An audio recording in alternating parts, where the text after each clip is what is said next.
No.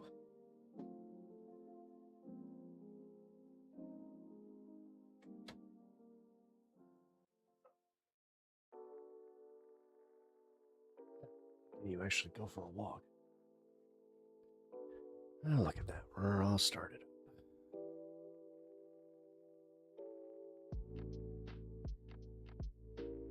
Okay. Let's get the show on the road. Who the heck is Pep Talks? I'm not gay, but I fantasize about Marco Rubio.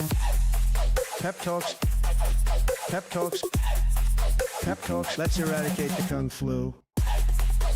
I'm literally coming. Pep Talks. Pep Talks. Who the heck is Pep Talk? They want. Oh, crap. No. Oh, no, the music. No, not the music. Who the heck is Pep Talks? Oh, my God. Well, let's restart. I'm not gay, but I fantasize about Marco Rubio. Pep Talks. Pep Talks. Pep Talks. Let's eradicate the Kung Flu. I'm literally coming. Pep Talks. Pep Talks. Who the heck is Pep Talk? They want our women.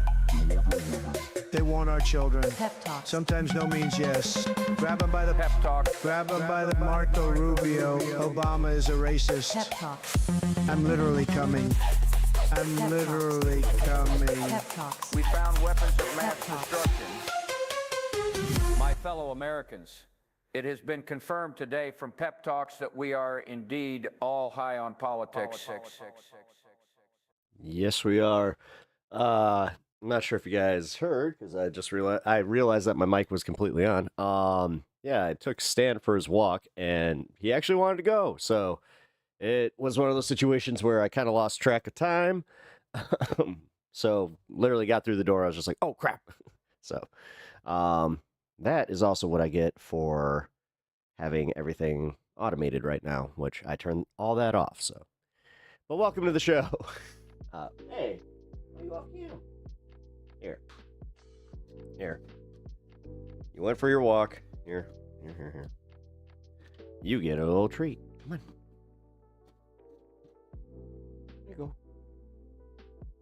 There you go. Yeah. Whew. Got warm up there too. All right. Let's update everybody.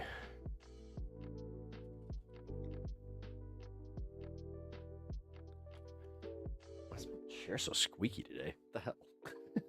Like every little squeak is just like, ooh.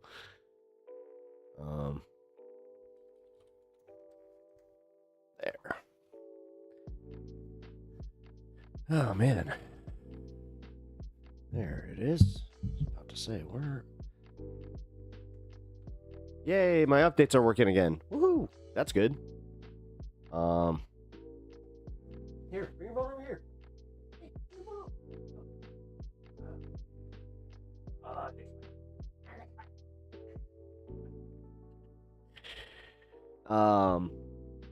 Here we go.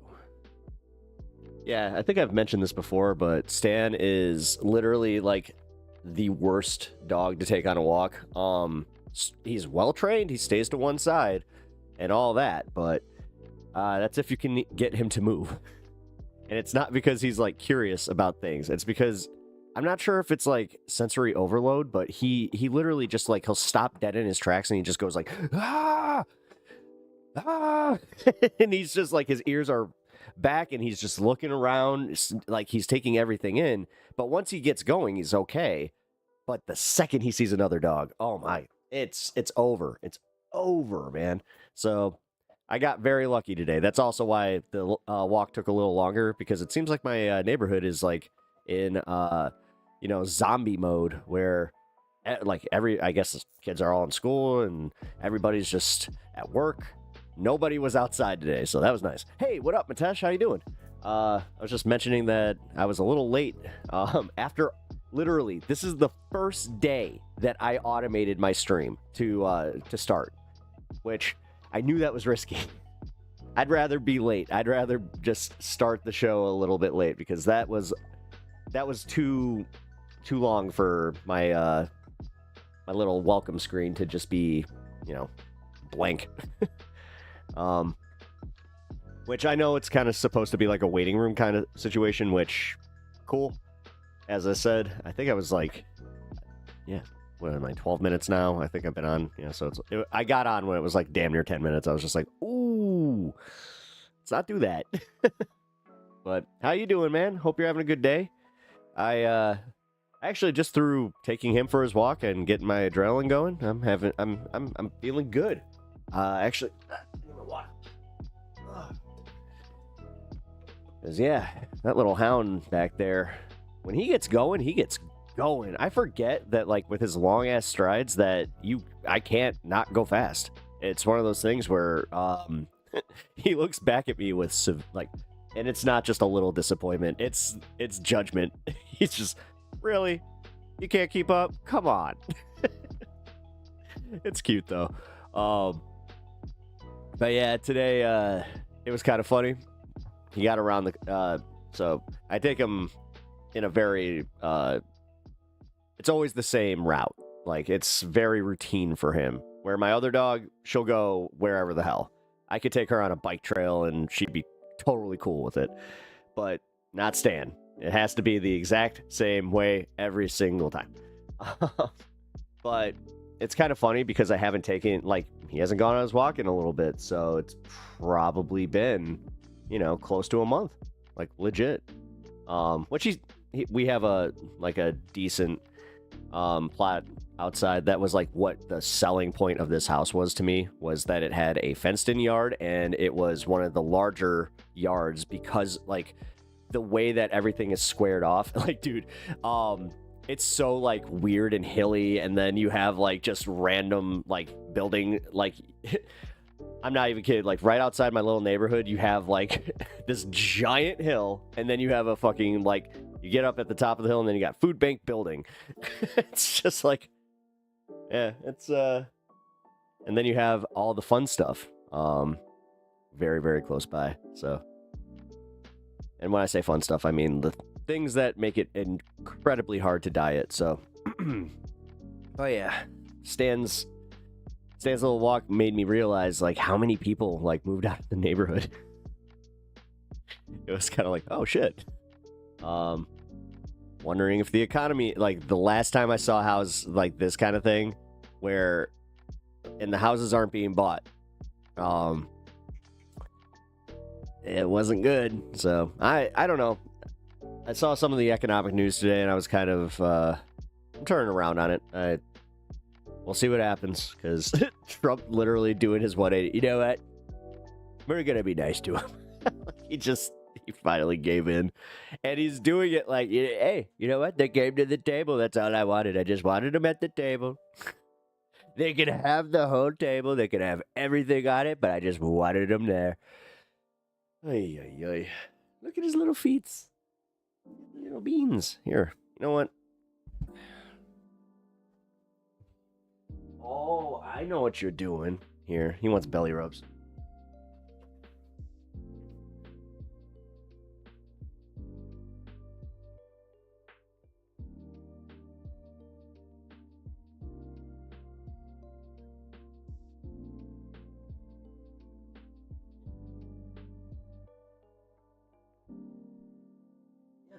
Yourself.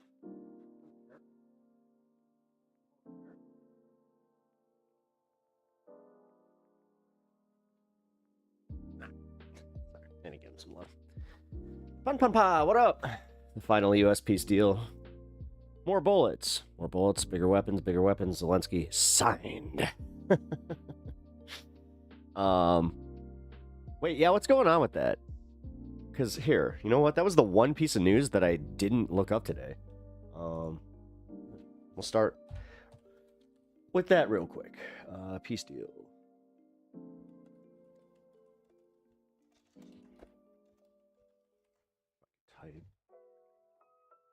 Trump slams Zelensky for rejecting Ukraine-Russia negotiations.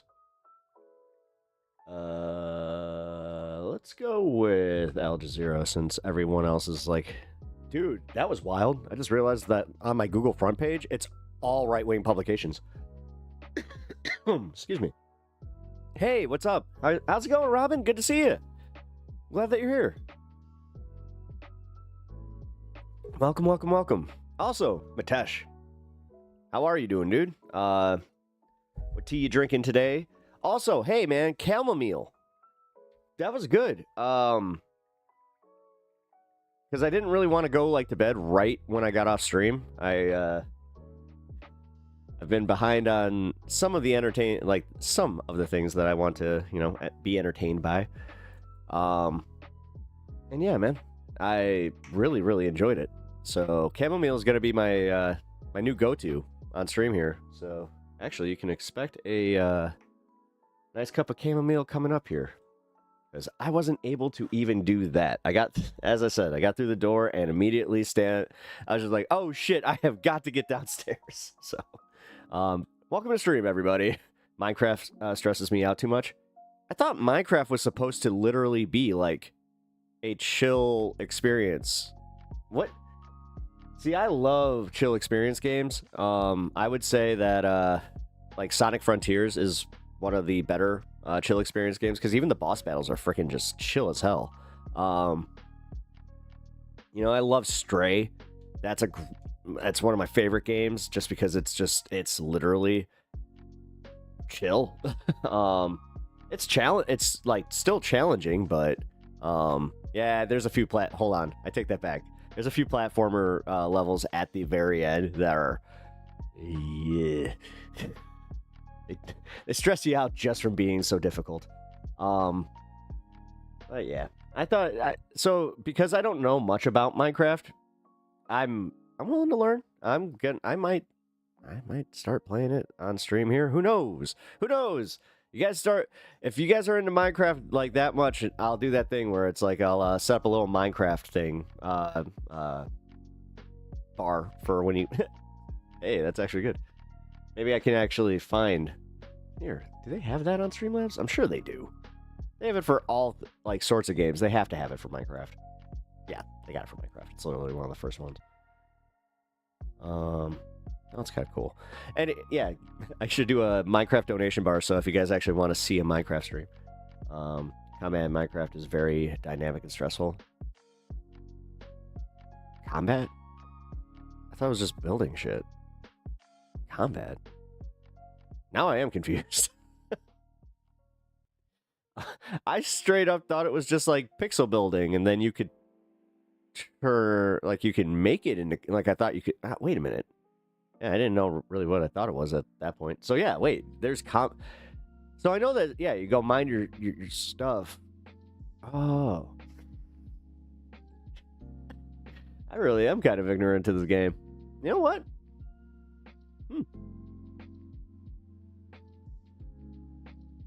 Could be fun to play here too. You know what? You're making me consider it. Because I know that my nephew would be very happy. He was so disappointed in me. I'm like, dude, I saw him on Easter and he was just like, do you play Minecraft? I'm like, nah. He's just like, oh. He got like very upset. But all right, guys. Oh yeah, Ukraine. Here we go. Sorry, ADD. Ukraine talks downgrade in London as Kyiv rejects Trump's final offer. Top diplomats for the United States, Ukraine, France, Germany, and the United Kingdom have postponed a planned meeting in London, downgrading the talks on ending the war in Ukraine to discuss among their senior officials. UK Foreign Office indicated that the ministerial level meetings fine. Okay. Be replaced by discussions at an official level. Okay, yeah. That explains it. It's where the term minion comes. I get it. The move follows Secretary of State Marco Rubio's decision to travel to Moscow instead. What a dipshit. What a dipshit. Dude, he take the fucking, like... Okay, I'm gonna just say that seems like it was on purpose. Like, we're talking peace deals, and you're just like, you know what? This is a good time to go talk to the other guy and take his side. What?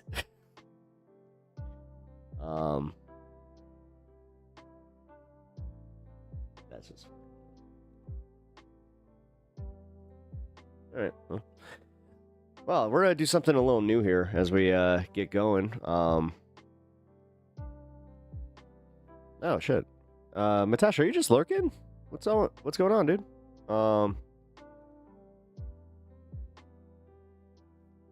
Sorry, I'm used to like you bouncing back pretty quick. So yeah, if you're just lurking, let me know. Oh shit, nice.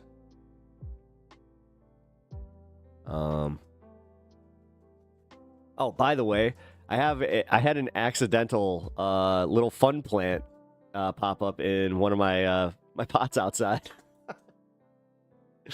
I put a seed that didn't take in my last batch here. It looked like it had just split the seed, and it looked dead. Like the little the budling or whatever you call it. It looked dead, so I was just like, you know what, screw it. I'll just put it in this pot outside, see what happens. there's something there. So hey, I will keep you guys posted. I'm actually going to be posting that in the Discord. I just realized my phone is upstairs. Shit, I might need to get that. Wait, so I play for survival mode. There you have crafting and combat, where you have to deal with hostile mobs. The most common ones, a basic melee with a high aggro range, a ranged one, and sneaky one that will insta-kill you. Oh shit. So like a rogue? Huh. Okay, yeah, these elements I didn't know about. So this is interesting. It's just so weird. I hate to be this guy, but when I saw Minecraft, I legit was at that point where I'm like, yo, I thought we were trying to go better with graphics. Why are we going back to the 80s? Like, with just, PC builders. But then, hey, I guess don't fix what's not broken? So, there's that, I guess.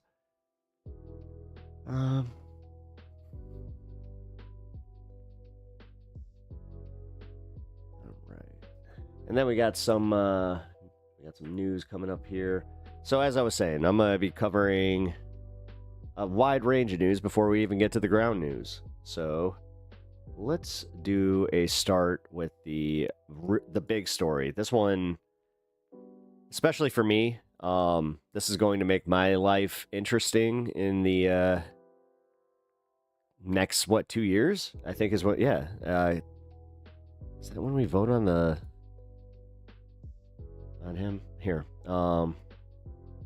Longtime Illinois U.S. Senator Dick Durbin won't seek re-election. I mean, he is 80, so let's just preface with that. But oh boy, that sucks for me. Democratic U.S. Senator Dick Durbin will not seek a sixth term next year, confirming to WBEZ in an Illinois exclusive that he will be leaving office in 2027 in a long-awaited move certain to set off a massive intra-party succession fight. I've decided not to run for re-election, so a year and a half from now, I'll be wrapping up, and I'll plan on working full-time until that moment. Hold on, wait, 2027. I'm not going to be waging a campaign for re-election. He'll leave office in 2027. Isn't that in the middle of the term? Wait, I'm confused. Major reason for his decision boiled down to one thing: his age. Oh, wait. That'd be the start of a new one, so... Right? So yeah, then the... Oh god, this is going to make next year a living hell. Good. All right. Chicago... Oh my god. Chicago... Oh my... Wait. Major reason for his decision boiled down to one thing: his age. Yeah, okay.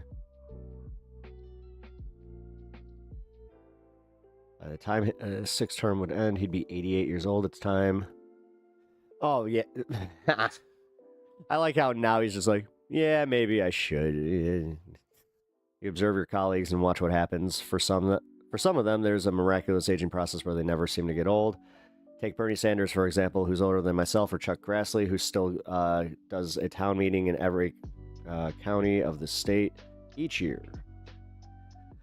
Referring to Vermont's octogenarian, I guess he is, independent U.S. senator, and to Iowa's nonagenarian Republican senator, who are both older than Durbin. Again, I love me some Bernie, but oh my God, this is just a reminder where it's like, yo, term limits. What is happening here? But for a number of other people, they're not so lucky. So you watch aging, and then I try to gauge it at a point. So it's all about aging. Durbin had kept a tight lid on his decisions, sharing news with a very close circle of friends. He notified staff on Wednesday morning that he would not be seeking re-election. WBEZ and the New York Times first reported on Durbin's decision. That's actually really cool because WBEZ is like one of my favorite news sources. So, his announcement figures has seismic effects in Illinois politics. Yeah, I'm not looking forward to this. I'm really not looking forward to this. Where a long roster of Democrats quietly have been jockeying since last year to position themselves as their heir apparent, should he decide to step aside. Oh no, who we got? The list of potential Democratic successors is long and led by former Chicago Mayor Rahm Emanuel. Oh, God. Yeah, he ain't winning. He ain't winning. He pissed off a lot of the wrong people in Illinois. And I mean, just in general, everybody hates him. So, good luck with that one, Rahm. Juliana Stratton and Northwest Suburban U.S. Representative Raja Krishnamurthy, who has amassed 19 million political war chests. I don't know her.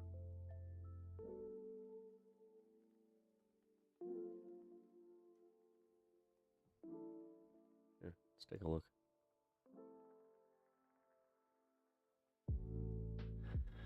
Oh, him. My bad. Oh, yeah, I do.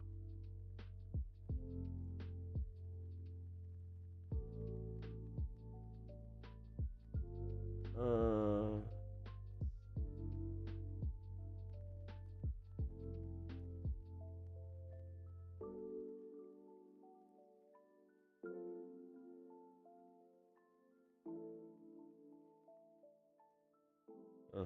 actually, I have friends that live in his district. Okay. It does not seem like he is.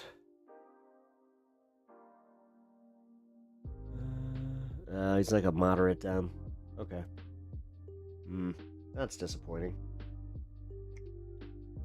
We just had a senator here do the same, Michigan, and there have been so many talking about running. If the party puts another slack-in centrist, I will be so disappointed. Well, well, that's where, like, yeah, you gotta hope that they get through the primaries, because, like, this is part of where I get upset is, you know, if we don't make it past the primaries, and I'm not sure if this is maybe my sports mentality, where it's kind of like once you like get booted out of the playoffs, that is kind of like your come to Jesus moment where you're just like, well, let's reevaluate for next season, and then it's just like that's where you have to start making cuts, and I think it's a little bit too much pepper. You've been waiting on that joke, huh? What up, Deke? How you doing? Wow, let's have more Comrade Bernie. I don't like Rahm, but at least he's not a total head case. Dude, that guy sucks. Fuck him. Nah, he's such a corporate shill of a just. Ugh.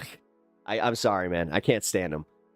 Everything that he did with his cronies, giving them all the contracts, the Uber contracts that almost decimated the Transportation Bureau. I'm sorry, man. There's just so much crap. Rahm is toilet water on top of dog water. Hey. It's not like I would drink. I just feel like that's mean because I think of my lab and the way that she drinks and she does that.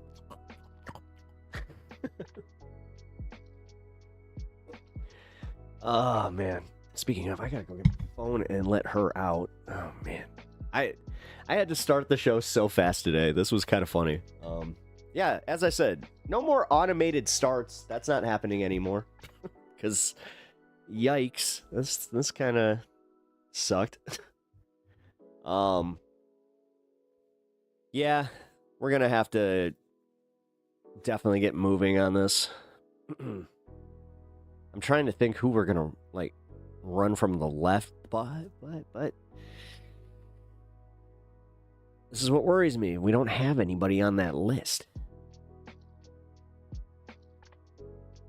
And this is WBZ. Trust me, if there was an independent or like a leftist challenger, they would definitely mention them. Because WBZ is a very progressive news source in Chicago, so actually WBZ is one of the few news organizations that will not only report on protests, but they'll send you like an email when a protest is coming up. Kind of nice. All right, let's see.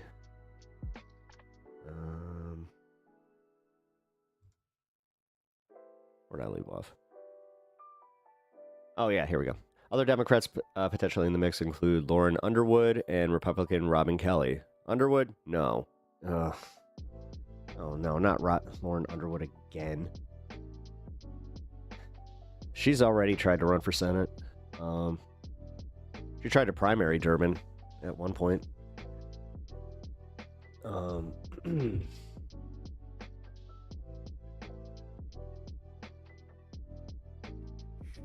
Durbin said he does not intend to endorse a candidate in the primary unless he thinks something emerges in us that is serious and I need to address it.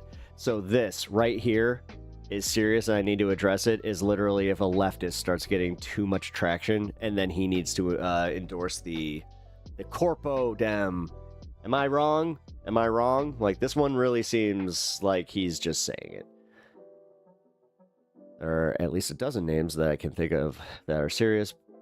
We've named a number of them, citing a list of potential candidates listed above, but there are a larger number who have approached me and said that they might be interested in it.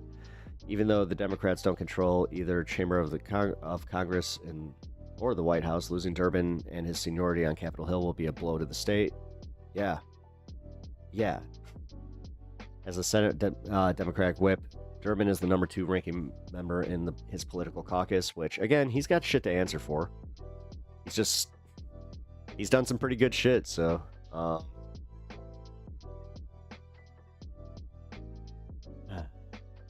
Get this mofo out. Yeah, no, I'm glad he's aging out of it, but this is what I'm worried about, Anna.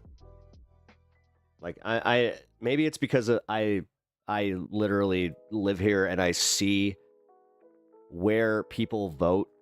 This is not the opportunity that the left thinks it is, and that's why I am kind of like, oh God, like they're all... What he just said right there, like, as serious and I need to address it, that's him just saying it. Because... Fuck. Yeah, they're already gonna kneecap us. Like... Alright, now we need to strategize. Like, how do you get around that?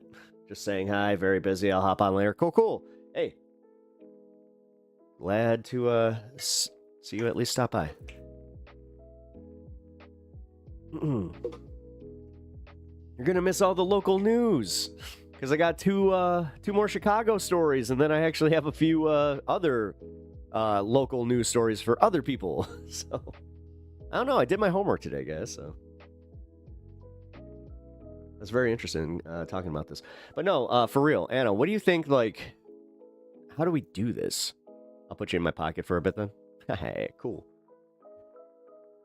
They've kneecapped us in every election. The solution is to advocate for a socialist third party that will never, ever let that guy in. Well, it's not about letting him in. It's about the fact that having people vote for that third party. Where I live, it doesn't necessarily work. Like, because I think the last time I checked, my district was like something like 60% registered independent. But this is a big but they don't really vote for the libertarian candidates. They don't vote for third party. They do the, like, because of our primaries and like the way that you have to essentially go with one, it sucks. Because like, I think like for Illinois, that makes it very, very, very difficult to primary as an independent. He's running for Senate, yeah. Durbin? Durbin's not, no, Durbin's out. Durbin is quitting. Like he with his retirement, what I'm saying is like, now it's positioning for Raja, I think. Yeah, because Raja's already in the House of Reps. Yeah. I can never say that. I can never say his name. He represents the district next to me. Because when they were doing redistricting, I almost ended up in his district. I am in Jan Spakowski. Independents tend to go with their preferred view on their preferred issue. Yeah, but that's also like didn't we just talk about that with how like single issue, like sometimes single issue is good, but like it can also kneecap movements. I don't know, like, because again, I go back to when I voted for Pritzker, and I was just like, yeah, for everything that was kind of going wrong, the second he was just like, I'm going to sign a bill legalizing cannabis use for recreation, it's like, oh damn, he did it. Like, I was like, oh, he just did it. He made me a single issue voter in that moment. It was very odd. I mean, also, I guess I'll take my, like life's little blessings in the form that, he's not the worst. He's one of the few billionaires that like tried to spearhead a initiative to tax billionaires more and like send it back to him. I think his idea was the 1970s rate. Not bad. No, the voters might be single issue on a wide array of issues. If you want to capture their votes, you need to talk about many issues across the board, not just one or two. Ah, I covered that yesterday. No, because people have only a short attention span, and this is why, like, I know that this is a little reductive, but think of the way that like every media, and I mean every media, you only have so much like headspace, right? And you can only focus on so many things, so you lose people. It's kind of like when, here's a good example. So it's like when you go to a restaurant and you kind of have an idea of like, you want something simple, right? And you see the menu and it kind of gives you anxiety where you're just like, oh, there are way too many choices here. I don't even know where to go. All of the Midas. Or all of the medias. Damn it. I did it. And straight up dyslexic moment there. That was fun. Ruben, what up? Shoop. But what about the fact that JB Pritzker... shut up. Who gives a fuck? Do you know how many other rich motherfuckers do that shit? Stop it. Like, Deke, you bought into some really weird shit. Like, you do really care? Like, do you actually care about that? Do you really actually care that he did something to save on taxes or whatever the fuck? But it's also a little sus when you think about it. The man he is literally, I think, the second richest politician in politics right now. Like, he's a multi-billionaire. Little sus that it's just like, the toilets. That's the toilets. And then you fucking find out that Bruce Rauner was doing way worse on his taxes. Again, with this shit, I say, shut up. The guy actually did something good for the fucking state. Voters schmoters. Voting is weird. I'm in favor of just having have smart people vote federally.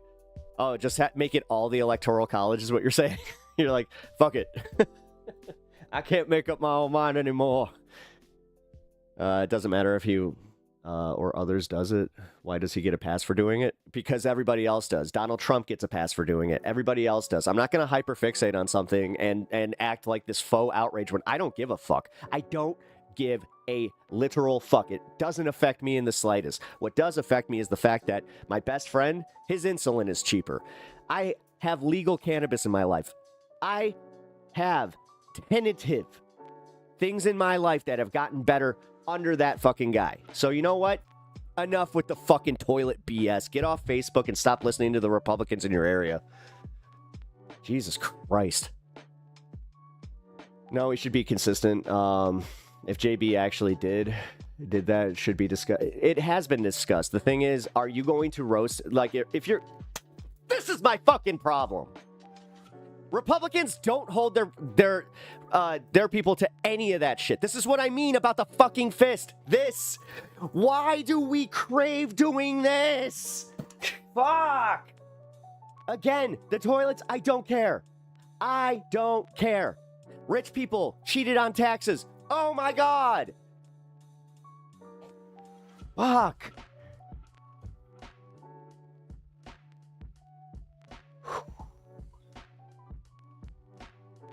And tax evasion isn't his whole personality like Trump. Dude, they're literally doing inside trading with our stock market right now. But here, this is what I mean. This is literally what I mean. This isn't even virtue signal shit. This is the dangerous shit where it's just like, oh, they turned you on your, like, they literally turned just because, like, they're turning people against the idea that J.B. Pritzker, you know what? Not based enough. You know what? We should definitely get him out of office. We should definitely risk having a Republican in office that's fucking, you know, to Trump. Cool. Maybe I'm on edge because I'm already seeing this with Dick fucking Durbin, and I'm already, like, I'm on edge because, like, Anna, I'm not seeing any movement on the left right now to even address, like, because in Illinois, how the fuck are we supposed to primary if they don't go on the Democratic ticket? Independents don't have a lot of traction in, as I said, like, in Illinois politics. And you would think it, like, it is. Like, Chicago is a leftist city, so I don't understand. Durbin, like, to actually, like, get a candidate out there that, because right now, it's not about funding. They have to get, like, this, whoever the fuck they're going to run, they have to do it now, and they got to get them in front of all forms of alternative media. Like, I start with me for fuck's sake, but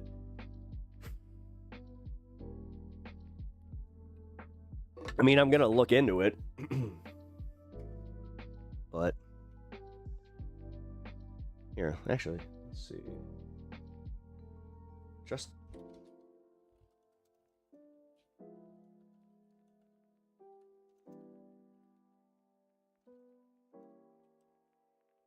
That's what I was worried about. Justice Dems actually have a fucking candidate.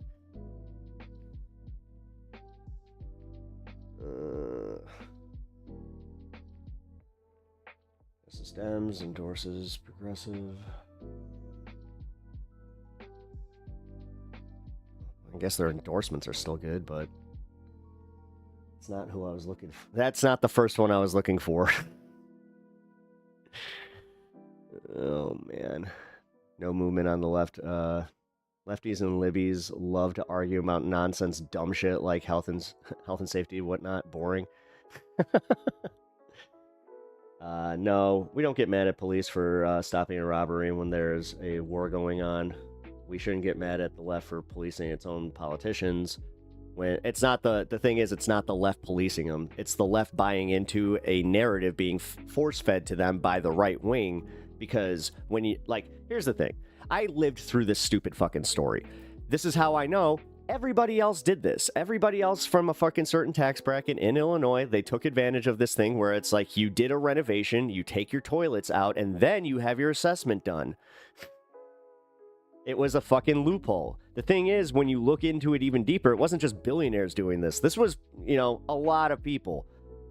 It was people taking advantage of a tax loophole. Ooh. You know what I've done? I've taken advantage of a tax loophole. I have written off a thing or two in my life because, you know, when you own a business, you kind of have to do those things. Just because it's a right-wing narrative doesn't automatically make it incorrect. As I said, the thing is, Anna, then what do you want? What do you want out of it?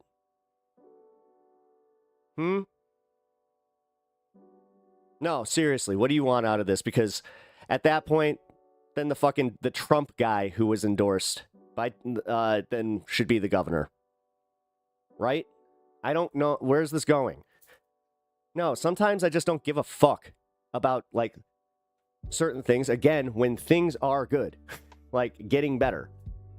You know, our state is now, like, our state has had a surplus. I'm not sure about it anymore.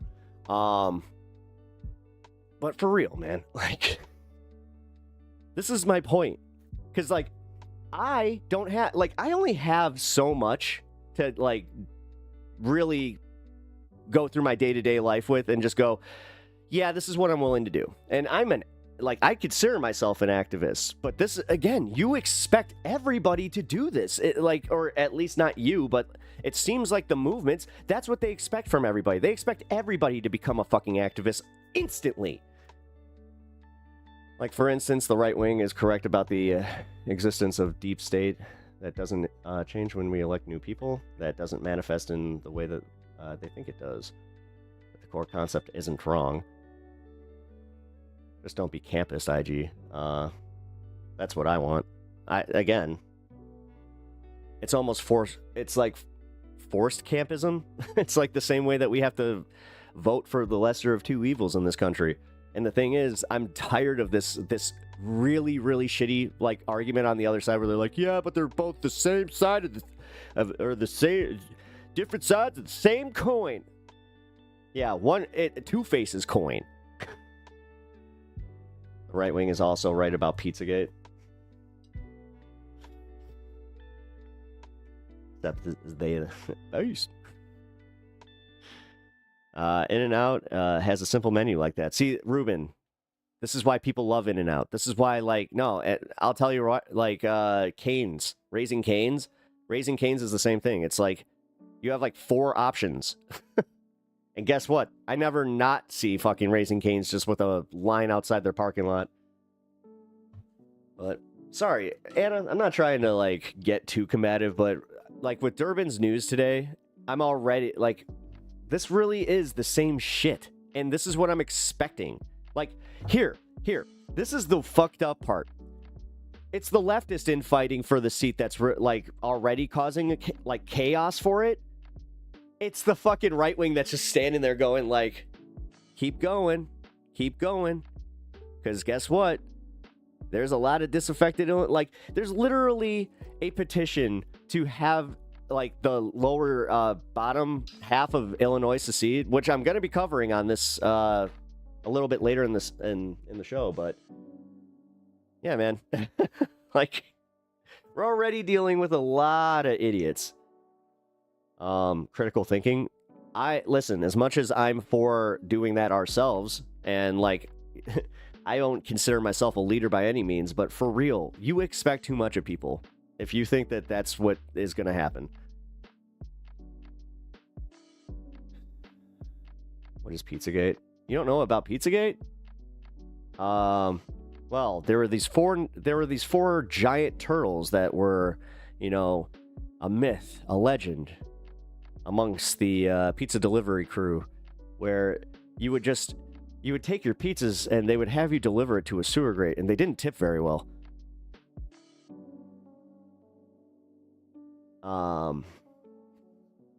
If we slob the knob of all our leaders who do bad things, and then they're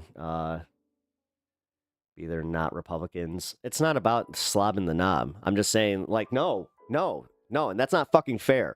If you cannot look at objective good that people are doing and then use that as a gauge to go, all right, that's bad, but I really don't care because I'm getting this. That's fucking politics. I don't know what else to tell you. I'm saying take the good with the bad. That's literally what I'm saying too. That's literally what I'm saying. But but you're literally doing the other thing.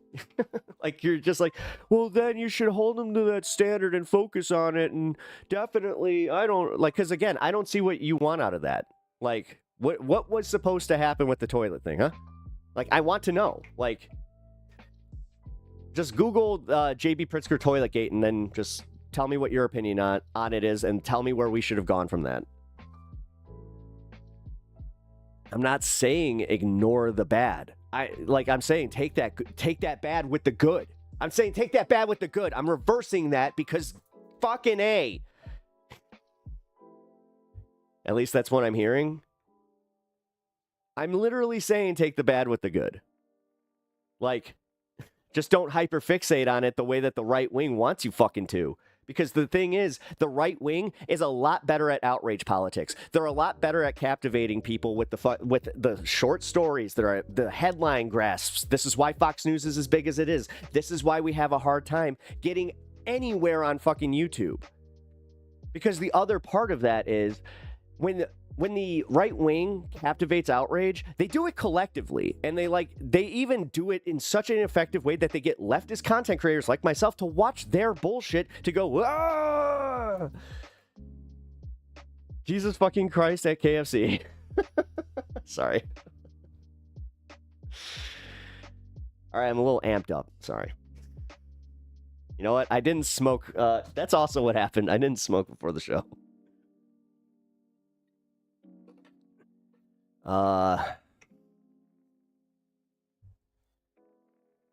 This is probably against TOS to talk about. I'm saying take the good with the bad. And the ugly. No, you're... Sorry, I'm just reading it all back.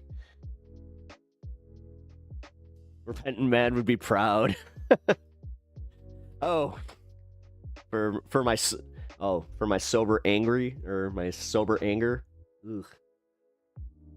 No, sorry. And for real, Anna, it is coming from the fact that I am already, like, freaking the fuck out about this Durbin news. Like, this was not what I wanted to wake up to. Not today, at least. Although, maybe I'm preemptively freaking out, because this does... actually... This does give us time to build on the movement, but I'm just... Yeah, I'm just... Alright, let's hope that we don't fuck this up. Don't fuck this up. Don't fuck this up. All right.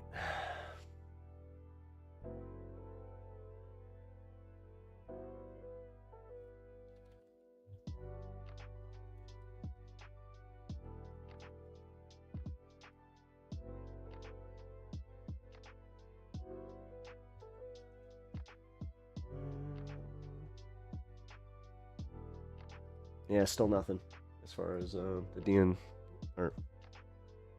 DNC. So this is all still speculative. How I'm going, boy, repentant. Hey, yo, don't mean to barge in, but I caught wind of the move to strip tribes of their tribal sovereignty. This is a land grab effort? Well, yeah, wait. Really? I didn't see that. Where's this being reported?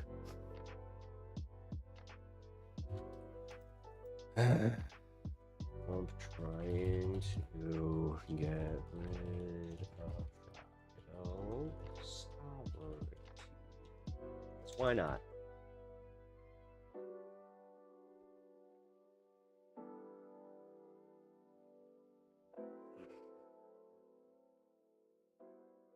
Oh, why the fuck not? Why not just get, like, so much worse here?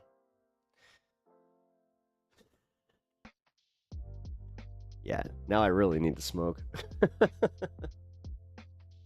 Trump administration rolls back executive order on tribal sovereignty and self-governance. The White House on Friday revoked 18 executive actions by the Biden... See? Again, it's almost like Biden actually did good shit that we never focused on.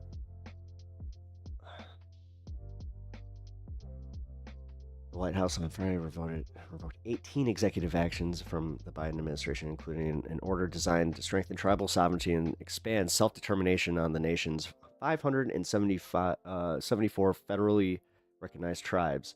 Sweeping revocation included Executive Order 14112, reforming federal funds and support for tribal nations to better embrace our trust responsibilities and promote the next era of tribal self-determination. Biden's executive orders directed federal agencies to promote compacting, contracting, co-managing, and co-stewardship, and other agreements with tribal nations that allow them to partner with federal government in or to administer federal programs and services. Biden's order was meant to expand tribal self-determination across their 554 federally recognized tribes, making it easier for Native Americans to access federal funding and have greater autonomy over the use of federal funds. I don't see that. Big James, I don't see how this is a land grab. Today, tribal nations still face many barriers to fully exercise their inherent sovereignty, especially in federal funding programs. Far too many of the federal funding and support programs that tribes rely on are difficult to access, have overly burdensome federal... so it was literally an executive order that would get them federal funding quicker. I don't see where the land grab is. Indian Affairs, Indian community weighed on Trump's revoking an executive order.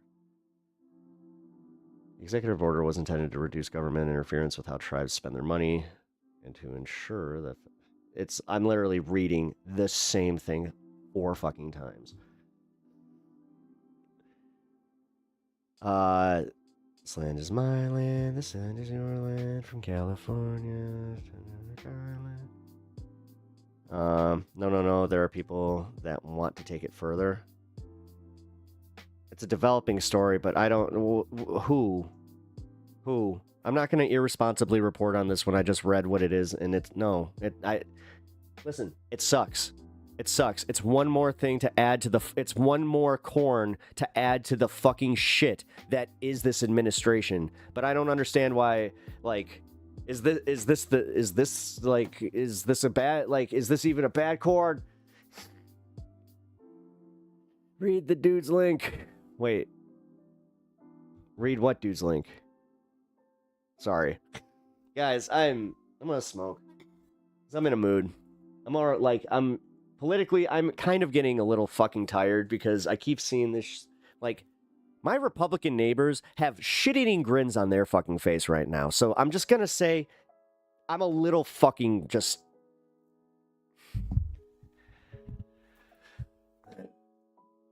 Oh. Actually, this is fun. Here, I'll just show you guys. Look. We got a new one. It's my wife's. And the thing hits like a beast. That's why I'm going to use this one. Politically frustrated? Yeah. No, I mean, I did 8 hours yesterday, so sorry if I'm, again, a little on edge with this stuff, but waking up to the Durbin news, not see, just literally the first thing I saw when I was looking into, what the far left in Chicago is doing, nothing but fighting, and then the first thing I saw was Justice Democrats, and that just made me feel like shit.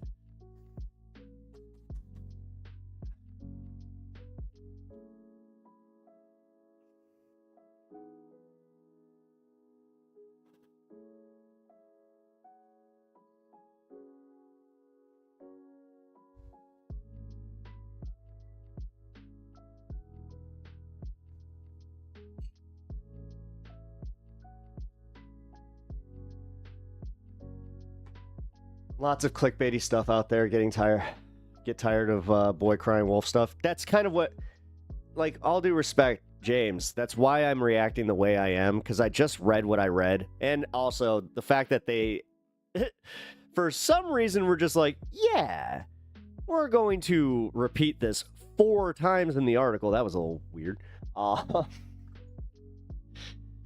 It didn't, again...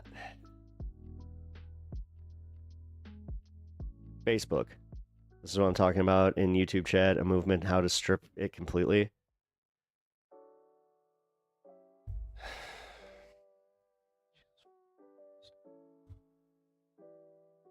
End tribal sovereignty, unite America. Oh my god, it's one guy on Facebook. James Keith Harwood, one nation, not many. Are you kidding me?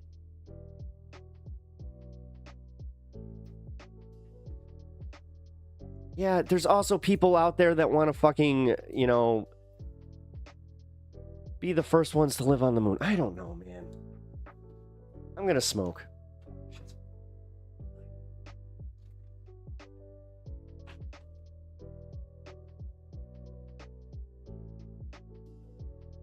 I like how because I also got railroaded off the news that, you know, because also, all due respect here, this doesn't,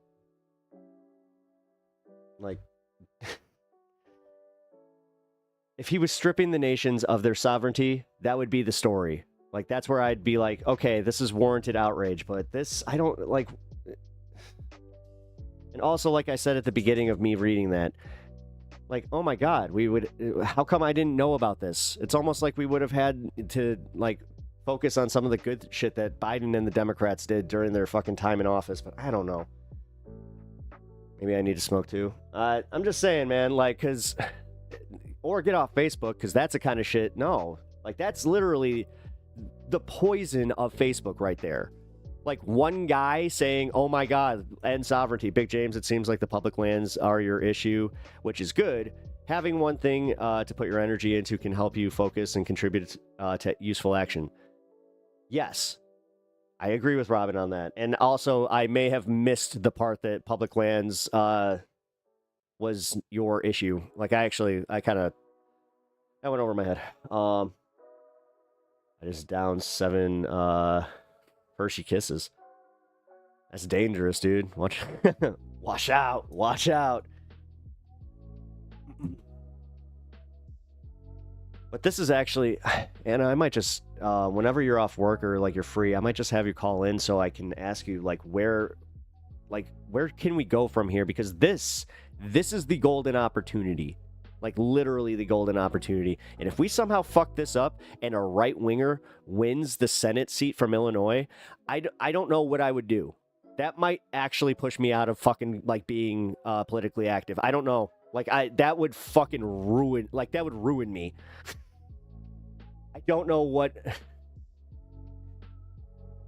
like, losing my state, like, because that's, like, the one thing keeping me kind of sane is the fact that, like, I live in a state that I don't have to worry about my best friend, you know, becoming a second-class citizen, because J.B. Pritzker has gone out of his way to say that he's going to protect those rights. He's gone out of his way to say that he's going to defy Trump at every fucking turn. So I just, again, yo, what up, Kois? I'm gonna go smoke this, because maybe this is the problem. You know what? I actually kind of did figure it out, like, right as I was just discussing this. This is the problem with going right into news right at the start of the show.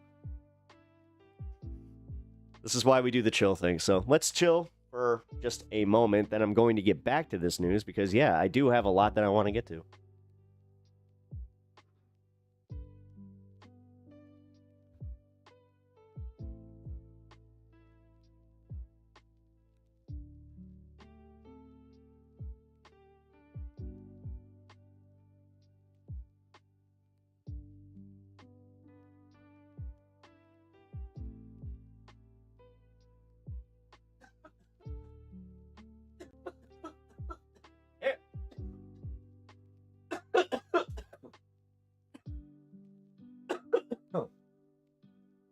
Woo!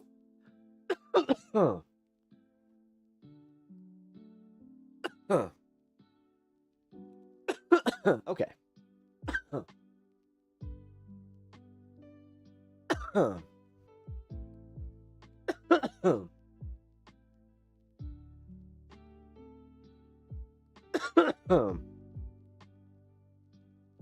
Much better. Reset. And repentant man is now disappointed in me. Oh no. Whatever will I do? I don't know how I would react if I see my kind, loving, awesome neighbors being harassed by ICE. I really don't. I've been emotional mess. I may freak out.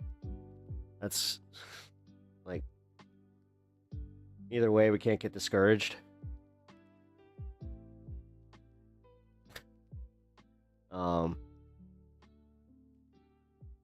So, Anna, I'm gonna be honest with you. The thing that really keeps me going is knowing my boundaries.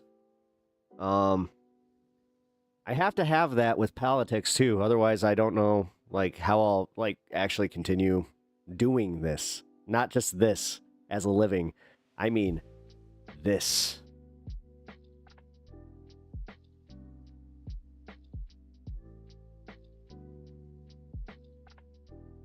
There's feeling powerlessness, and then there's just literally just being like, what's the fucking point? It's always just going to be so many, it's just going to be infighting, with more infighting, never figuring anything out because everybody just needs to fucking feel like they're, like, again, I don't know. I don't know what you mean. I'm reading a book about that right now. Just literally, I don't know, with everything that's been going on in my life, like, and then seeing everything politically, it feels just, oh, nice. Yeah, revolutionary, yeah. Which is so weird that I can't say that, but I can, like, say Suicide Squad. So, RMNP in Roosevelt Nation National Forest is literally my backyard. Yeah. Fuck, man. I could see how, like, that would become, like, your issue. And that's also where it is, like, you do have to acknowledge how everybody's experience is different. This is why I hope you can understand why I'm freaking out about this a little bit, because, like, yeah, this is one of those situations where it's like, I am full on recognizing how good I have it. Even while also recognizing, like, I pay ass tons in taxes. But this is, like, it's wild, guys, like, and then just the lack of awareness that, oh yeah, just when we're going to be primarying to even get that seat, they are going to have a Republican challenger, and it's going to be a very well-funded campaign. Look, I just figured that out. Is that my acronym to you? P2T? P2. Why am I push to talk? Whether or not who's going to Illinois senator, your life isn't based upon what they do. No, the thing is, it's based on what they well, okay, so okay, you're talking me down for a second there, because it's like, all right, yeah, it is just the national senator. It's not like our governor race is the one that I'm fucking worried about. Always give nicknames for folks we like. It's true. I do not think that life, or I do not think that life will change for the better with an assault on the establishment, which goes on exploiting the without an assault on the establishment, which goes on exploiting the wretched of the earth. This belief lies at the heart of the concept of the revolutionary suicide. Thus is better to oppose forces that would drive me to... Well, it's not about this. It's not even about that. Oh, and also, Anna, I'm not sure if you're catching my drift, man. Like, I'm kind of like...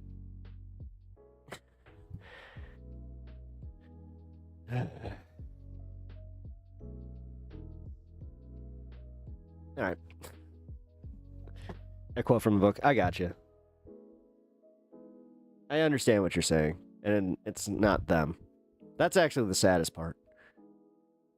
If I had two of my family members would still have been here, or would still have jobs.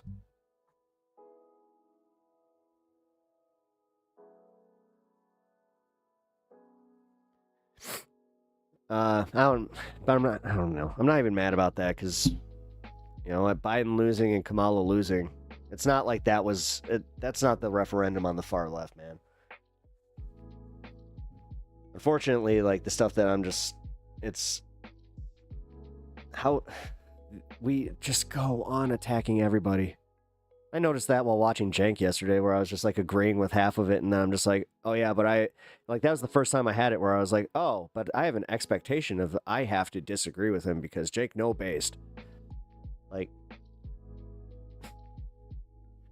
it's so weird to also be just so like self-aware and like where it's just like, oh, I'm losing my objectivity.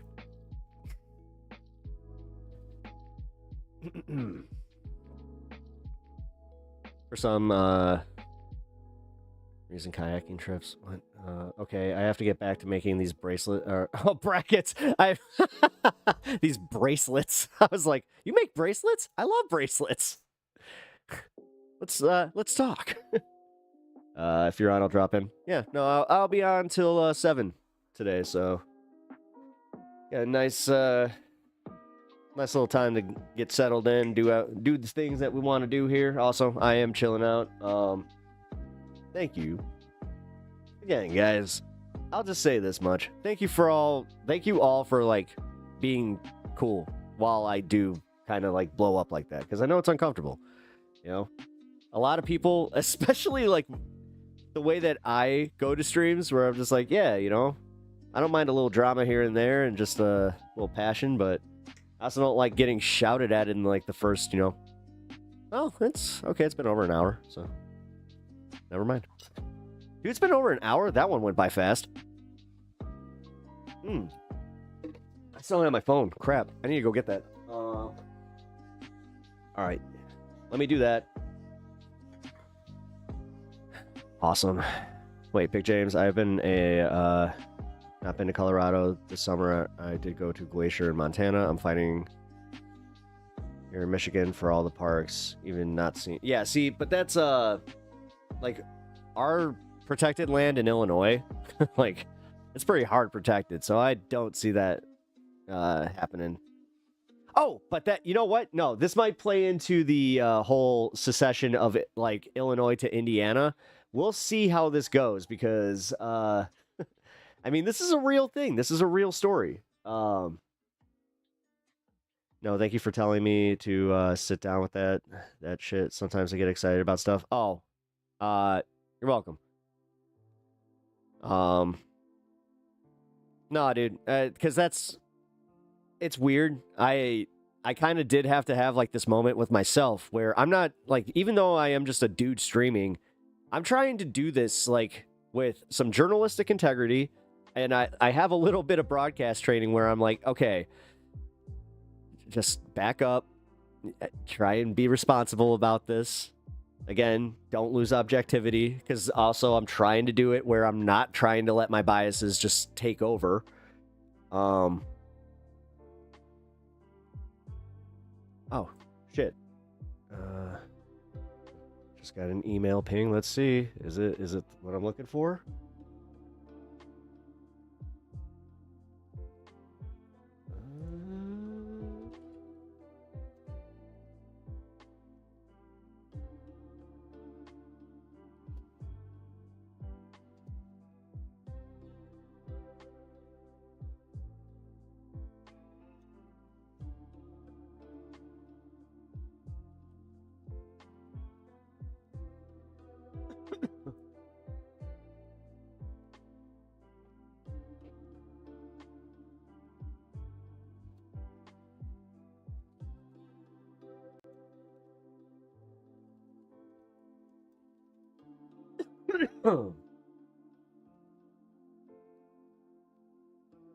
Nope. It was just another donation email.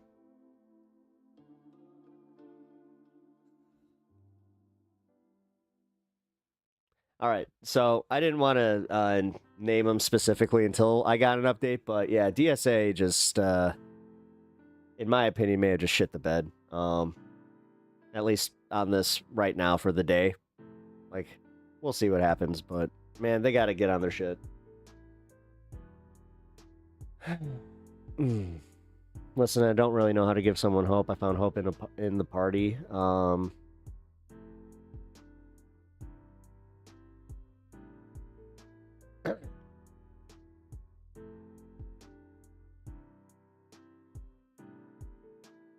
I'm not happy right now.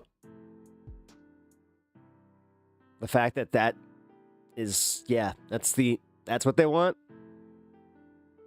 That's what they want.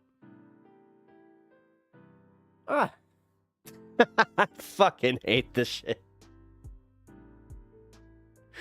Oh my god. Oh my god, what is up with this? Ah! They just asked me for money, guys. Not offering a candidate, not saying, hey, we are trying to consolidate support against, or like for this person. Nothing. Just. Oh my god. Yeah, I think I might. No, and I don't think I can be part of something like this. If this is literally just as bad as the DNC. Like, it's funny enough. It's actually, oh, it's because I typed in, oh yeah, DSA, DNC. It's going to do that. So I was about to be like, it's actually the one right underneath. So it'll be the midterms. I think DSA is pursuing national elections, not state stuff. So it'll be, well, again, this is national. This is national. It's a national. It's a Senate seat. It's literally for the number 2 Senate seat in the Senate. You know, like the big blue guy from, I'm not sure if you get this reference, but the blue guy that had like he kind of looked like an elephant with like horns in Star Wars, and he was on the Senate. That guy.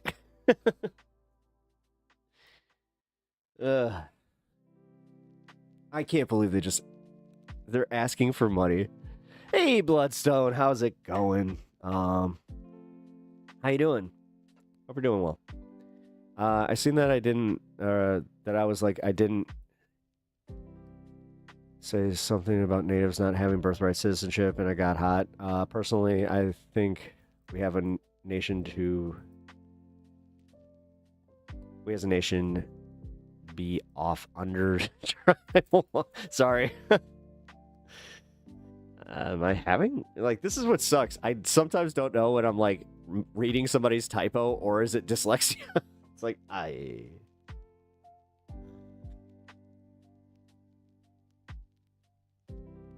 I'm just, yeah, I was about to say. Well, the thing is, like, this is so weird. Within the time that I've started this channel, I got amped up. I joined DSA. I paid my dues. I didn't even attend one meeting yet, though. Like, that's the thing that really sucks. I went to an event, so that was kind of, cool. But funny enough, the protest that I went to wasn't even them. That was that was literally the fucking local Democratic, the Democrats in my, like, area here. I don't know, guys. Because that's also where I was like, oh, that was organized by, it was literally, it was a women's group. It was like the women of blank county, whatever. I don't know, dude.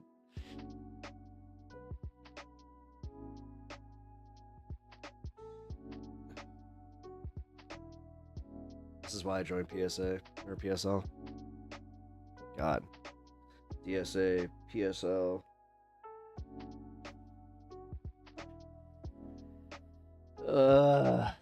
EOS.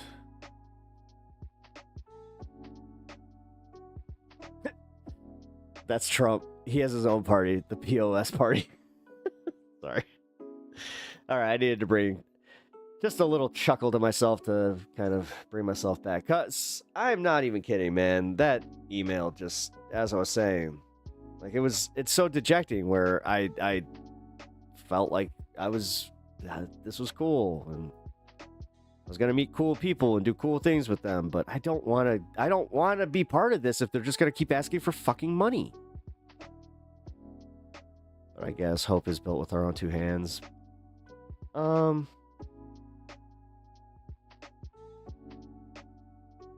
No, the problem is, Anna, sometimes, like, this is where I get a little like maybe defensive about it, because it's like, no, I'm pretty hopeful.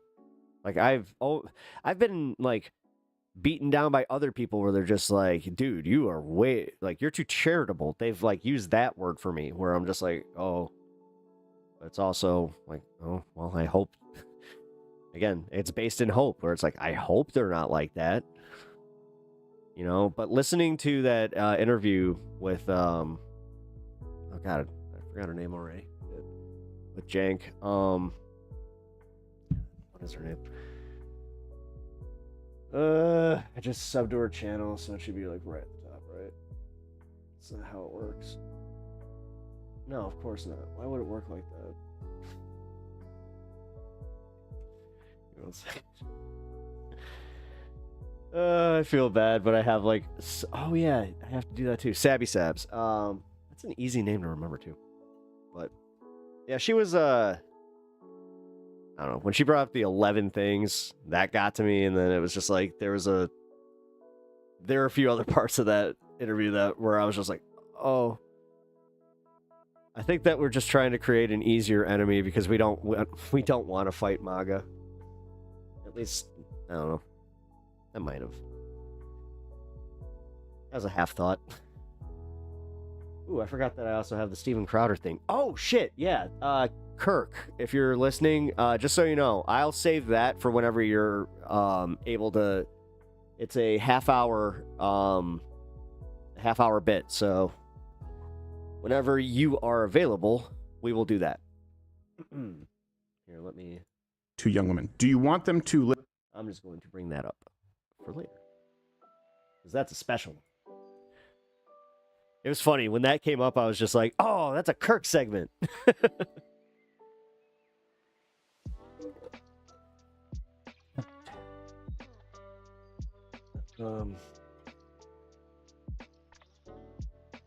Larry David also puts Bill Maher in his place. I forgot about that too. I wanted to look. Okay, I'm going to step away from thoughts. Tile alone is making me laugh about. Did you just call it people searching for luck?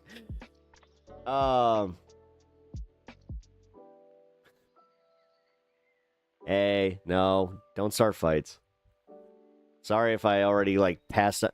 Oh god, did I do the thing where I just like transferred my energy? Like, cause I feel better. Like, thank you for like letting me get that out, but and I hope you understand that this is like, it does come and go with me, but for real, it's the stuff where I start thinking about like, oh, how are we ever going to have a broader like left movement if we can't accept people for, you know,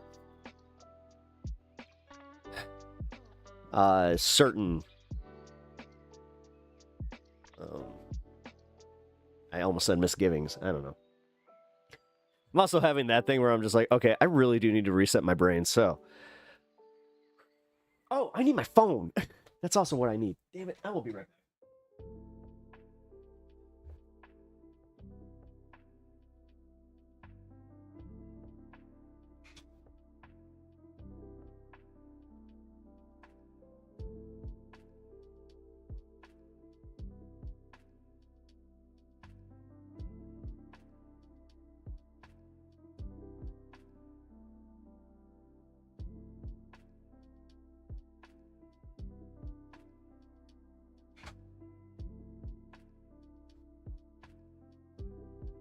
For me, it was a... Okay. Oh, you want a V8?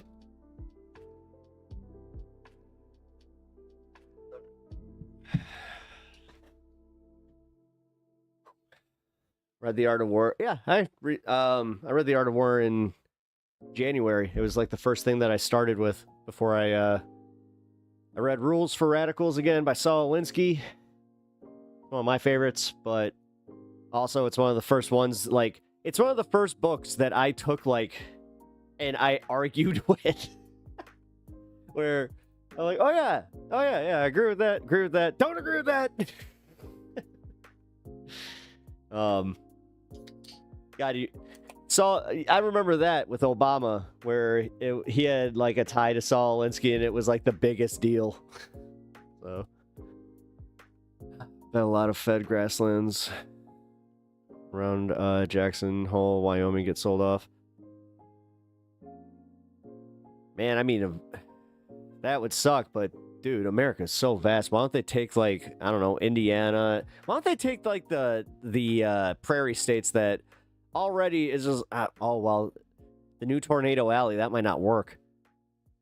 Otherwise, we'll have a lot of fire nados. You know, if we have like so much oil production, yeah, fire nados are a thing, right? I just saw Twisters. It's totally a thing, right? I think it is a thing. I think it's happened before, right? Am I, or is it just like is that something that's totally made up, and it was in the movie, and I'm just, oh no. The 7 Habits of Highly Successful People is one I need to pick up and read.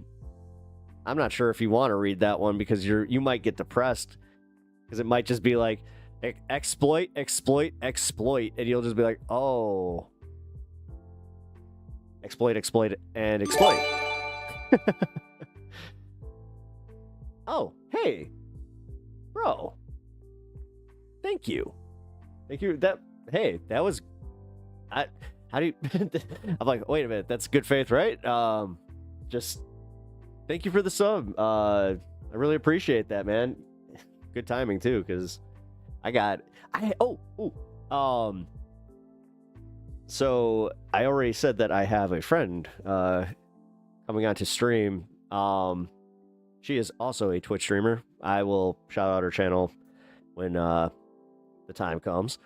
But yeah, she's actually the whole reason that we're doing this is because she got mad. She's like, you don't have like anything like fun, so I'm going to make a bunch of fun shit for your channel. I was like, yes.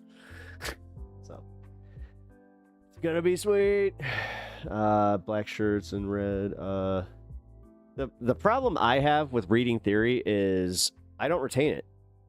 Like, I don't retain... my reading retention skills are, like, either really shitty or they're reserved for the wrong type of stuff. Because comic books, no problem. Again, sci-fi novels, I could recite sci-fi novels to you. But this is also, like, maybe my problem. And I think this goes way back to, like, when I started the show.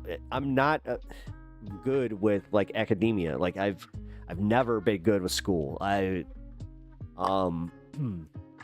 just barely, like, you know, I was the underachiever of underachievers.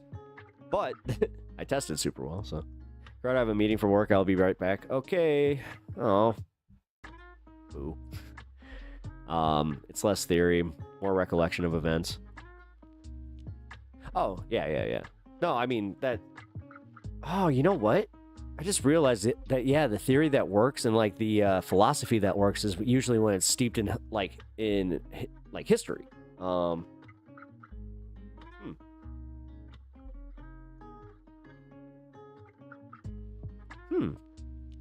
didn't think of it this way.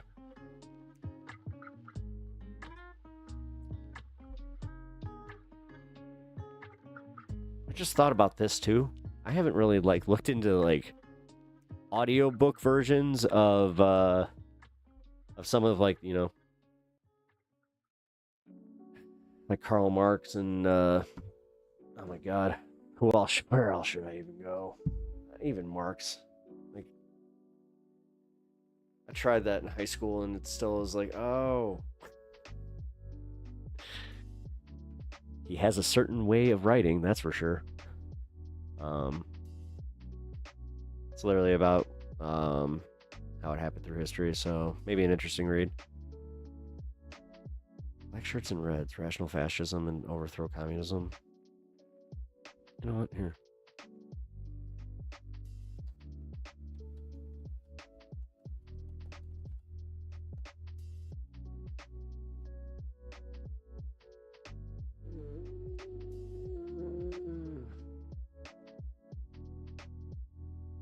How much is it? 15?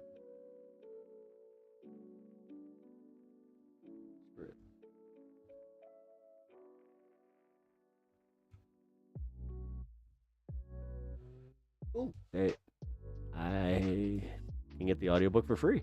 Cool. Never mind. All right. Well, that works. First 2 chapters, and I'm like, is this just modern day? Well, that's like anything that I've been reading up on, or even just like, I'm a modern day consumer where I like, there's no problem with this. And this is where I also hate some of this, where people are just like, what, are you watching a bunch of YouTube videos? It's like, yeah, but I'm watching, historians explaining things in a way that makes it consumable. God, fuck me.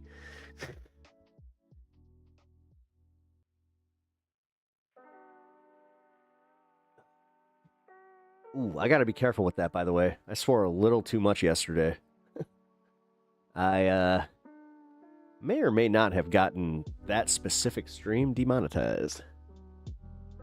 And it was definitely from that. So, I gotta go and clean it up. Which, damn it, I gotta talk to somebody about that, because...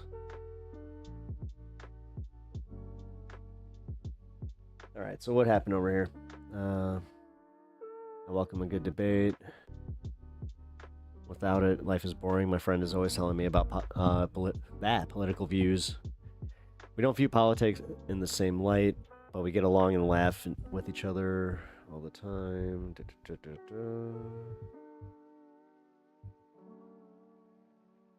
You're still on your own mama jokes? Your mama so fat.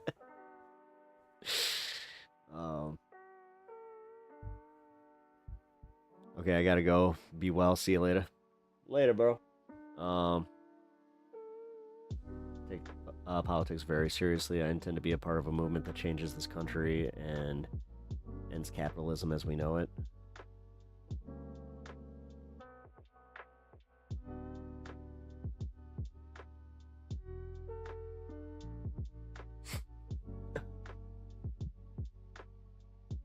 Just trying to think.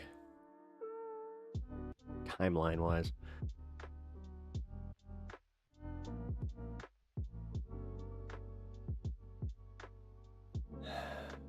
Let's see. Because if they... Well, if Trump really screws up, that could also, like, do it. I hate to say, not using the James Carville approach, but there is also just the whole, like, oh, right. Trump is fucking up so bad that he made AOC really popular all of a sudden, so... Okay. Take my breath. Why is this not working?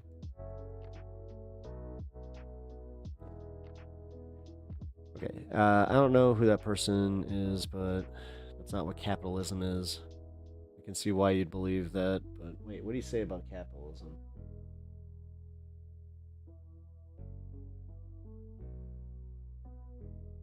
Oh, here it is. As one person said, capitalism is just the right to own stuff and ideas without having to get permission from the government to do so. When you think about it, it makes sense. I also follow you on stream. I'll get more in depth than your more in-depth view on your political leanings. I don't know who that person is. That's not what capitalism is. I can see why you'd believe that, but truthfully, it's oversimplified and reductive at best. You should need permission from the rest of society to own some things for some purposes.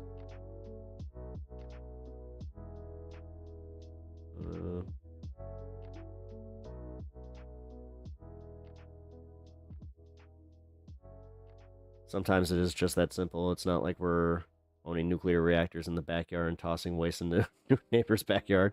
Well, yeah, see, I can actually see, I'm like the center on this one where I'm just like, ooh, I kind of see where both of you are coming from on this. Interesting. All right, I'm allowing this. Debate, go. Wow. I can be a fair moderator on that.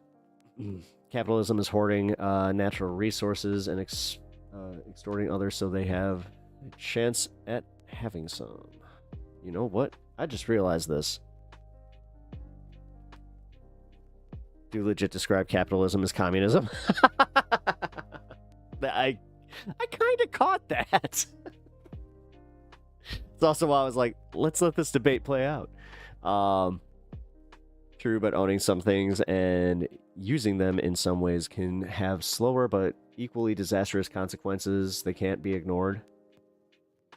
Just as a moderator and just as a curious cat, like, where do you draw the line? Like, what,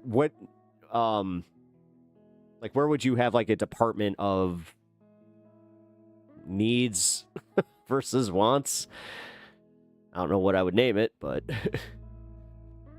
I got to do my capitalistic thing, getting my clients' work done. LOL. Yeah.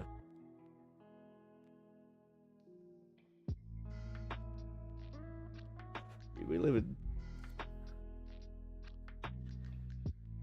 in a society where I have to do this crap. Like, ask for, although, to be fair, I don't expect the government to necessarily fund, you know, a memorial or anything like that. At the same time, I also don't expect the government to come after me for, you know, certain things, and then, the actual process of, you know, cremation and all that kind of stuff. Yeah. We have payment plans. Dude, I'm sorry. There is a way that this shit hit me where it made me, like, not nihilistic necessarily, but it definitely made my sense of humor a little bit darker, because, like, I have to laugh at that. Like, it happened. It literally fucking happened. Like, so Friday, so Saturday, Sunday, Monday. 3 days. 3 days. 3 days. Oh, that was just wild. Sorry. We're on a depressant's not like on that one, but here. This is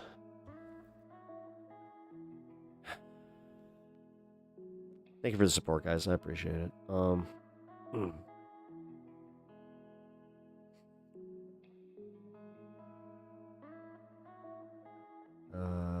Okay, wait, I can listen again. What I miss? Oh, nothing too much. I kind of just reviewed what you were saying to Deke, and then Deke chimed back in. Oh, yeah, he chimed in with, sometimes it is that simple. It's not like we're owning nuclear reactors in the backyard and tossing waste into our neighbor's backyard. And that's where I was kind of like, okay, so, like, this is... I kind of see where he's coming from, believe it or not. And then it's like, yeah, no, I was just like, I'm going to, like, referee this one, where it's like, usually I would step in and be like, I don't want you guys, like, to have too heated of a debate, but I could see him, he's in good faith. He's not trying to piss you off. See, with capitalism, you always have a boss to satisfy if you inadvertently...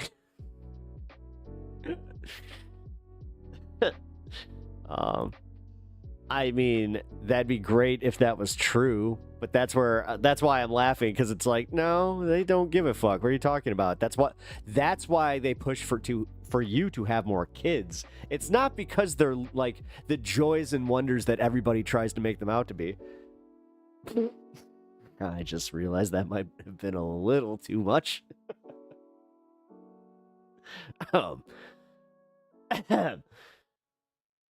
I'm sorry.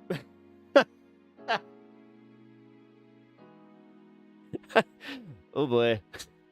I feel like I'm just holding the shovel and I'm just standing there leaning on it, but I accidentally kind of did that thing where I went like, it's like, oh no, and then it's starting to dig a hole. It's like, oh no, that hole's getting bigger. Oh no. I'm tired of a system of an owner class. I hate it. I absolutely hate it.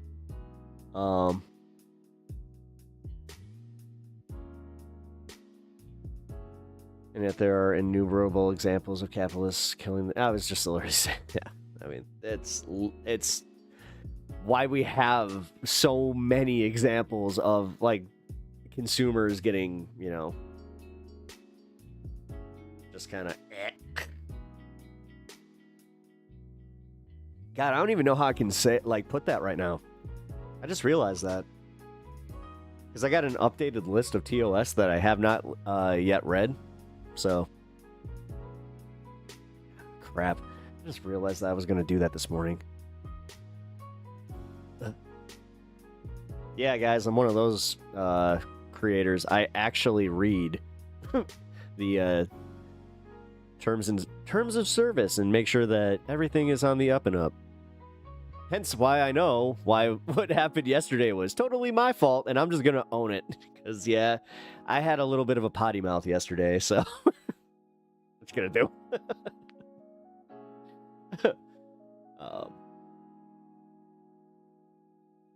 Ooh. There it goes. If you kill the environment, you're equally bad. If you kill your citizens because you can't control them, also bad. Yeah. Well, I mean, there are other like hard lines that I would have, like I don't know, not having due process, not having just like a lot of the protections that we already enjoy. This is where I'm really confused, is how people were systematically like quickly losing rights and like just finding out new things where we're just like, oh, this is now a problem. Like the student loans thing, like that's a problem. Like there's just so many, and it's just like, oh.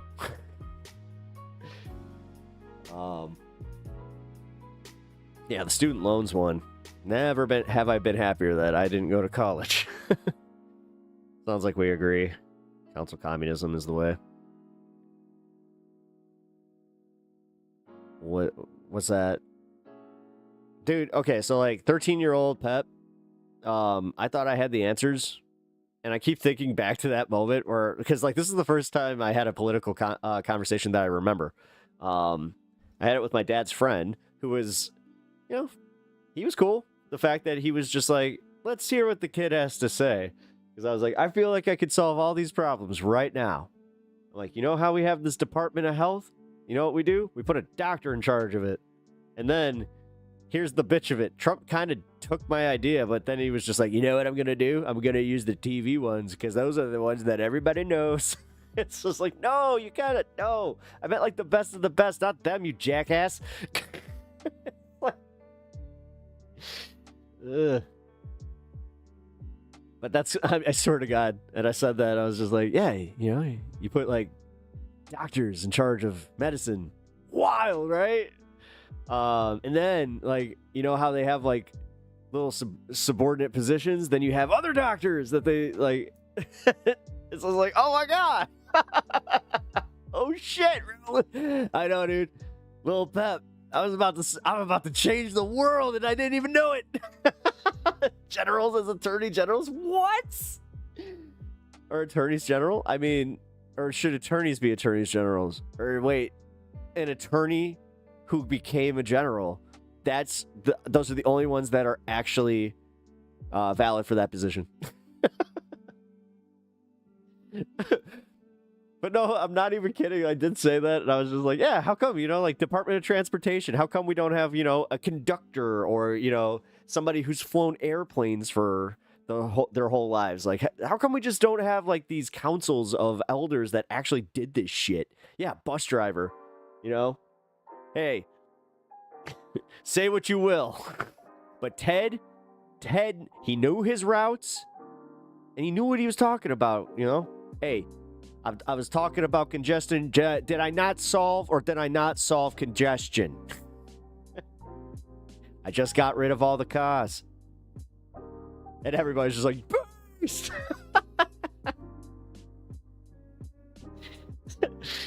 Oh, God. Ganja is a medicine. I mean, our buddy's not here for you to make that argument. Wait, was that you dipping your toe into stream? You're just like, is he here? Oh my God.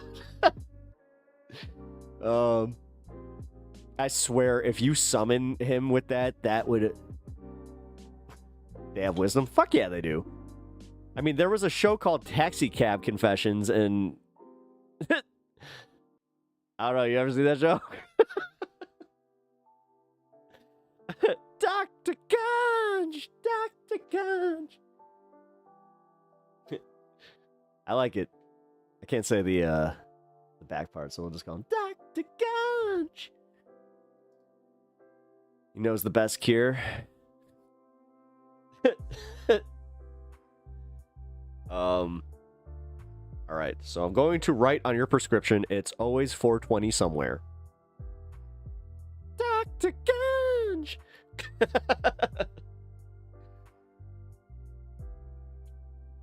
Dr. Grid.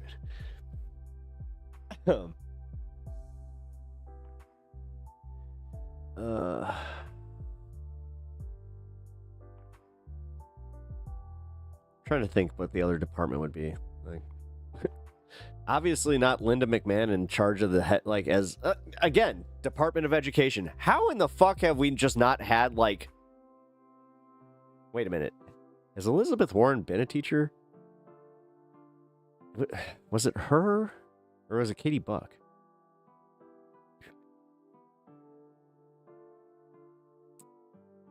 Can't remember.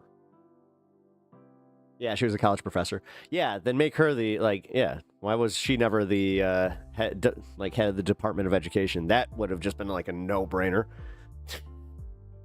Headmaster, yeah. Then, oh, she was like, damn. I didn't know that.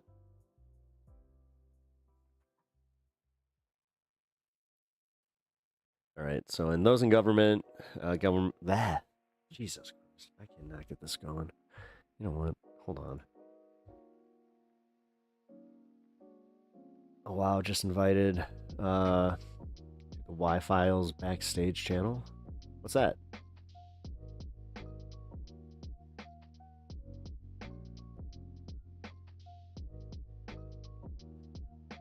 What's the Y-Files?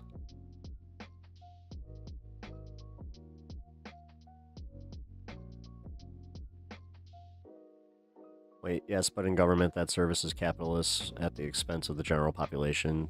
That's expected. That's the problem with this capitalist government.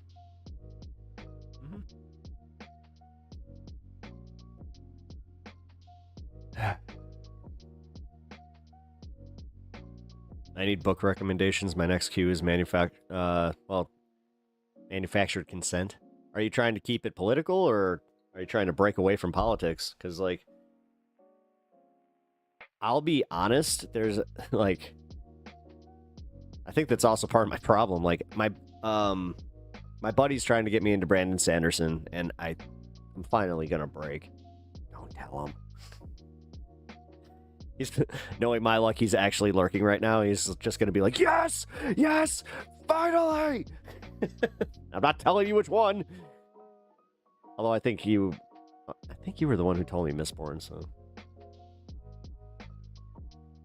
Have them read a Socialist Reconstruction. We have the book club, don't we? Wait a minute. I have comic books, but I don't actually have, like, the book recommendations? Okay, now that's actually kind of sad. Hold on. I gotta create that.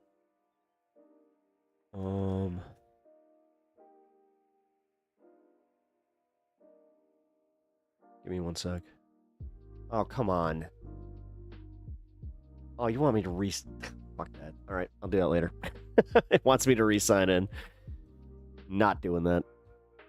Or sign in, sign out kind of thing. Yep. Economics, politics, philosophy, anything really. Nice. Well,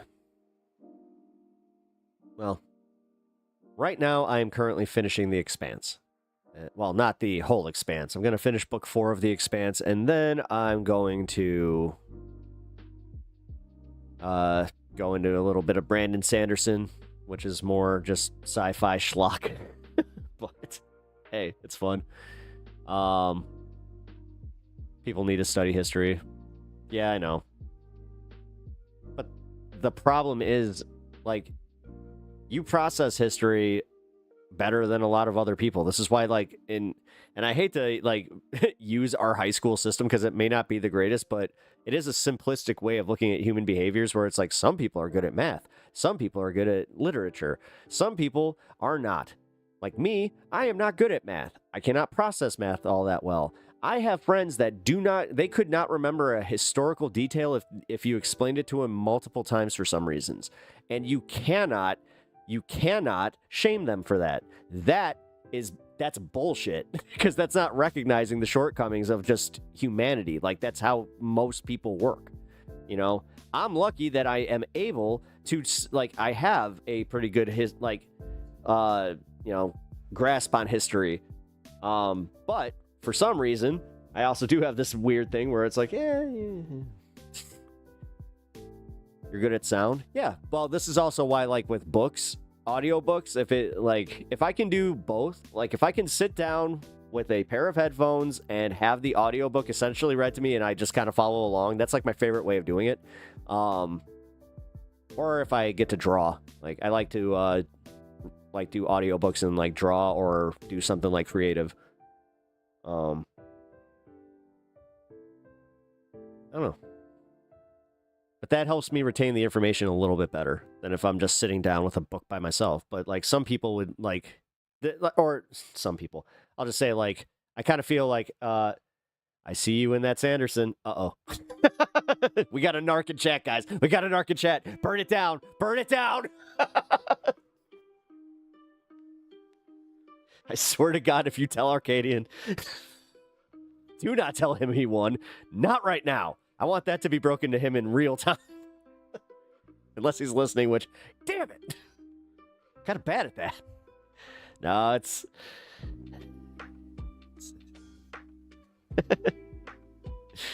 gonna happen. It's gonna happen. Finally. I have enough. I got enough. Like, actually, when I found out you were reading it, I was just like, he's reading it? I forgot. It's like, oh, I forgot that we had everybody in this little book club except for me. Civil War, you mean the War of Northern Aggression?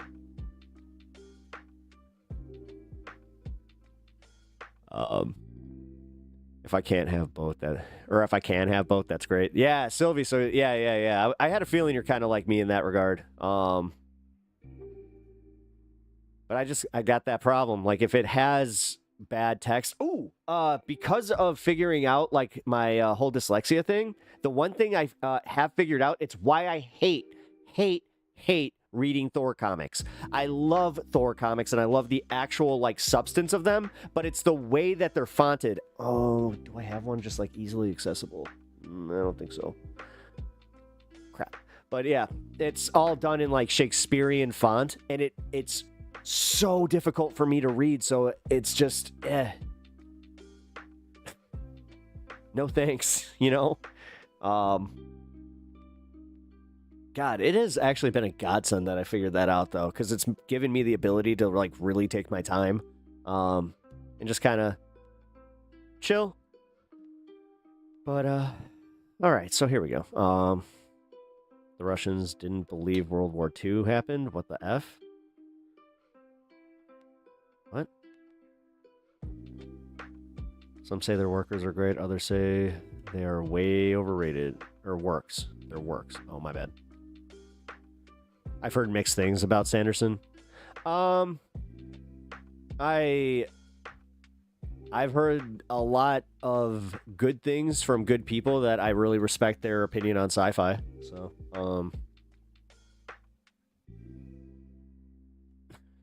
I'm gonna check it out.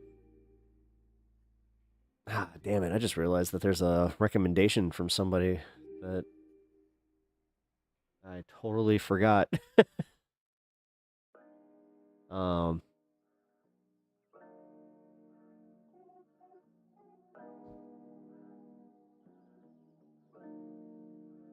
Wait, by managing the world's trading systems that they use to exploit cheap labor, ship jobs overseas, bust unions, repress general population, and like right now, got every government program designed to make sure that You're not an absolute mercy of the capitalists, or at the absolute mercy of capitalists. Well, yeah.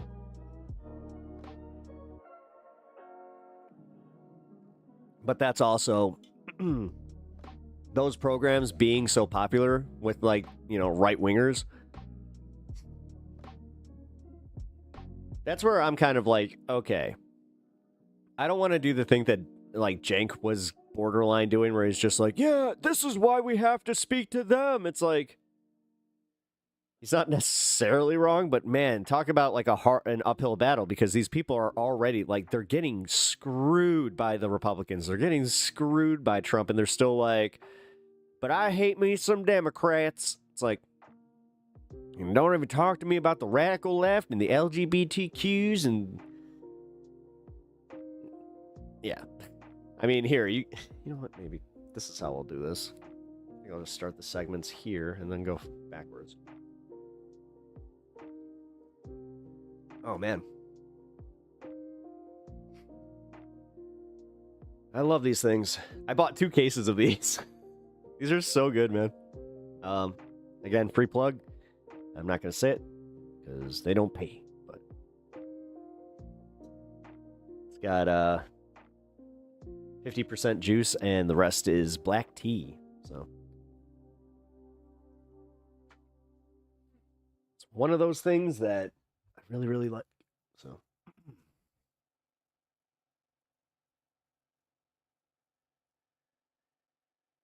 the Russians call it the Great Patriotic War. I get it, though.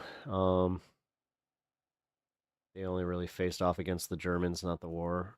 Or they only really faced off against the Germans in the war, but yeah, they care about what happened around them at the time. Hands-offing an economy that threatens to...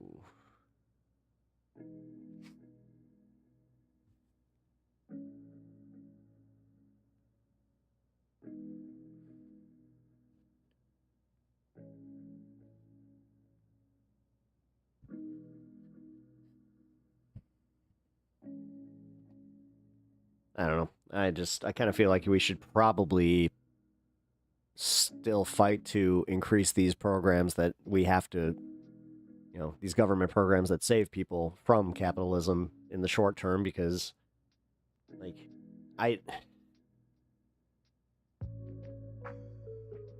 even if your timetable, I know that we talked about it. I think you said that your timetable was within, like, the next, 20 years that will be a full socialist government, which I don't fully agree with. I want it. Trust me. That's one of the things where I'm just like, please, but I just, the progression of our politics now, had you told me, even 10, 11 years ago, like, before Trump's first administration, that we'd be at this position, I'd be like, what? We should. You're 100% right. That's called a diversity of tactics. Yeah. Progress isn't linear, it zigs and zags. Yeah, exactly. That's where I'm just like, yeah, that's... Yeah, it's also how you win people. Like, you literally... Like, you win people with, like, your ideas based on the fact that, like, when they see, you know, programs like that. The other thing is, it's like, I saw this, I think I have it pulled up. It was a story about, like, a local Idaho video store that was shutting down, and how there's this girl that has severe Down syndrome that, like, she goes every day, and she pretty much, like, relied on it. And, yeah, it's a very beautiful story.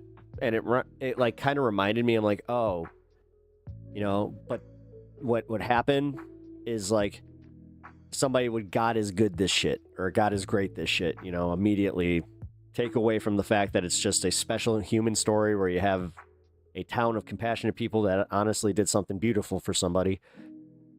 And then they just take it for their own purposes, and they just repackage it as their, well, that's the Lord and Savior, because nothing else, no true. Because, like, here's my thing. Do they understand how cynical they are, like, as people, if there's actually no true good in this world, that it's all steeped in God's grace?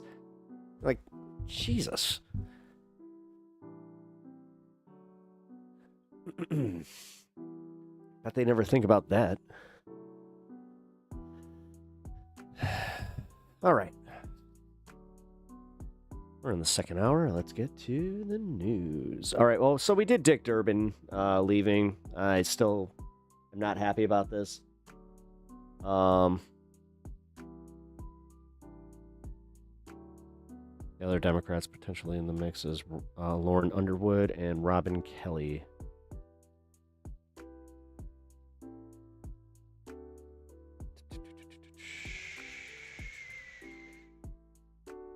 Trump critic, rise to power, don't care. The underestimated power of the downstate voters. In some respects, Durbin is an anomaly from a different era when Democrats south of I-80 could still win elections. That's part of Illinois that's mostly ruby red politically. That's where I was saying this. Here. This is where I was saying, guys, like, this is where I'm starting to freak out a little bit.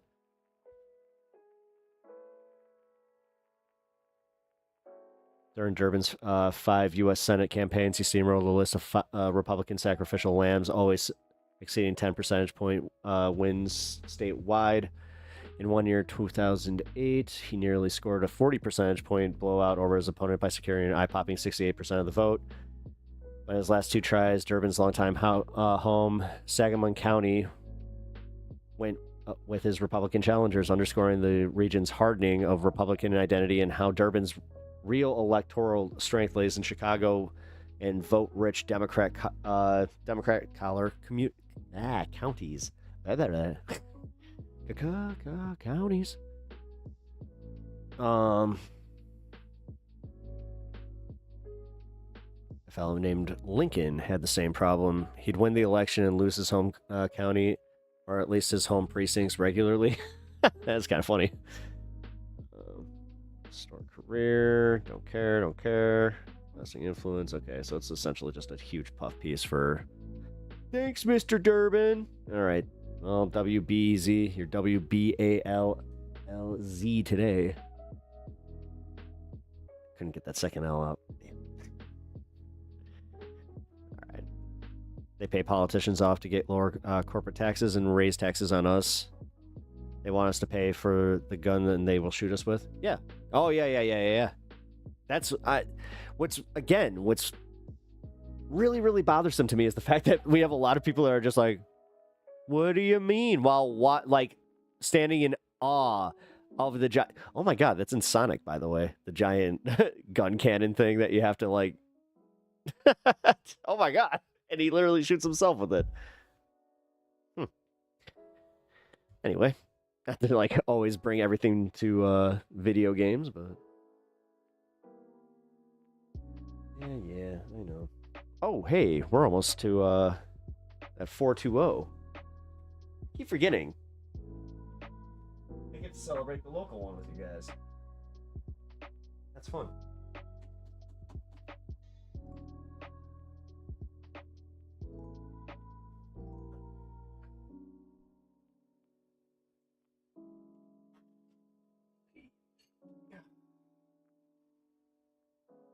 I still can't believe DSA tried to get money from me.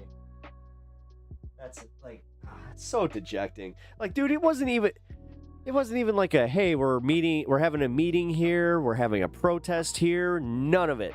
Just, could you possibly spot a 15? Like, we would like that $15 from you. It would really, really help. I'll just say this much. If you guys were ever considering donating that $15 to DSA, please donate it to me instead. Hey, capitalism, the game. And Pep is a player. Donate the player, hate the game. Right? No, that one. Fire. Yeah. I just realized that this thing's empty. And that it will just not do, so I have to go grab my stuff. I feel the need to control the price of labor, but never price of commodities we buy and live off of.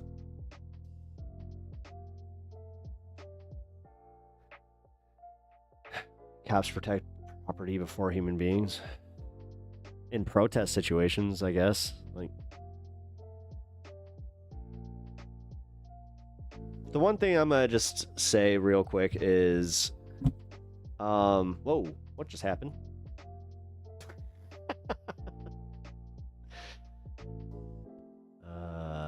That was weird. Is this whole thinking in absolutes?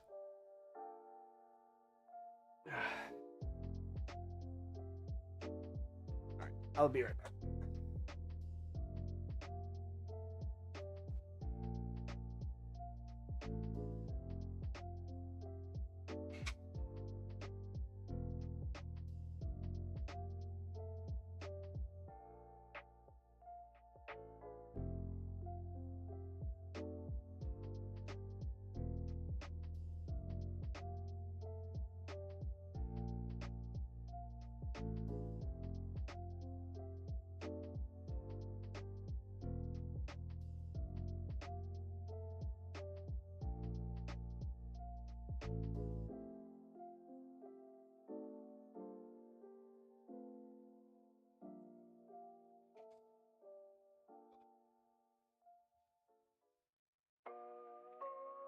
Ay. Ay, yeah.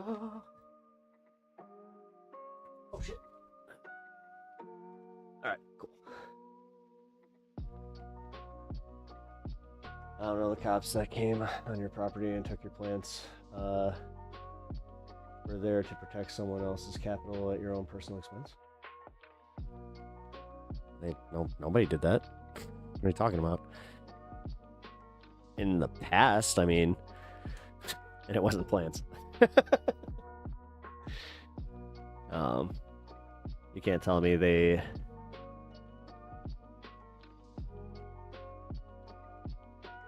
Oh, you're talking to Silverhawk. I was like, wait a minute. Are you talking about me? I'm like, wait a minute. Did I talk about that?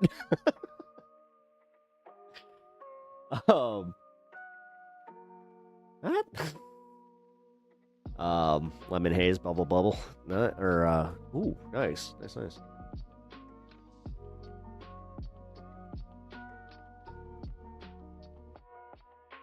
Wait.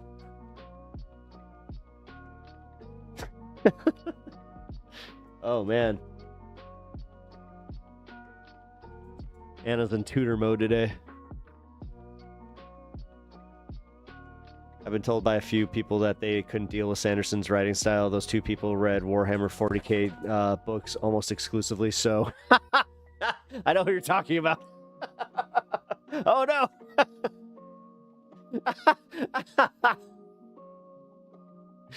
That's funny. Yeah, which is weird because I tried to read a Warhammer 40k book. Those are rough, dude. And they were like the mainstream ones, like the Horus Heresy. I could not get through it. I just watched a YouTube video on what happened, and that was way easier to just get through and just be like, hey, now I know the lore. Look at that. Cliff's notes. Woohoo! Wait, why?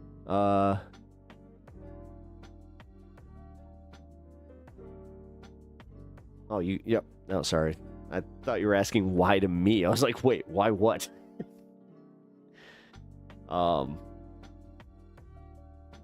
Yeah, it's kind of funny. Yeah, Fire Fist. I am not surprised in the slightest by that. Oh, speaking of, you know what? What do we got? Got a few minutes. Screw it. You're here. Let's do a Pokemon pack.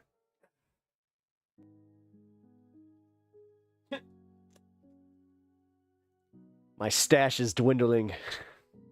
Although, I have it on good authority that things are going to be a little bit easier to find outside of, like, the rivalry stuff. Like, that's when it's going to get hot again. But, yeah, Journey Together just got really easy to find. And they're dropping their prices, like, pretty much down to what they should be, so.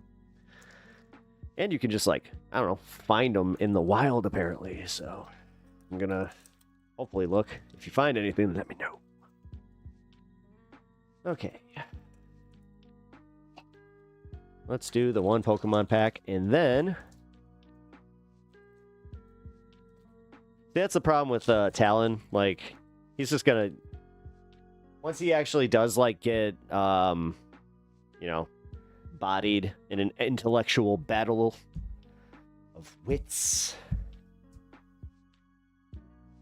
He just kind of wants to go, no, I'm not going to cage anymore. All right, we got Elekid. Whoa, couldn't even see him. Elekid. Yeah, hopefully, dude, it's... Ooh, Vanillite. Hell yeah. One of my personal favorite Pokemons is Onix. Tink-a-tink. Nice, needed that. Counter catcher. Oh, wow, hey. Dude, Absol, but that's some freaking sweet art. Masquerine. Ooh. Shiny Spinda. Vanillite. Ooh. Oh, dude, I don't have any of him. Volcanion. Cool. Not the greatest pack, but not a bad pack by any means. 'Cause, yeah. I didn't have... this one. Yeah, I only had one of the cards in here. Oh.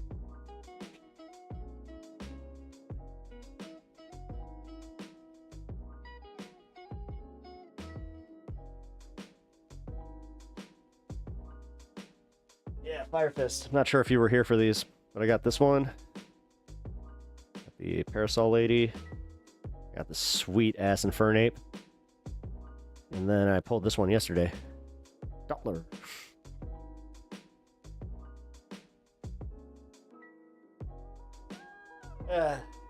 My one a day. One Pokemon pack a day keeps that doctor away. And when I talk about when I'm talking about doctors, I'm talking about therapists, even though it doesn't keep the therapist away. I see my therapist every week, so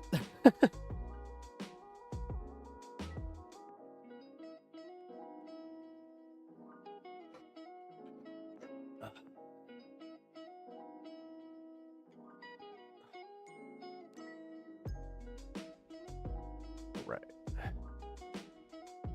You guys got everything loaded up on your end. Thank you. Yeah, that was a nice pull. I was like... I like the Parasol Lady, too. I didn't have any of her, so I was just like, cool.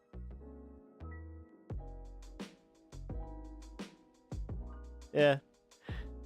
As I said, though, they're starting to dwindle, and I don't want to crack into those boxes back there, so, Dude, like...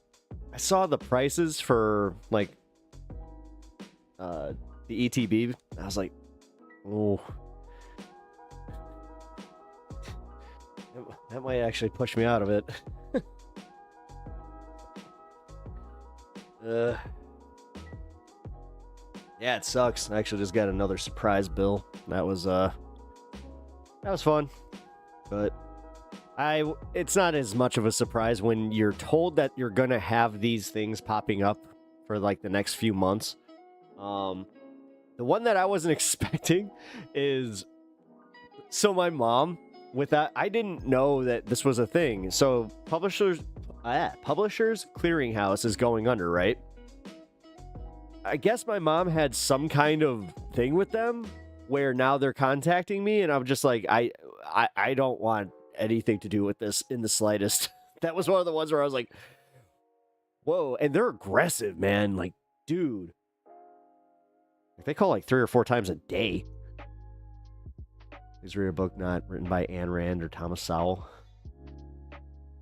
Yeah. Read a book.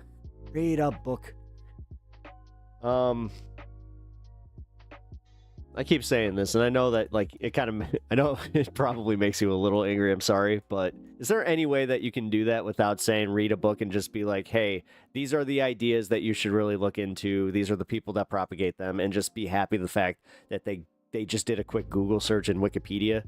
Like, you can change people's ideas, again, and I just said it, like Cliff Notes, like, again, this is why I revert to you, like, as an authority, is because I respect the fact that you retain knowledge in a much different way than me, in a much better way than me. This is also why, like, you know, there are A students and D students. Like,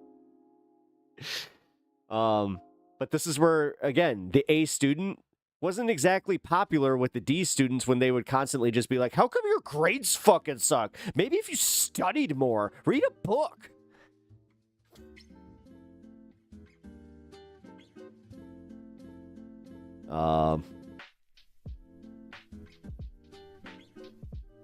It's irrelevant to this conversation, so is reading a book.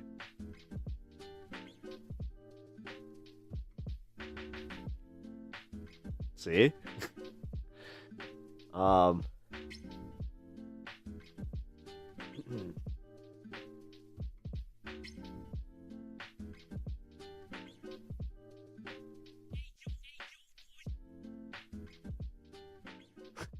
I just realized that I'm literally the demographic that, like, the For Dummies books were written for. Oh, that kind of hit me. Oh, no. Well. Oh. Pulls out Sacco. I don't know, go read a book or something. Just don't burden me with the responsibility of educating you. It's extremely exhausting. Hey, let's not forget whose hand here. So, this is why you are one of my favorites. All right. Cheers.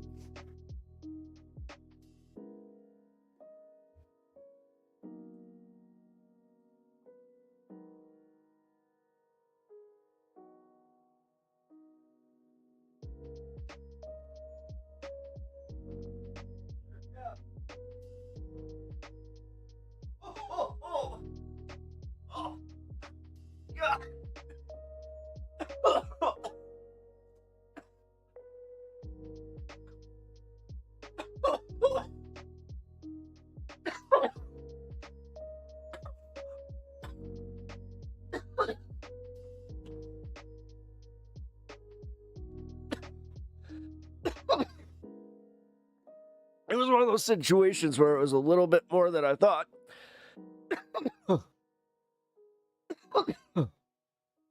Retire at 60? Dude. You're never going to retire. You're never going to retire. Even my pops is fucking like, I know for a fact he makes more than you. And made more than you. I don't think you get it. I really don't think you get it. Because he's still working, man. Even though he's retired. Because he realized that he can't live off the fixed income.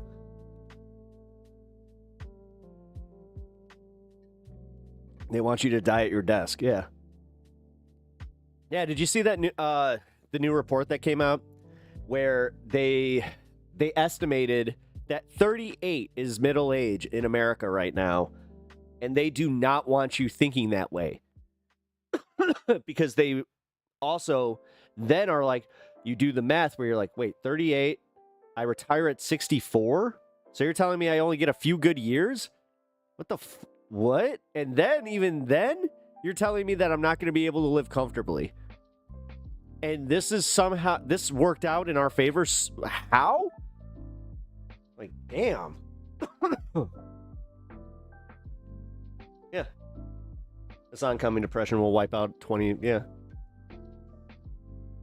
million.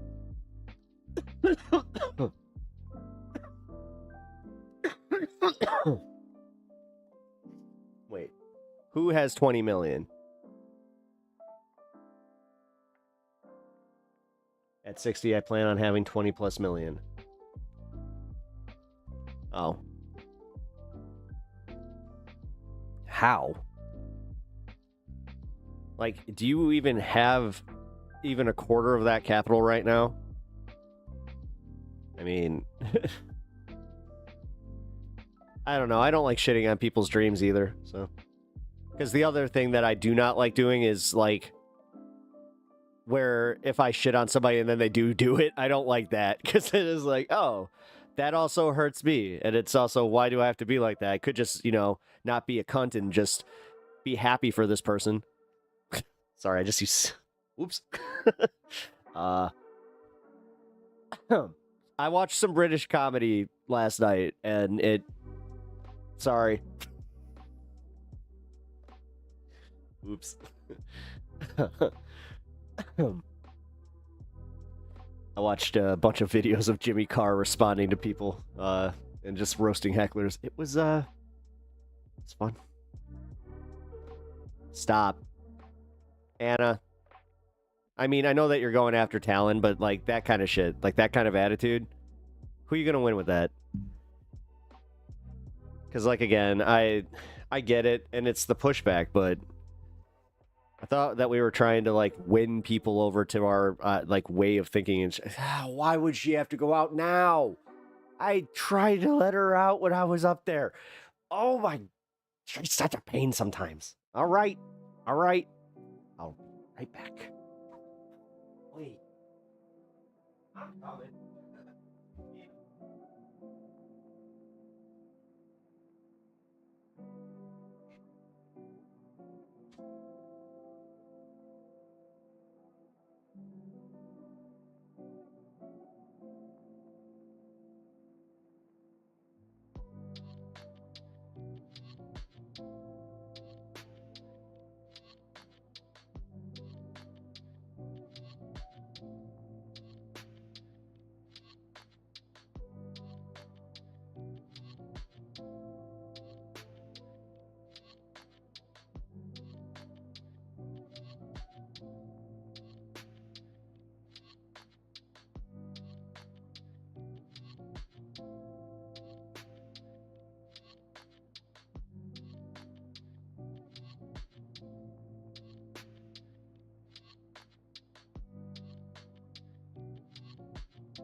One of these days,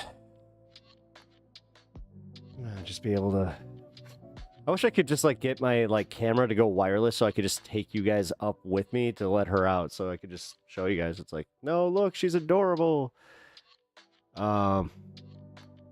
She's my baby. 14 and a half, man. She just reached it too. Actually, she's over 14 and a half now. Going on 15 years. A dog or cat. Oh, she's a yellow lab.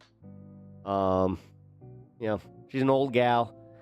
She has a lot going on. She has Cushing's disease and a thyroid issue. So, I'll just be honest. She kind of looks like borderline skeletal, but like the thing is, she has like all the energy of a puppy, and her joints are still fine.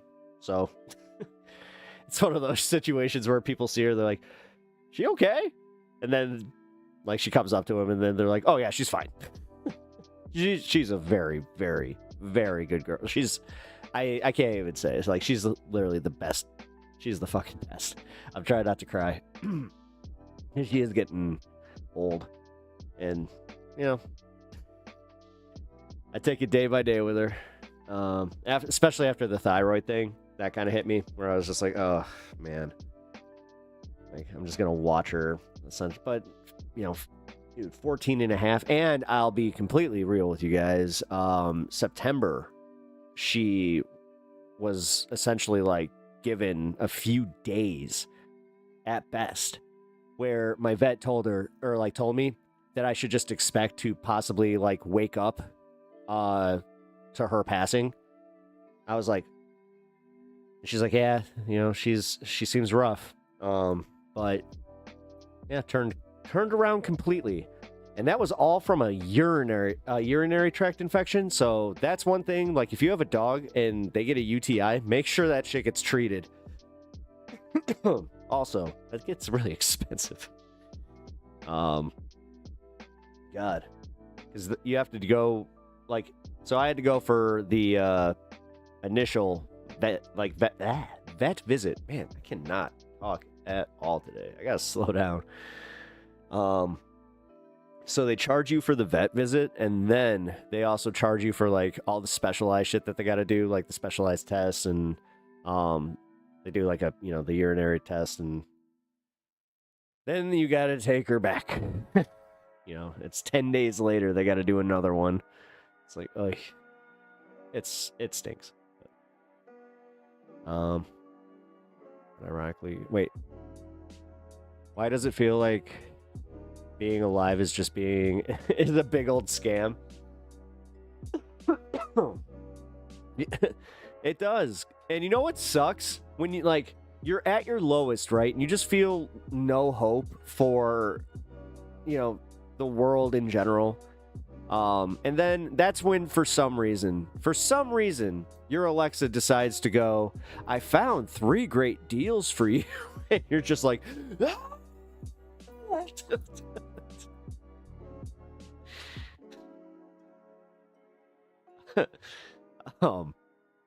just me. Ay. All right. Let's do the news. It's finally time for the news.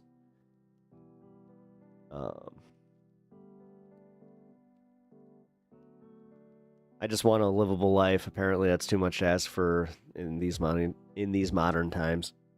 Yeah, apparently. Yeah, because also, like, screw you for living in a metropolitan area. That's the one thing that's kind of getting... I'm getting a little tired of that, because then you find out, like, all the... like, again, I hate to do this, but with the way that they want to have this Illinois secession, it's kind of like, all right, then, subsidies. You don't get the tax, you know, subsidies from us then anymore, any of it. Like, at that point, if we're doing this, then we're going to actually secede, and we're going to keep our money. But that would require an entire rewriting of the, you know, the tax code and distribution of wealth. But that would be the biggest FU to these people, is rewriting it so it's actually much easier and, like, more fun and better to live here. You know, having a bunch of tax incentives, having it just like a bunch of that shit. Because, like, they're gonna get it some way. Like, my dad has always said that, and I gotta give him that credit, where he's just like, you know, he moved from Illinois to Florida, then from Florida to Tennessee, and then back to Florida, then back to Tennessee. And then he was just like, you know what I learned? They get you. They're gonna get you no matter what you do. You know? Yeah, you have no income tax, but then you know what you pay on? You pay on, like, your car, you pay at the, you know, your medications, your food. He's just like, there's so many ways that they get you. I was just like, yeah.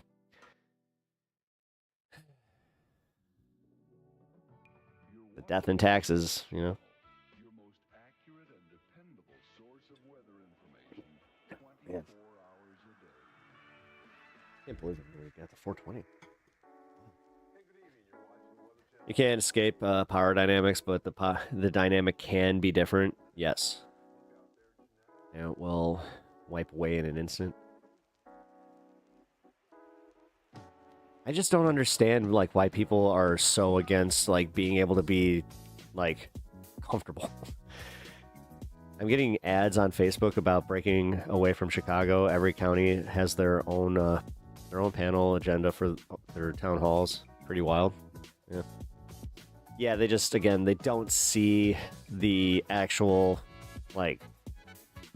I don't think they see what's going to happen if this, if they do that, but have fun. I just drove through Indiana. Have fun. Like, for fucking real. God.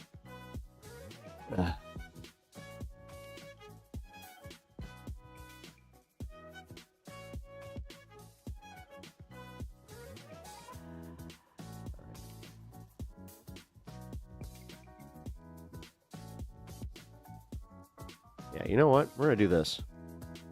I'm going to start backwards.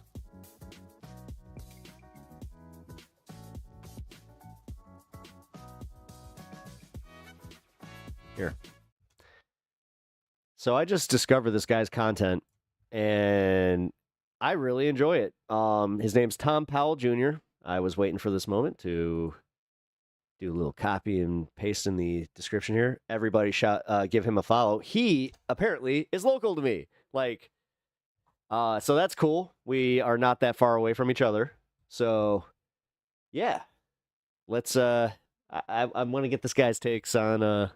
Well, I have seen this guy's takes on Indiana wanting to take over the poor counties in Illinois. So. Okay, let's talk about the two states that mean the most to me. Illinois, where I live, and Indiana, where I lived and have many family members. In this last election, I live in Illinois, I live up near the Chicagoland area. In this last election, several downstate counties had non-binding referendums on their ballots in order to see if the people of those counties wanted to leave Illinois. And several of those counties voted to leave Illinois. Now, first things first, before we go any further, none of this is actually going to happen because it would take both states agreeing on this plus an act of Congress, but let me just explain to you where we're at. So several downstate counties voted to secede from Illinois. Secede. I got to get that word right. Indiana recently passed a bill, we're waiting to see if the governor signs it, to allow those states to become part of Indiana. And as somebody who lives in Illinois, I would like to cast my unofficial ballot in favor of allowing these counties to leave our state. He's like, get the fuck out. Let me show you why. Kaz, do you feel the same way, bro? Because I don't know. I have mixed feelings about this. You can see here from this map, the red is Indiana, the blue and yellow make up Illinois. The yellow counties are the ones that voted to secede from Illinois and possibly join Indiana. All of the counties in yellow. I love the ones over here. Like, can we just acknowledge these cats? Now, we're going to put a... Where it's just like, wait, so Iowa didn't get a say? You don't even want Iowa or Missouri to get like a little bit? Oh, okay. I see how this goes. Side for a moment how impossible it is They're to just draw like, a state we just like Indiana's politics line here, and we're just going to talk about what these counties are and what it would mean to the two states. So the yellow counties are the ones that want to get out of Illinois. They don't want to be part of Illinois anymore. This Here we is go. a map Let him go. of how Kaz, I think me and you know that map a little too well to the point where we're just like, oh, dude, just much state funding on average each county takes in compared to what it generates. so long, farewell, Avita, saying goodbye. And what you're going to see from this map is only the gray and purple areas in the upper right-hand corner, adieu, the Chicagoland area. I bid you adieu. Yeah, that would be Chicago and its suburbs, where I live. Only those areas Me and you would be canning with fucking just like get back less see Avita saying. than $1 for every $1 it puts into the state funding. Man. Every This just other became- place Okay, sorry, man. I know this just became really fun though. gets back more. The yellow, $1.38 on average. The blue, $1.80. Oh my, Indiana isn't doing well right now. The green, $1.42, and the Robin. orange all the way down in the bottom, $2.88 on average. So these are all taker counties. They Boom. need money from the purple and gray you, Tom. areas in order to stay alive. They're also the ones that bitch the most about the purple and gray areas. Yes.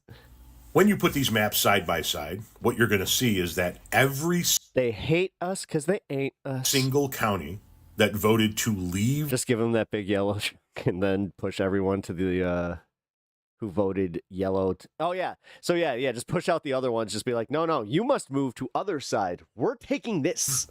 the state of Illinois that doesn't I like how even Rockford's just like, nah, bro. want to be part Nah. of the state of Illinois relies on Oh the state my of God. Illinois to I keep just it realized that because here, guys, I'm not sure if you know this. So like afloat financially. in Illinois, we have it like we have like the Chicagoland areas like up here, and then you have like the the northwest suburbs, and then you have the like the outer suburbs and like Rockford, and they're considered like country areas. You would think, especially like all the like flags you see out there, they would have voted for that, but they're just like, nah, bruh, nah. Without taking in That's more really funny state to me. funding than they generate, they would collapse. They could not pay their bills. This is how the counties in Illinois voted in the last election. See, Tom, it's a red state. No, because this state has just a little over 12 See what I was talking million about? people living in it, about 12.2, 12.3. And that blue area in the upper right-hand corner accounts for 9.2 million of it. What you're seeing here is a shit ton of sparsely populated counties voting red. And when we put it all together, what you see is that the counties that want to leave Illinois, the counties that voted to leave Illinois, are all financially dependent on the state they want to leave. And all of them voted Republican. Every last one of them. Mm-hmm. And when you take a look at the most federally dependent states in this country, in other words, states that need money from the federal government to survive because they don't generate enough tax revenue to pay their own bills, Indiana comes in at number 9. Indiana is what's called a taker state. I showed you taker counties from a county level. Indiana is one of the many red states I want to be friends with this man. that takes money from blue states in order to survive. Illinois is one of the states that it's called a donor state. We take in about 68 cents for every $1 in federal funding we generate because it goes to states like Indiana. So, the 9th most federally dependent state wants to take from us a slew of financially dependent counties that all vote Republican. Now, would Illinois lose a couple of electoral points? Like Yes. They might drop down by a couple of electoral college votes? Yeah. But what would happen to Illinois is, He's right about that. it would become bluer than it ever has been because it would jettison nothing but red voting counties.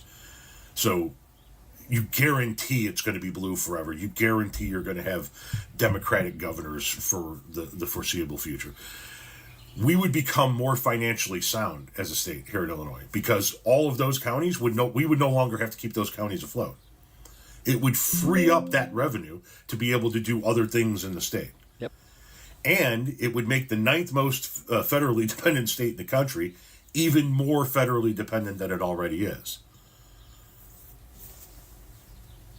I don't see where the downfall is for Illinois. People never realize how important their neighbors are until you start missing the benefits. Fuck them. Let them go. Yeah.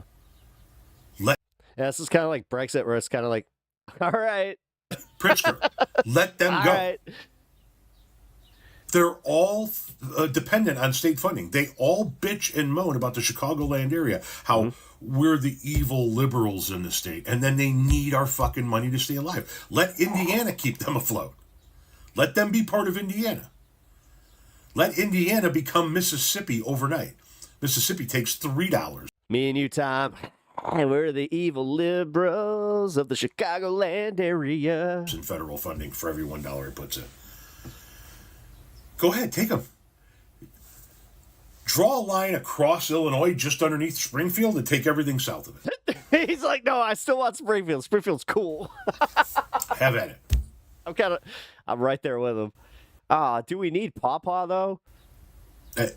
This is not a lose situation for Illinois. Illinois becomes more financially sound. We get rid of some of the dead weight, so to speak, the people who leech off of the ones that actually generate the GDP in this state, and we lose a bunch of red voting counties. Yeah. Yeah, the ones that sit there like bitching and moaning about like, we lost our mom and pop shops, but they're like literally saying this like with their Walmart cart in hand. I'll sign the petition to make this happen today. Where is it?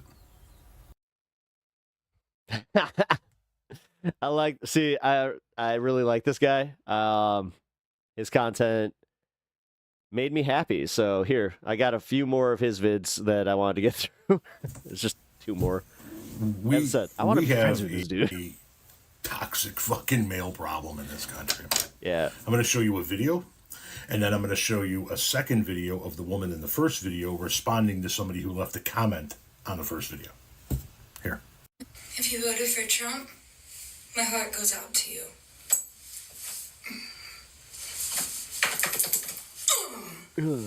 Like, Heart goes out to you. Ew. Thank the fucking Lord. Oh my. What? I wouldn't even put you on your knees. Something tells me you're lying there, sir. Make this motherfucker famous. We have a... Yep. I don't usually do shorts, but that was good. Holy shit. Yeah, okay, so here's a content warning.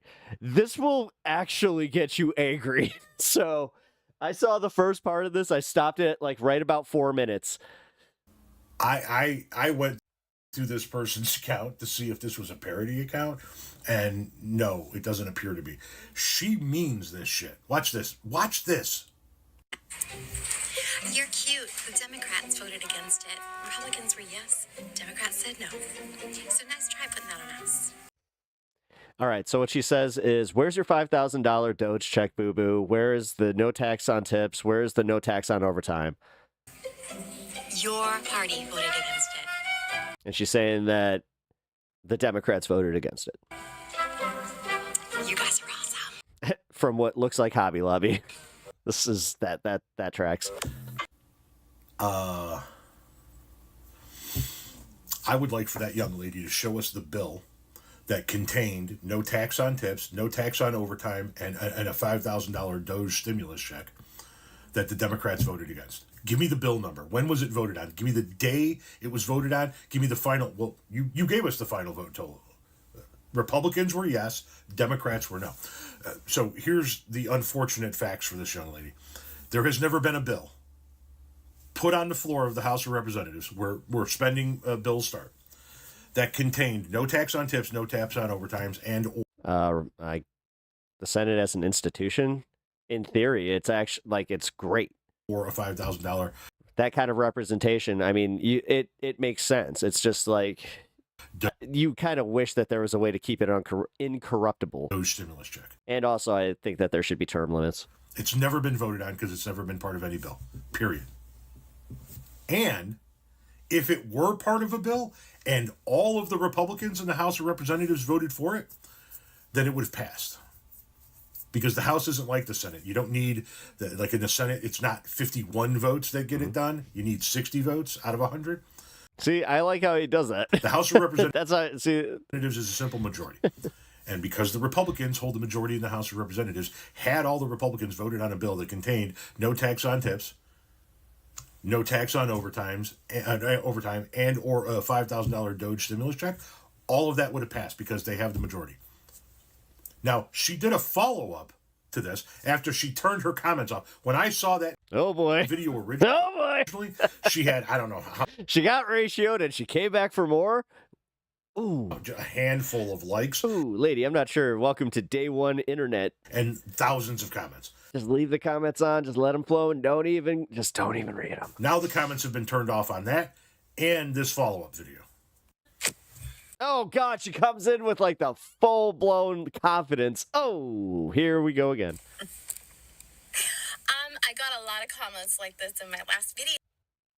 Your party has control of Congress, the White House, and Supreme Court. About when they voted on no tax, no tips on overtime to make it into law. The Democrats voted no. No. Okay. The Democrats voted no. But what they're saying is you have control of all of the houses. Now, if you had attended school, Okay.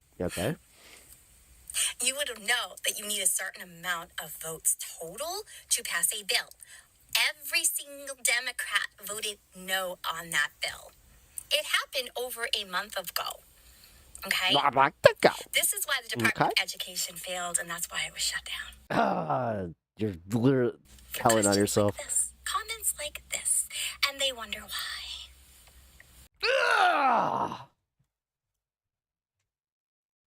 I don't want to punch my computer screen. I don't want to punch my computer screen. I don't want to punch my computer screen. I really want to punch my computer screen. Holy fucking shit. Holy fuck. That's honest to God. He should have just ended it there. Just holy. So, once again, these bills, funding bills, spending bills, originate in the House of Representatives. You're thinking of the Senate, where there's 100 senators, and you would think 51 votes would get it done, but really you need 60 votes. In the House of Representatives, it is a simple majority, which the Republicans have. So it doesn't fucking matter if every Democrat voted against it. It would have still passed. The fact of the matter is, it's never been in a bill anywhere. And by the way, the U.S. Department of Education does not set education standards. That's done at the state level. It has been for our entire lives. Yeah, which I would say that I don't want to go there. You don't even know what the fucking Department of Education does. And you're telling people, had you stayed in school. Boo-boo, I'm a fucking high school dropout and I know this shit. Represent. Holy fucking shit. How the fuck is your account even still operational? How have you not deactivated all of your social media and went and hid under your fucking bed by now? Jesus fucking. I'll just say this because I know it would hurt her on like a fundamental level. Bless her heart. Christ. Jesus. Yeah. Yeah.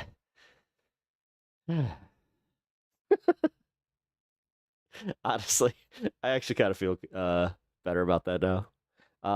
And here's a 2-minute and 50-second palate cleanser from Bernie Sanders' campaign. Let's take a look. Enjoy.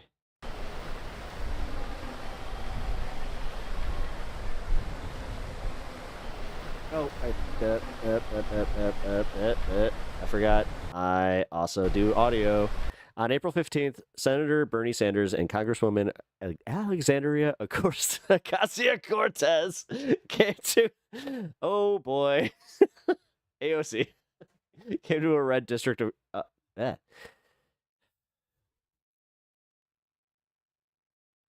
reset. All right. On April 15th, Senator Bernie Sanders and Congresswoman Alexandria Ocasio-Cortez came to the red district of Kern County to hold a rally. Wow. We asked Republicans and former Republicans in line why they showed up. I'm sure there's a lot of things you disagree with Senator Sanders and Alexandria Ocasio-Cortez on. Is there anything you agree with them on? I think that they believe in this country. Politically, I believe we have a different method in why we believe and how we want to get it. But I don't doubt that they don't care about the country. I came down here to understand, essentially. I want very much to see the Democratic Party come back strong. As far as Sanders is concerned, ideologically, I don't align with him. However, he's proven to be an able politician. Okay, he has also too done what he could as a senator to keep us from being engaged in too many wars. So I certainly would go ahead and give him credit for that. Again, his vision of the country and mine do differ. But the fact that they're here and they're willing to go ahead and explain their position to people, I believe is important. I think it's going to lead to understanding. It's going to lead to more discussion. This is the first political I've ever gone to. I worked in agriculture, and we're going to lose a lot. Nobody's talking about hardly, but we're going to lose a lot of markets probably, because once other countries don't buy here, they're going to buy from Argentina, Brazil, top 1 and 2 corn and soybean, and it's going to hurt the farmers here. It's something like I've taught my children. When someone lies all the time, you never know when they're lying and when they're not. And we have a good case of that right now with Mr. Trump. And but Bernie Sanders, I like him because he's recognizing things a lot of people aren't. He's bringing it out. He's working hard. He doesn't have to do this. He's working hard to help people understand what's going on. The conservatives became something that no one should recognize. They became hateful racist people, and that's not me. We're here to help everybody. We're here to help each other. There's no reason in the world to be exclusive of anyone. Who cares who you love? Who cares what color you are? Who cares what your eyes look like? We're supposed to be in this together. And the conservatives are no longer in this together. And look, it's going to take all of us. It can't just be one side or the other. We're going to have to come together, put our differences aside, and do what's best for the American people.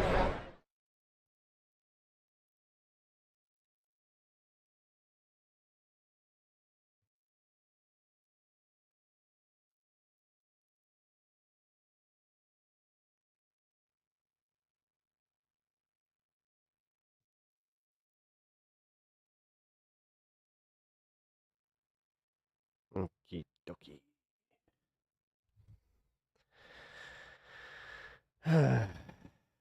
Following the Shannon Sharp drama, eyes look like. Yeah. I mean, I watched the Abba and Preach video on it, which honestly, it kind of reminded me why sometimes I do get bothered by Abba and Preach, because they are just a tad bit of that, you know. I don't want to say toxic masculinity, but right in that fine line. Because they almost do that thing where it's just like, if she's lying, like, it's just like, oh boy. Oh boy. I don't know. What's your take on it, Mitesh? You won't get in trouble. I hope. Unless you want to tell me privately through the Discord. Then you can do that if you just want to be safe.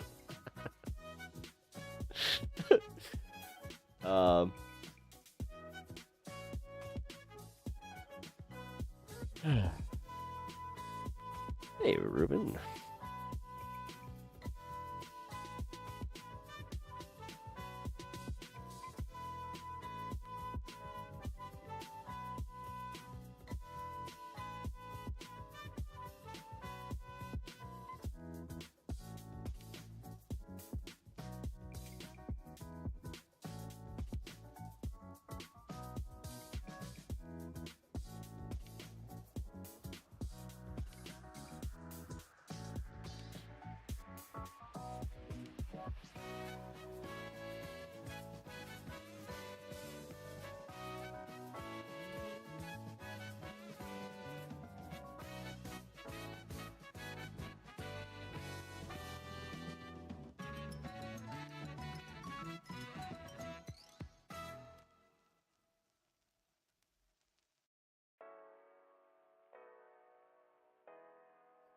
Okay.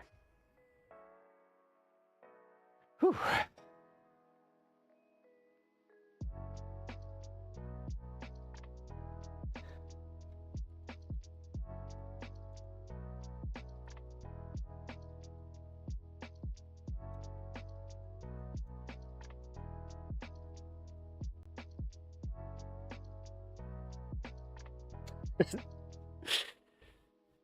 All right.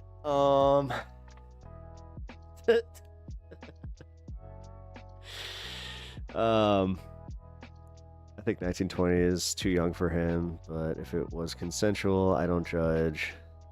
If he did something without consent, then that's an issue. Yeah.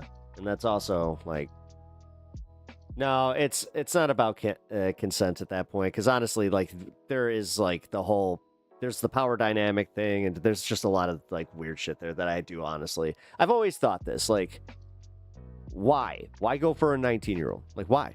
Like, they're so fucking like mentally vulnerable at that point. Like, especially in this day and age, they're fucking children. Like, at least that's how I see it. I'm not trying to be that condescending, but it's kind of how I view them. Like, I see anybody, it's like weird. The older I've gotten too, it's like that age does move. It's just, it used to be like 21, then it was weird because it went from 21 to like 23 to 25 to now I'm just like, are you 30? Because if you're under the age of 30, I still think that you're kind of a child.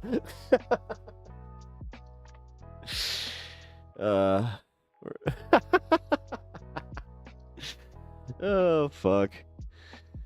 But, oh, Jesus. Talon, Go argue that somewhere else. I'm gonna just give you that fair warning. I'm not doing your libertarian fucking age of consent bullshit.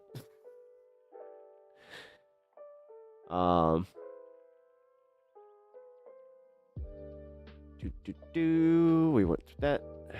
So yes, follow Thomas Powell or Tom Powell. Like Tom Powell.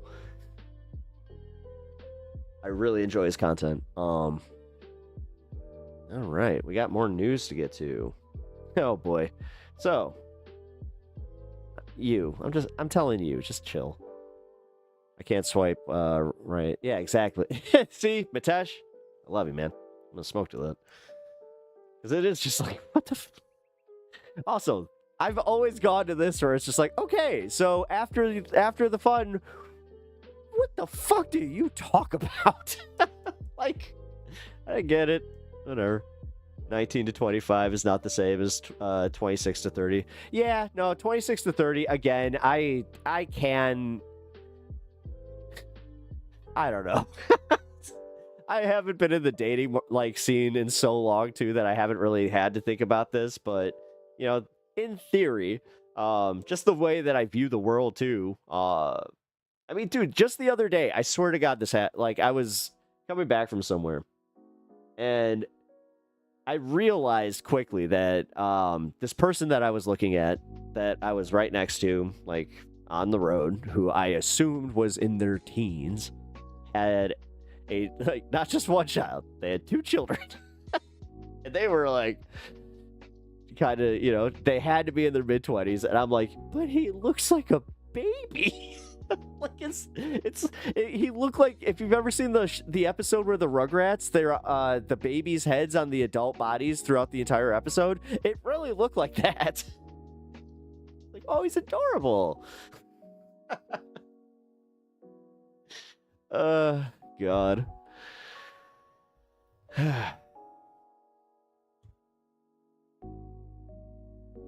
Wait, more Dope Smoky advocacy today. Oh, he's here! He's here! Damn it. Guys! Come quick! Repentant man is here to save our souls! Come! Let us rejoice in the repentant man! For what would we do without his blessings? He gives himself for my sins. He is here because I, like me, to have a little bit of smoke. For this, I will cheers him. That pop.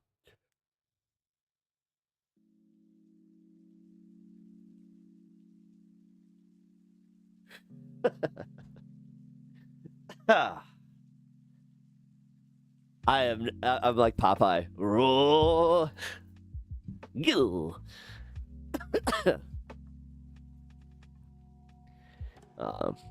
You change more between 19, 25, 26, and 30. I think under 25 is young and is still growing up. Yeah. Yeah, no, I look at... Yeah, exactly. No, yeah, I agree with you, Robin. I think that's... Yeah, damn. You're so wise. You're literally like... I wish I could even be like, that's what I meant, but no. It's Robin said it. And it's not what I really... I wouldn't have articulated it like that, so thank you. As I said, I appreciate you guys for making up for my shortcomings. Which, boy, are there a lot. We're establishing which ones are okay, though.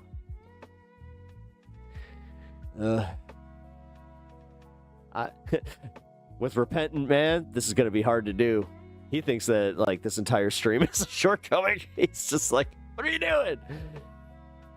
I'm not here to save souls. I'm here to show you the error of your ways when it comes to dope smoking. But in the error... So wait, you don't care about my eternal soul? Wait, so you're just doing this to condescend to me? That's all. That's it? This is for you, not me? You're telling me that this is for you? Not me? I got you. Nice.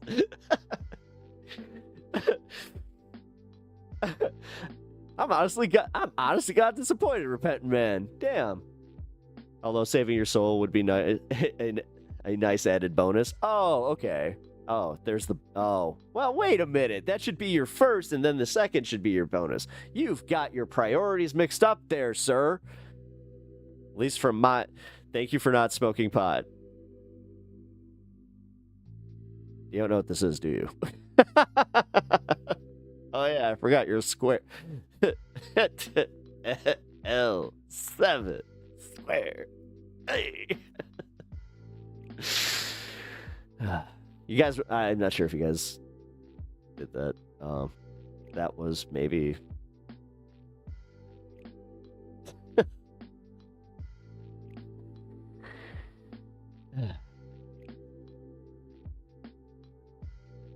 Oh, shit. I just realized that my chat was paused. My bad, guys. We talking about Shannon Sharp? No, I really don't want to. I really don't want to. Because you're in chat, I really don't want to. I'm gonna be real here, man. I don't want your bullshit on this. Yeah, Mitesh, actually. Like, I disagree with I agree with everything that you're saying. I'm 38 and I'm still a child.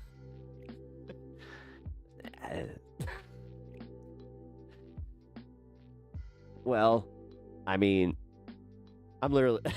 Dude. But wait, what do you mean? Every adult has their favorite Power Ranger. What do you mean?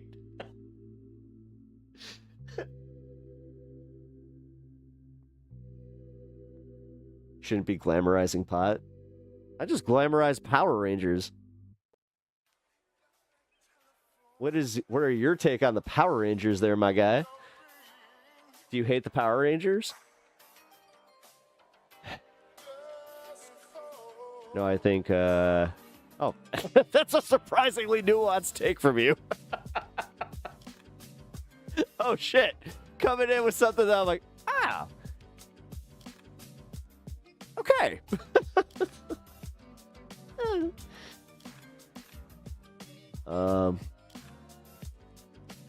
Pot smokers lie on the couch all day, eating chips, watching TV. What movies have you been watching?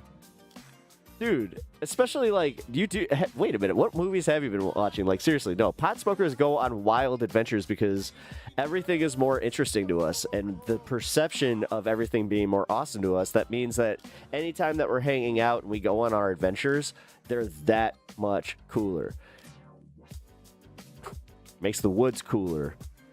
It makes video games cooler. I mean, dude, seriously, there's nothing cool. There is nothing better than just, chilling with a few of the boys, sitting on the couch. Actually, in my case, it's literally the boys and the girls on the couch, and then getting my ass whooped by the girls in some Mario Party and some Mario Kart. It's not fair. It's not fair. But that's all of us, okay? Okay. I have a friend that is the epitome of, oh, you think just because I'm a girl that I can't game, huh? Okay. And then she will just casually whoop the shit out of you. It's kind of fun.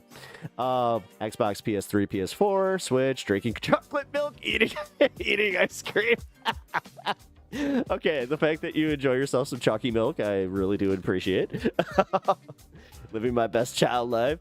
All right, I know, like, dude, it was killed, like, a few years ago, but this is also what really made me upset, was when they were doing the Dino Nugget craze. I actually, like... They were better. They were better until Tyson, or not Tyson. Actually, Tyson, it's Purdue. Purdue actually has their air fryer nuggets. They're fucking amazing. So, just gonna say. What, dude? I've been riding my mountain bike and going to the pinball bar. Dude, that's so cool. You got a pinball bar. Like, that's so cool. I have to go, like, far to get to they have one called the Bottom Lounge, and I have to go pretty far for that. I go to see concerts there, but it's one of those places where I make sure to get there super early, and I kind of piss off some of my friends where I'm just like, I'll see you in a bit. They're like, what? I'm like, oh, you guys could go to the Merchland and stuff. I'm going to go play some pinball. They have the Bobby Orr pinball machine there, guys. I'm a Wario. I've got to win. Yeah, dude, I just unlocked Wario in Super Smash Brothers. I realized that I didn't have anything unlocked in that game, so next time it's on, I am back into that game. Somebody had mentioned it, and I was just like, yeah, you know what? Super Smash Brothers is like superior. And what they mentioned was that they fixed some of the gaming mechanics to go back to what it was on the Wii U for Brawl. So it's essentially the Brawl mechanics now. So yes, it's fucking awesome. Just gonna say, totally worth playing again. So,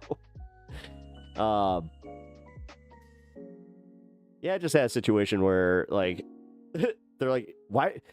All of a sudden you're using Luigi? I'm like, I've always used Luigi. Wait, what's going on? Like I always use Yoshi because I kind of never got the chance to use my character. So it's kind of like, oh. And then, you know, our man Luigi goes and becomes the saint, and I'm just like, I want him to represent me. Well, in the game. Oh, Mario. You know what I'm talking about. Ground Control Arcade. Man, that's so cool. In Portland is cool. Except for the guy who wandered in with a machete a couple months back. Uncool. Dude, that happened at a Comic-Con, and he showed up with, like, more than a machete, but that was the weapon that he had drawn. And he was just, like, he casually walks up. It's this, like, big dude. And he, he's got a Punisher t-shirt because he thought that was gonna, like, you know, that was gonna hide him at a Comic-Con. Like, I'm cosplaying the Punisher. That's why I have all these guns, dude. And he's just like, I'm here for Jason, David, Frank. It was just like, oh god. Yeah, I just watched the Dark Side of the Power Rangers, which actually is why I got that out. It reminded me. I was just like, oh yeah, you know what? I forgot. I got some of them collector figures that I can put on the wall on the side that is not on camera, because apparently it's too much. No, I agreed. After I removed the Elon sign, I was like, yeah, you know what? You gotta have some space to breathe. All right, guys. Let's do the local news. So this is my local news first.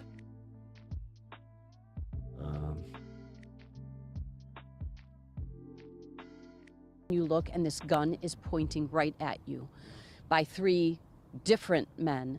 Take it. Take everything. Take everything. Take everything. We had a beautiful dinner. That's actually how you handle that. That was how you handle that. Downtown. I hate to say it, like, it's as much as you want to be like, I may have a few to carry a conceal. It's like, no. You know, the way that they snuck up on him like that, the smartest thing you do is just, no, here. Left the dinner and came. But dude, I'm pretty sure that they were, like, targeting you the entire night. Home, and very uneventful on the way home, just pulled into the driveway. And when Ugh, this annoys me. He reminds me of my mom's husband. When we pulled into the driveway, we just got out and started walking towards our front door as we do, you know, 1,000 times before. He has a little upspeak. And a car pulled up on the other side of the street. They, you know, at first we thought it could be one of our friend, you know, one of our son's friends. But as soon as we saw the doors open and 3 men rushing at us, guns drawn.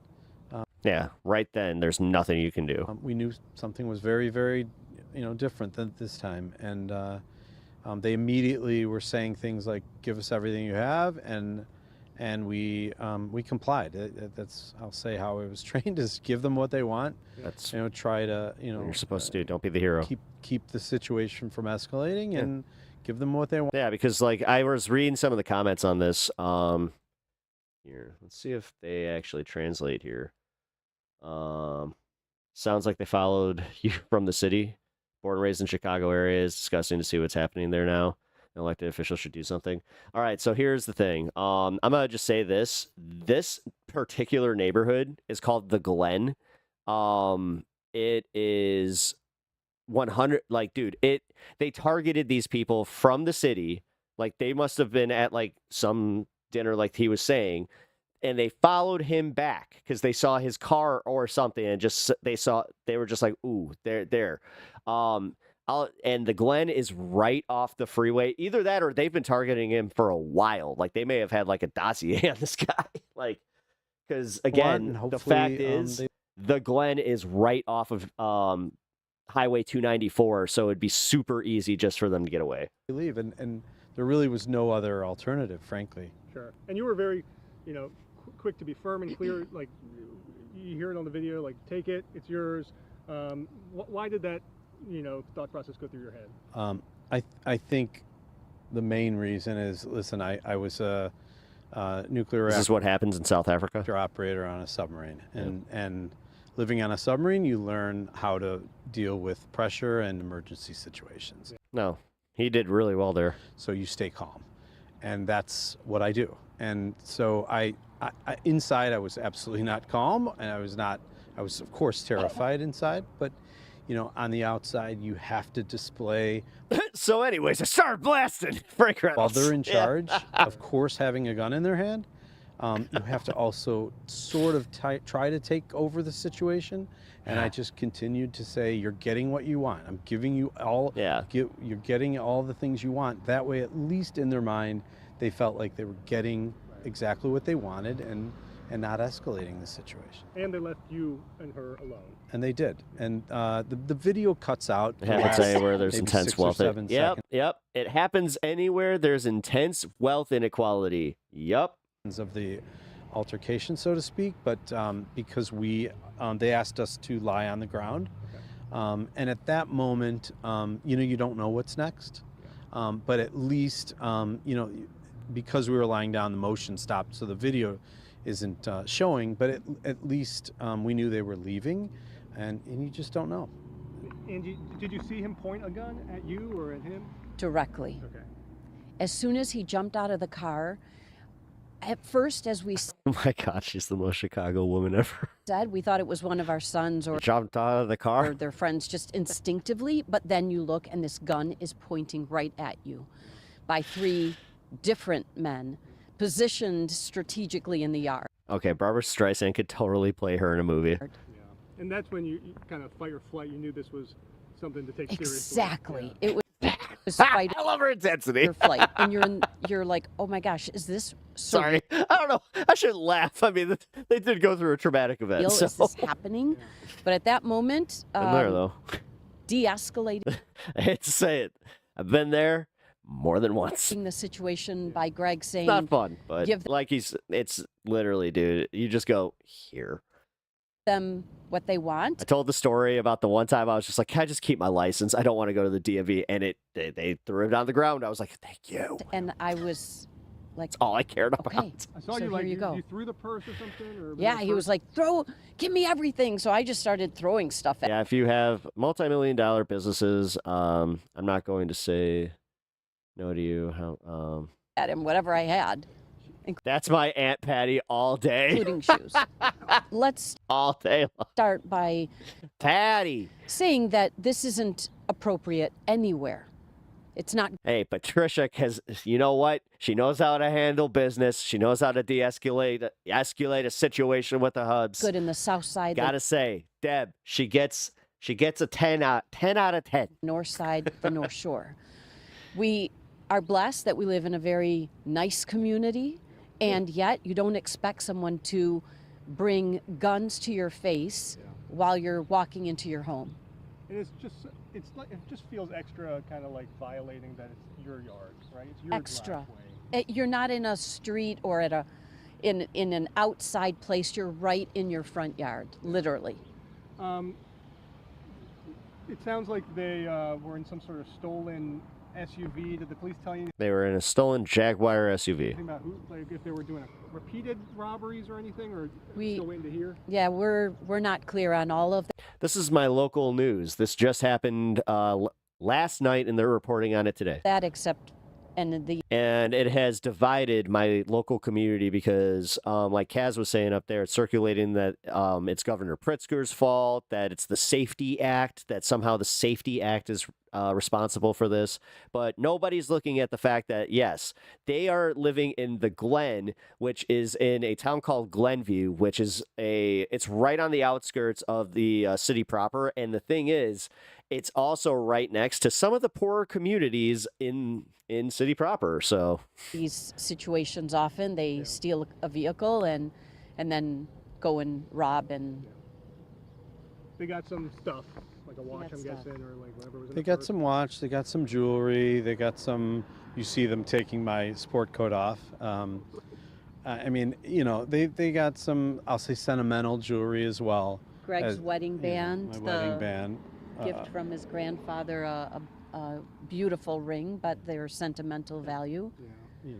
But they're things. yeah, but if those get fenced, those are pretty easy to find. And we have our life. Again, I've dealt with this. So the first thing that they ask you is if you have any pictures, any good high resolution pictures of the items that were taken from you. It's why it's always a good idea to actually have some, just like, hey, this is my, look, hands. Hey, look, what? Yeah. To be grateful for, and they didn't hurt us or our family or our home. So. And then they can, serial numbers is a big one. The rest is replaceable. You hearing from neighbors just supporting you? Oh, the outpour from our neighbors, we were in an email group throughout the... He's not a politician. No, not at all. The area. He's just a resident. He's a resident of Glenview. Yeah, and as well as the outpouring from the Ring community. People, just friends and family reaching out has been fantastic. It Much just appreciated. really appreciated. And really that's why we came on here. One of the reasons was, number one, to thank those people for the outpouring. And then second is really we want to raise the awareness. It's you know, people After they're safe. they're almost done with this. I'll do that's the full report on anywhere. this. It's not just here, but people make assumptions, and you have to be vigilant and aware and be thoughtful. Surroundings. Everywhere. Stuff is stuff. It's all replaceable. You know, my family is, and our health and our lives are not. So keep that in mind and be thoughtful. Anything else you'd like to add? I think that for parents and children alike, families, just be aware of your surroundings. And what does this have to do with children? What does this have to do with children? Your children weren't involved. Stop it. Why does mom brain always come in when it's like this? when things are happening, just be alert. And I think that was an important message for me and for us, is be alert. And also I know exactly where they are. That's wild. That's a Jewel Osco right there. and be aware of your surroundings. Yeah, and perhaps that's maybe crazy. just that this allows a conversation, and maybe makes whether it's politicians. No, they wouldn't have. Whether it's, you know. No, they wouldn't have. Because if you hear, when I do the full report, like when I show the report, how quickly they get crept up on, no, they have no chance. What are you supposed to fucking do? Start a firefight in the middle of the frickin' suburbs with your wife right next to you? Awesome, Rambo. Villages, police, God. just even the, you know, ourselves and our I can't stand people. security Oh, wait. systems To not, get us wait, who the hell are they? thinking about I thought you were talking about you. where are our cameras? Where are we? You know, Am I being silly for being a bit irritated that they focus a lot on this one mugging when probably a lot more violent events happened over the night? can we- yeah, actually something else happened in Inglewood. make this a little safer. Yeah. It would be There was a gang shooting in Inglewood. nice Didn't take the life of the guy. to even if this just raises that bar a little bit, it would be great. And yes, and with that, to limit this from happening again. Sure. Yeah, no, they're literally using this as like the look white couple. A terrifying night for a husband and wife in Glenview when three men pointed guns right at their faces and robbed them outside their home. They are speaking only to CBS News Chicago investigator Tara Molina. She joins us live from the neighborhood where this happened. It's frightening video. Why does she sound like she's being pressed against glass? Tara. Marie, really frightening, and it's understandable this couple is really shaken up Why is today. this They're funny speaking to out me? to warn others after they were surrounded at gunpoint. Again, just steps from their home here last night. You're about to see the doorbell video. You're about to see the doorbell video. Dude, I can't even. This is some. Okay, at least NBC, they cover it with like not this like, oh. Heading home to Yeah, look at these pillars. Glenview after dinner in the city Yeah, I mean, around 10 Monday you guys get a good idea of this neighborhood, right? night. You see a car pull up. I'm not condoning it. I'm just saying. I this thought is a it was well-to-do. our son or one of his friends. And so at first I wasn't startled. I just thought, oh, it's one of the kids. And then I looked, and this man is running at us, pointing a gun, screaming at us. Did they have a presser? To give They had a presser? him everything. This is what happened. They called a press in conference? feet from Greg Poulos and Angie Beltzos' front door. You got it. You got it. Here, take it. Take it. Take everything. Giving the three men You gave them your jacket. Oh, they demanded your they jacket. say were all They pointing said, give me guns the jacket. at They them. said, give me the jacket. Everything from Oh, Angie's okay, sorry. purse to their clothing. I don't know why I was harping on that. You see one man remove Greg's jacket. There was no calm, but I was, in my mind, I was always taught by my father, just give whatever they want, give them what they want, and your life is far more valuable. They tell me it was actually Smart dad. worse than it looks. The entire thing wasn't caught on camera. After they were robbed, Then they had us lie down on our stomachs and pointing guns at us. And I thought, oh my gosh, is this how it's going to end today? still in shock less than 24 hours later. For a moment, they were standing there and they ran off. I didn't get to milk my mugging like this. To their knowledge, the first incident of its kind As I said. in this area. These things are not, they're not good anywhere. They're not good in the city. Who needs 9? On the south It's side. like 9 bedrooms. On the north side. But people have become much more brazen, and they need to be held accountable. Glenview police say the three men sped out of the neighborhood in a Jaguar SUV. The car later found abandoned and empty in Chicago. Chicago police had nothing to share today. Oh, no. It's getting attention because they white. Glenview police I mean, again, look at the neighborhood. wouldn't go on camera or... And the fact is, it is like city adjacent. It's not so like there's a few other areas that are like this, but they're farther away. So like one happened in Yorkville. They covered it for a little bit, but it didn't get near the outrage. or address our questions, but say they're investigating. This couple hopes sharing their story helps someone else. The surprise factor is something that no one can be ready for or prepare for. So I think pro-cop policies. It's really yeah. just raising awareness. Yeah, this is a little propagandist. For people to be vigilant and keep their head on a swivel. Glenview police tell me they're talking to... Maybe I experienced too many ghetto things, but I am not too shocked at this. This over-reporting seems like overkill. other Yep. area departments right now to try to connect the dots with this crew.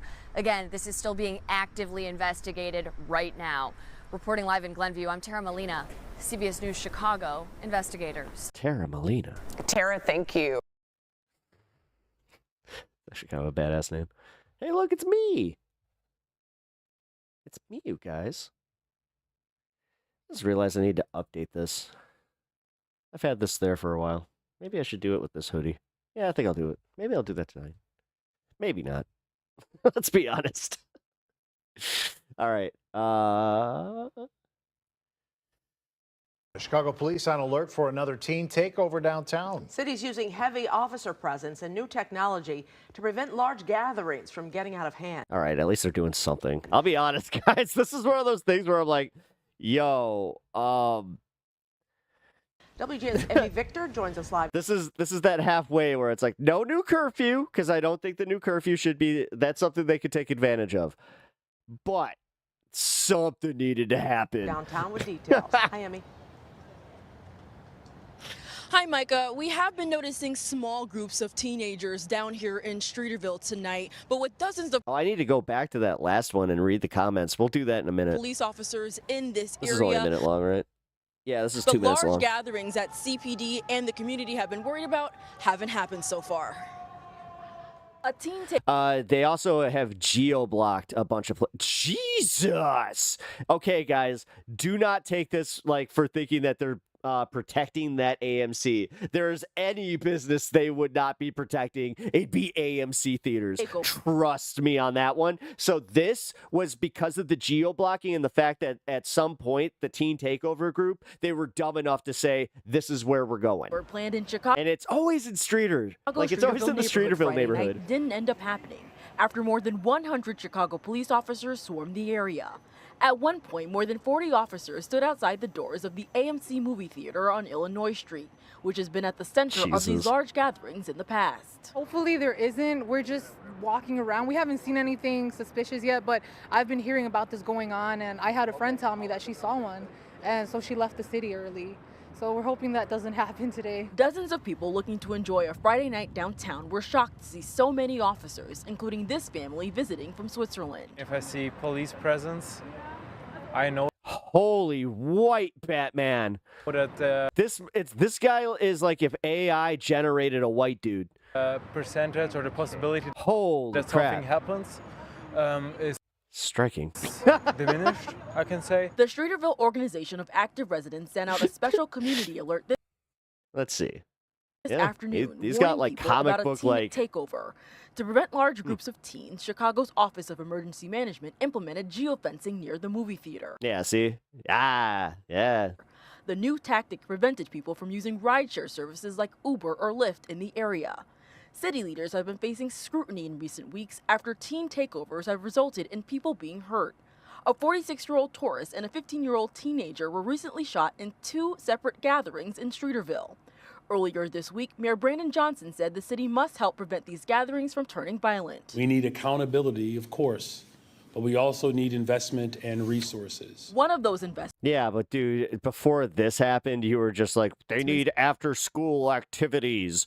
They need to be able to have we need to open a new community center. And then it was funny because they pointed out, they were just like, oh, they have a community center. This has been partnering They just don't go. with the Crisis Prevention Response Unit. The organization has been attending teen takeovers over the last 2 to 3 years and have built relationships with the teens and the police. We're a buffer between the two, but we also understand that there's consequences to action. So we tell the kids that. We tell them to think about the consequences of their actions too. That's good. I just spoke with the Chicago Police Department moments ago, and we can confirm Good at for least them. one teen That can't be popular. teenager was put into handcuffs here this evening, but it is unclear as to exactly why. They arrested any teen they saw because they were just like, there was supposed to be a takeover. Look, there's one. Reporting live in Streeterville, Emmy Victor. Turns out it's literally just like a white 13-year-old, not even with a skateboard or anything. He's just like, I was just trying to go to my friend's house. Jamie, thank We were gonna wait. you. I was just trying to go home. Me and my friends were gonna play Fortnite. A warm. Teen takeover. Man, they really are leading with these teen takeover stories because like there's so many of them. Yeah. Well, I mean, listen, I'm kind of mixed on this one because after seeing one, I was like, whoa. Oh no, that's not cool. Yeah, they don't give a shit, dude. It's like I already kind of have this thing where it's like, yeah, teenagers are kind of terrifying because they're like, I don't know, children minds in adult bodies, and that's literally terrifying. So they cannot be reasoned with. There is no measure. I have sympathy for people struggling, but I keep in mind that some people have bum mentality. Well, yeah, you got it. I mean, some people, like, there's a bum mentality. I just call it severe mental illness that literally turns violent.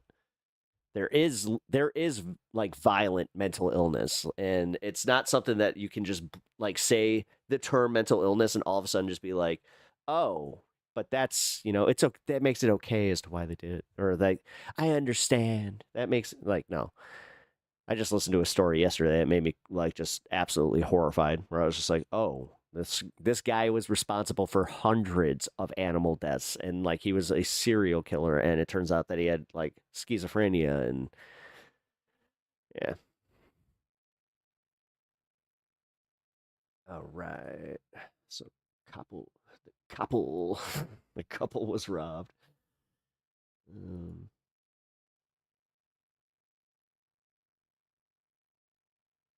Oh, here. So let's get away from Chicago. We're going to move on to Ohio. Ohio, why does your interstate suck so bad?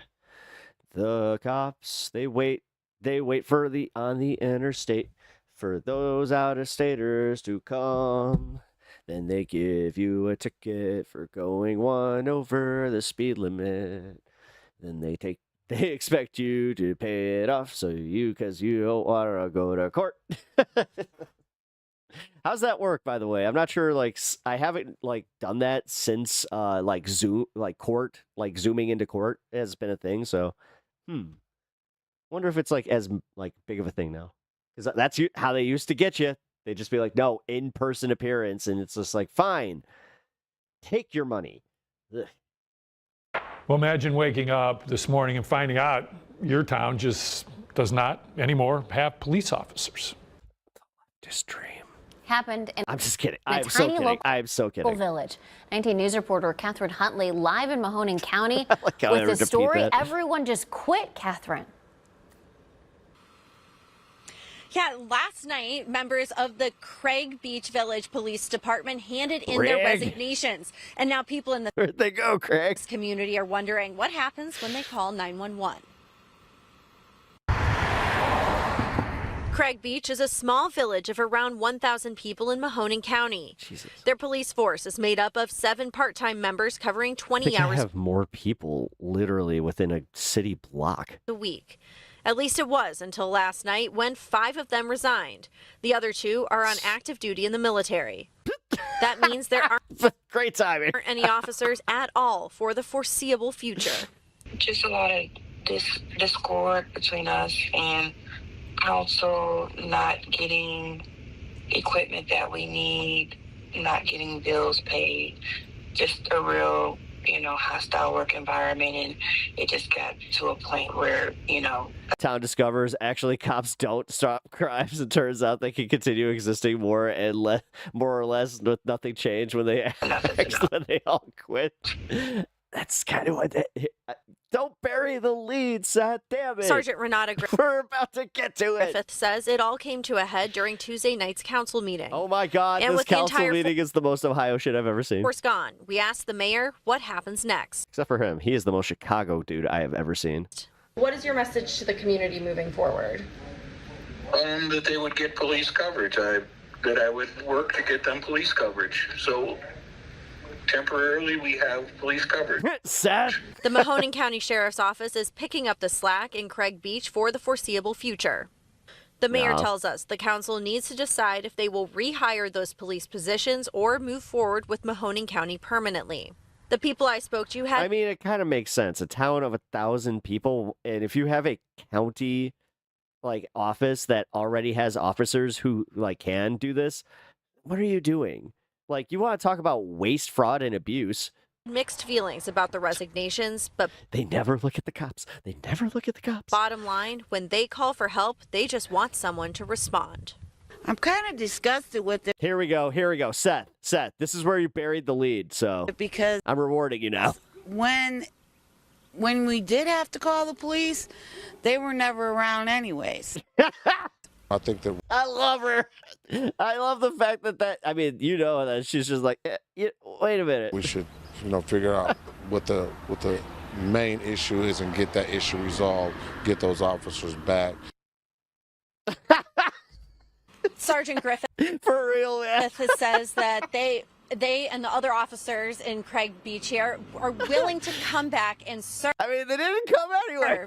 But they want to meet the members of the council at the table and figure out how to forge a path forward. We reached out to members of the council for this report, but did not hear back. We're live in Craig Beach. Catherine Huntley, 19 News. Greg. All right. We're moving on from Ohio to...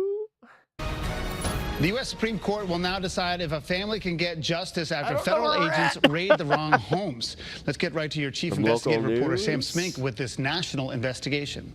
Wrong house raids continue to happen What in the Meghan Trainor 2020? Across the country. In one particular case, I'm all about that base. Talking about those raids. then 7-year-old boy woke up to find an FBI SWAT team in his No, I'm all about those base and raids. bedroom. National investigative reporter Brendan Keefe talks with the family at the center of the case and their fight. I mean, for real though, come on. In front of the Supreme Court.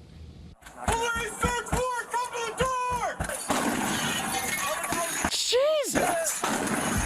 Innocent families. From Ohio to Missouri. I just don't understand how they could confuse the addresses. Kansas. Guns drawn. There's about 15 cop cars. They're all hiding behind the doors with the guns pointed at my house. They literally came here on a whim thinking that I killed someone. She and her boyfriend were held in cuffs for an hour before police finally let them go. Georgia. Sheriff's officers! And this home in Atlanta. I don't feel as if any kid should go through what I went through. 1 second, you're sound asleep. The next second, the FBI is in your bedroom. 1 second, I'm asleep. Next thing I know, I have a gun pointed in my face. Gabe Watson was just 7 years old in 2017 when the FBI raided the wrong house in the middle of the night. Nice house. Did you scream out for your mom? How much those houses go for? Damn. What did you do? I was actually crying for my mom. I was just crying, hiding under my blankets, holding my hands in the air. I would fight a lion with my bare hands to protect my child. Was your hand on the gun or close to it? At this point, my hand was on the door because they're pulling on the door. The guns is right here, right at my side. And I was just right here like, please, can I get my son? Something, Can I get my son? And he kept telling me, I've heard some bad things happen with that one. Be quiet, shut up. And I look up, it's such a flashing light, and I just see SWAT, and I'm like, it can't be SWAT. It can't be SWAT. Throw me down on the ground, on the floor right here. I was saying to myself, oh my God, I believe they got the wrong house. The FBI did have a search warrant, but it was for an entirely different address, 3 doors down and across the street. This footage from Atlanta police securing the perimeter is the only video of the raid. You can see the FBI SWAT team walking out of the Martin home. The wrong address clearly visible on the mailbox by the police cars. Moving down the road. They said we're moving down the road. So we're not holding perimeter for them while they search? They said they're moving down the road. The agents went to the next block and raided the house that was on the original warrant. Your door was off the hinges, right? It was. Sorry. You had no way to secure your home that night. Dude, the fact that they moved on so fast, do you think they were just like, all right, just, we're sorry, we'll be back. And like they said, the door's off the hinges and they're just sitting there in shock. I spent the night on the couch facing that door because it was open. And you had no idea what was coming next? Didn't have any idea what was coming next. So they knocked the door down, and yes, it was a shocking experience, but in the end, no one was hurt, and it didn't really cost you anything. What has this cost you? This costed me my childhood, you know? This is childhood. The FBI. What? Did your parents tell you to say that? Photo of the target house from earlier surveillance. And this is the Martin's house the FBI SWAT team photographed the day before. If he even led with like, I haven't slept in years, I'd believe, like, come on. For the raid. You went to court and the court ruled in favor of the FBI. Yes. And then The Phantom Menace cost me, specifically Jar Jar Binks. Went to the appeals court, and the appeals court ruled in favor of the FBI. Yes. And now we've gone all the way that damn Gungan to the U.S. Supreme Court, and they've taken the case. They've taken the case. They've taken the case. And then I just think about my son. He's 7, and just the trauma he went through, and just for finally somebody just to I'm not arguing that he went through some trauma. He definitely did. hear us out, just hear But, us. like, the way he said that, and he still, like, had a smile. It cost me my childhood. We can't do anything about what happened to us, but we can stop it, hopefully, from happening. Oh, God, I forgot about the gun gets. And then someone else. The FBI declined to comment. Oral arguments before the U.S. Supreme Court will take place at the end of this month. But whatever the justices decide, oh, Sam Smink, only federal agents. Wrong house raids by local police are still covered by various immunities from lawsuits against departments and officers, making it very difficult for innocent residents to recover damages. These types of reporters still exist. Your chief like she literally looks like she's from MSNBC circa 2005. investigative reporter Sam Smink, Channel 3 Eyewitness News.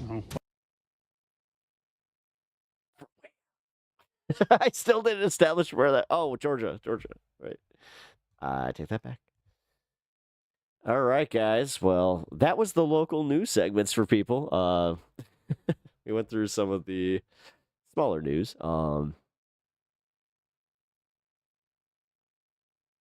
They could have edited out the mic noise when she touched her face, but nah. I love those little things that people notice. I appreciate that. just hold on.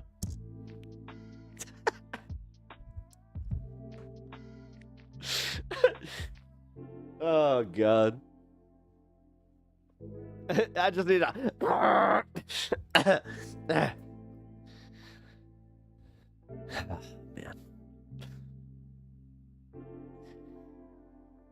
All right. Oh, what up, Tree? How you doing, dude? Good to see you. Glad you're hanging out. Knock raids were legalized in a close Supreme Court race case, Kerr v. California. Yeah. That's insane. That's insane. Because it definitely could be used against me by someone in the backseat, even easier than me using it for the front. Huh?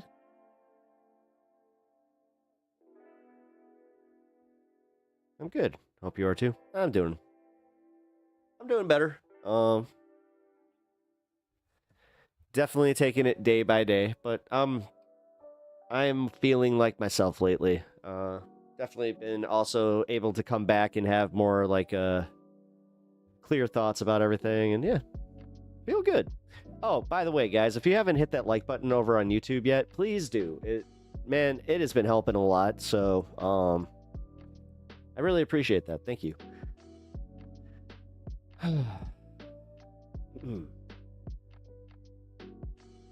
He's snoring.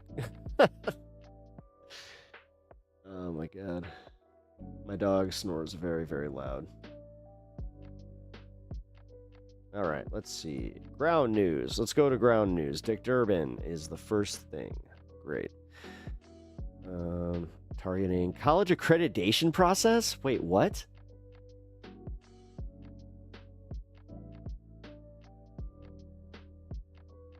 All right, guys, this is me reporting objectively because I didn't go to college. So, well, I went to community college for a hot minute, but it was mostly just to get some like bullshit stuff learned. They had a stage combat class that I was like, ooh, you're telling me that I can sign up for stage combat and take a few other art classes and that's considered a semester? Okay.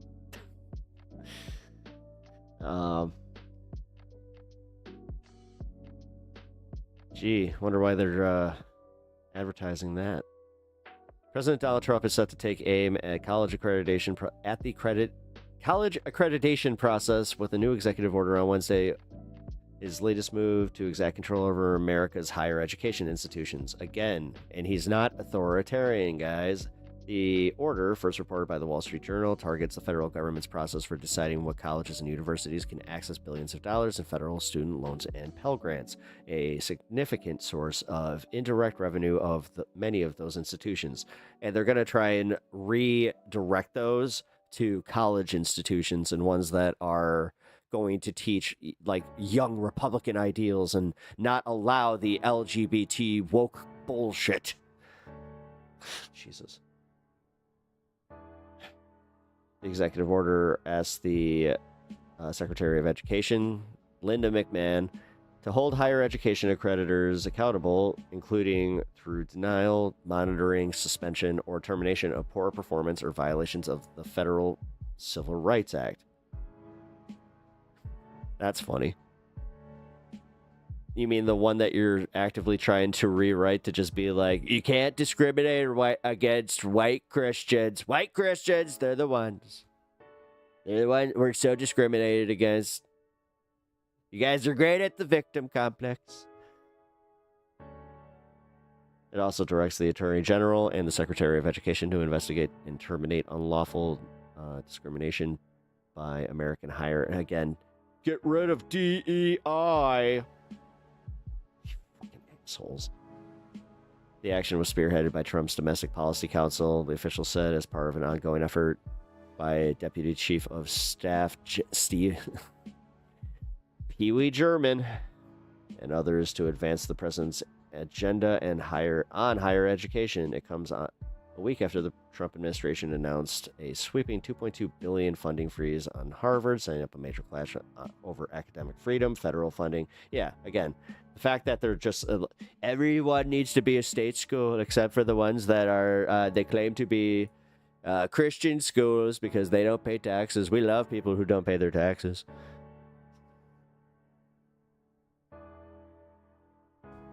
Kind of weird to see my old school get everything they wanted. All right. Well, at least here's some fun news. Let's go with this. Tesla profits plunge as Musk promises he's ready to step away from role at Doge. Tesla profits plunging tonight. Elon Musk just reporting a 71%. What do you mean? What do you mean? They were supposed to. Line was supposed to go up. Line was supposed to go up. Plunge in profits, 71%. As he rails. What if I take the dark MAGA hat off? Will you like me then? Against Trump's tariffs in a call going on. What if I pull a ha ha ha? I was just kidding. I'm actually liberal. Love right now, me. You will hear him in his own words in a call that Outfront has just obtained. Also breaking new details on Pete Hegseth's. What he's thinking, his strategy, what he's doing. As chaos is erupting inside the Pentagon that he is leading. One person telling CNN he's in full paranoia, back against the wall mode. And Trump's baby bonus, the administration reportedly coming up with ways to push women to have more babies, including a perk like $5,000 a kid. You mean like the child fucking tax credit, you dumb... Oh my God. Oh my God. CNN... If the next words out of her mouth it's kind of like the child tax credit that the Biden administration let lapse that was very popular. Or even a medal if you have 6 or more. You get a medal. You get a presidential medal for having 6 babies. We need all the babies. We need all the white babies. All the white babies so they could go to all the Christian schools, get all the tax credits. Which is we need them to be the little consumers so we can have them buy cars. Once by the time they're 16, we're gonna start rolling out more models of cars. They're gonna be the greatest cars. Innocent of some odd times in history. Let's go out front. Good evening, I'm Erin Burnett, and out front tonight, the breaking news, Elon Musk's empire suffering a... Good evening, I'm Erin Burnett, and I sold my soul about 6 years ago, so I can report on this and still look like I have my health. Major blow tonight with profits plunging more than 70%, and Musk just moments ago, in a call that we've obtained, admits this reason as to why. There's been some blowback for the time that I've been spending in government. No. With the Department of Government. Elon, I thought that this was a very popular decision. What are you talking about? Efficiency or Doge. There are some challenges, and I there expect are some that challenges. This year will be. There'll probably be some unexpected bumps this year. This earnings call that's going on right now from Tesla. There will be more bumps, he says, because even though Musk tonight said he is keeping his word and stopping his full-time work for Trump and Doge next month, which he is required to do Anyway, with his role as a yeah, special now you guys are reporting on that weird. government employee, right? So that's what he's already said Aaron looks tired. he was going to do. Stoned is a good one. I mean, I would be hitting the vape before going on CNN. It is. I mean, that's where the smile's coming from because, I mean, that's why I could do this. The headline I mean, guys, I started this show coming in hot. may not be that he's stepping aside as he was saying he was due. It's actually that he is not going anywhere. I'll continue to spend, a day or two per week on government matters for as long as the president would like me to do so. A day or two a week. God, I mean, it really must be like painful to be the most uncharismatic man alive. 2 days a week out of 5. I mean, you get it, right? That's 40%. That's a lot of time. I mean, that would mean for roughly the next 3.5 years, if Trump wants him around, Elon Musk is going to be in the Oval Office with Trump a couple days a week. Now, that's obviously Oh my God, significant. you're right. She does have the Rachel. And Elon is speaking on this Tesla call, spoke for a majority of the call, in fact, which began about 90 minutes ago. And just to be very clear, Elon Musk being on the call and talking for as long as he has, right? So we're now talking 90 minutes or so has been going on. Quit talking, sir. Quit talking. The stock keeps dipping. Every word you say, the stock dips another 1,000 points. Please stop. Is not a business as usual thing. He does not usually get on this call and talk. In fact, in 2021, he said this. I think going forward, I will most likely not be on earnings calls unless there's something really important. Well, this seems kind of important. I even hate to say that. It seems like that might be the time. Well, there is something really important that he needs to say right now. Musk's image as the world's wealthiest man has taken an unprecedented hit in an unprecedentedly short period of time. From his controversial behavior at Trump events like Inauguration My heart goes out to you. Day to revelations that he And you. has a lot more children than his known 13. And you, and you, and you.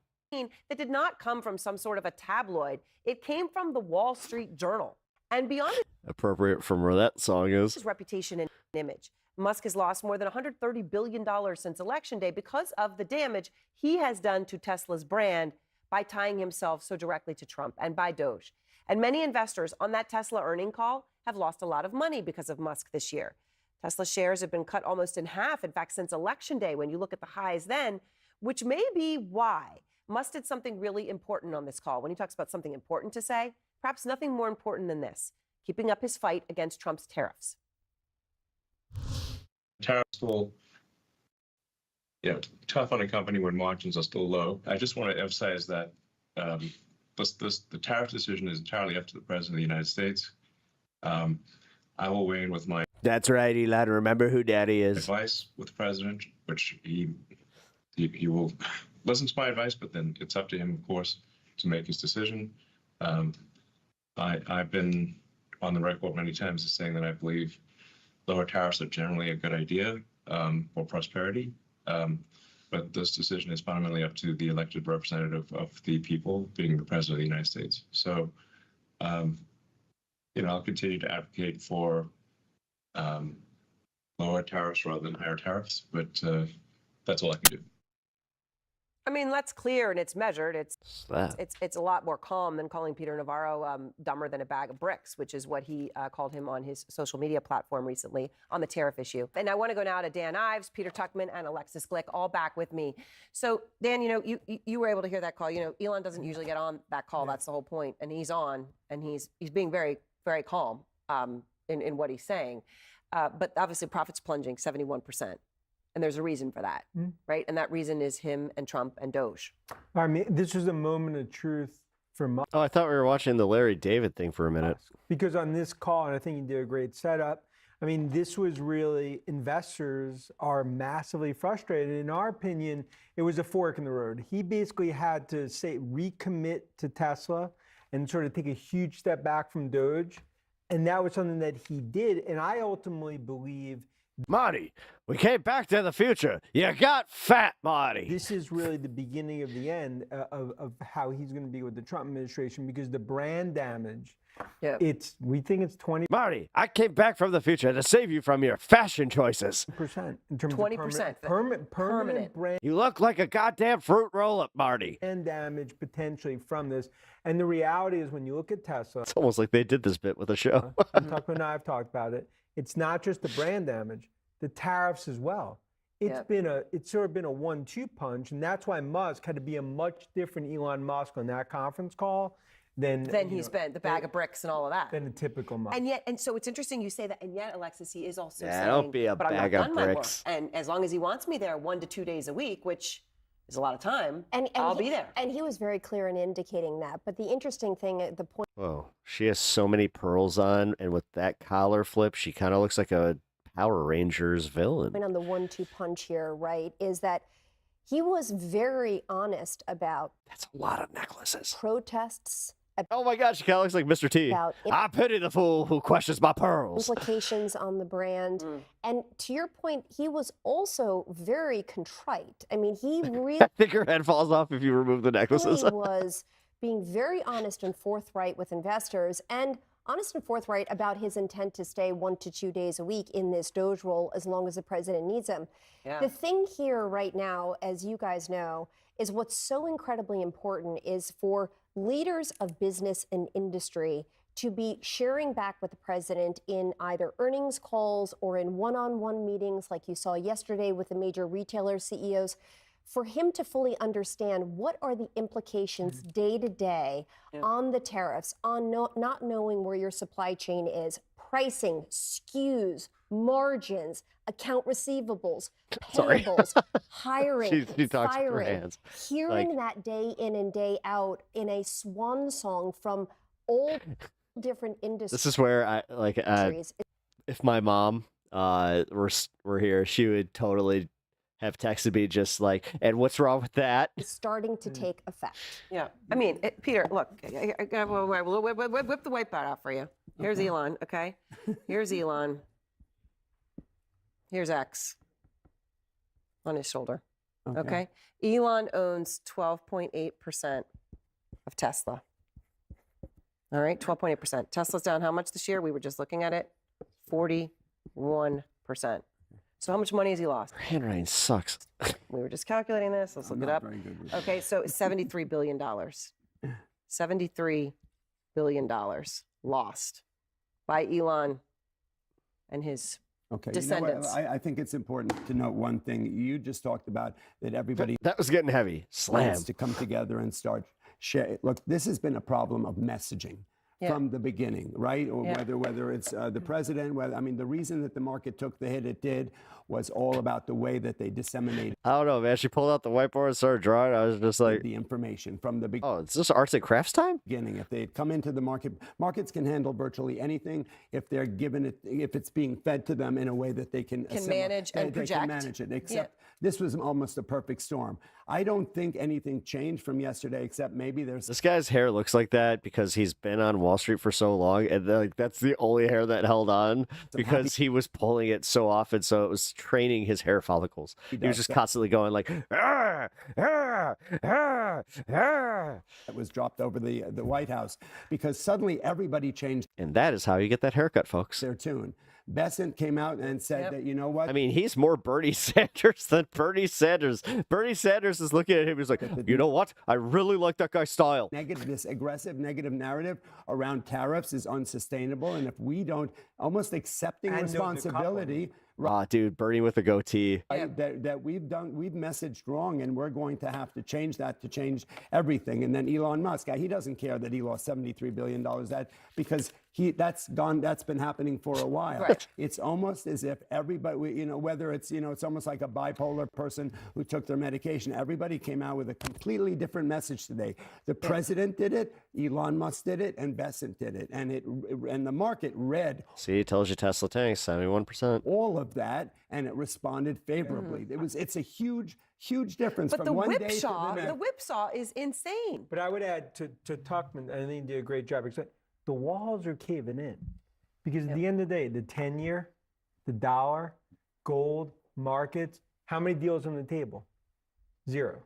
So you could talk. Trade deals you're talking about. Trade deals. Yep. So you could talk, and that's why you're seeing, as you talked about, trying to get data out, because at the end of the day, 20-minute countdown, folks. the market is basically So saying. they're suddenly listening to all the, to your point. Pretty good, Lacoste. Yeah, I mean, honestly, he's got a He's got some drip. Listening to everything that's been said, and they are pivoting. Yeah. This is a major pivot. It is a pivot. It's a 1,000-point I agree market with you. pivot, and it's a 1,000-point messaging pivot from all three of these people. Look at how concerned her face is. It's almost like I'm getting bad news again. Sorry, I can't. She's the only one where, like, for some reason, every time I see her, I'm just like, what happened? Like, seriously, like, your plastic surgeon, like, you were just like, you know what? I was told that I don't show enough concern. Can you make sure that that's a priority? And he's like, say no more.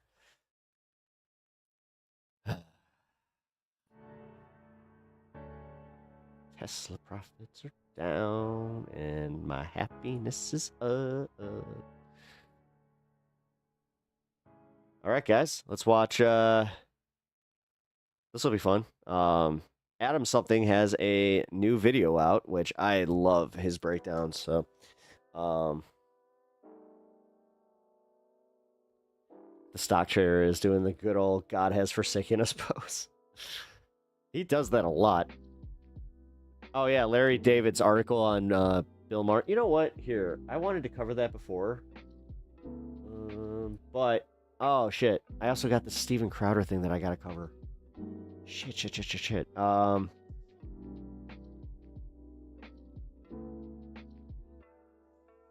Why Trump's tariffs are doomed to fail.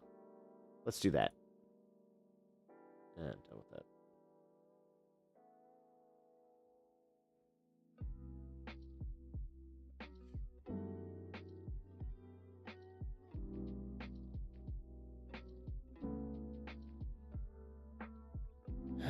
Alright, damn it, I gotta pee.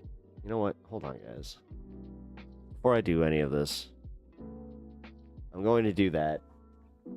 We got the cute stand to look at, so what I'm going to do is increase stand cam. Increase stand cam. I'll be right back. Yeah. I already said that. Oh.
Shrink the dog just a little bit.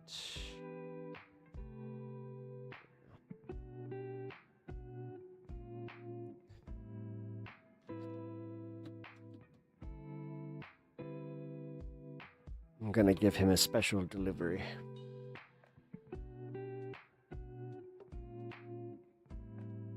If I can get this lid back on, Jesus.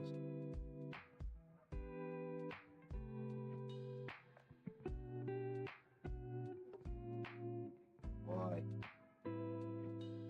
Good boy today. Proud of you.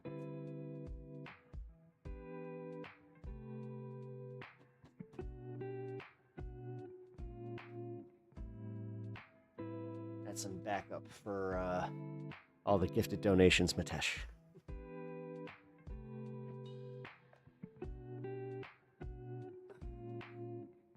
I kind of feel like I was like letting him down. Was I giving him treats? I don't know. But he deserves it. He's been good. But I feel like I should at least somehow give you the credit, because man, it really is funny. Unimoogle loves like doing like kind of, well, not tricking him, but saying your name and then just being like, here, and then he's just like, treat? It's really funny.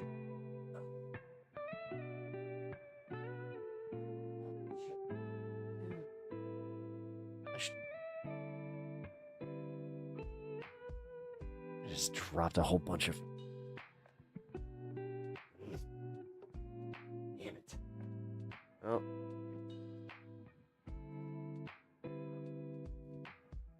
It's okay.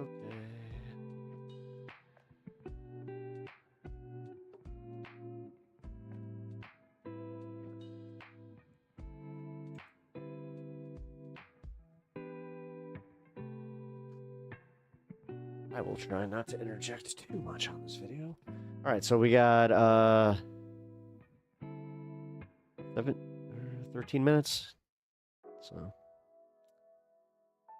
let's do it.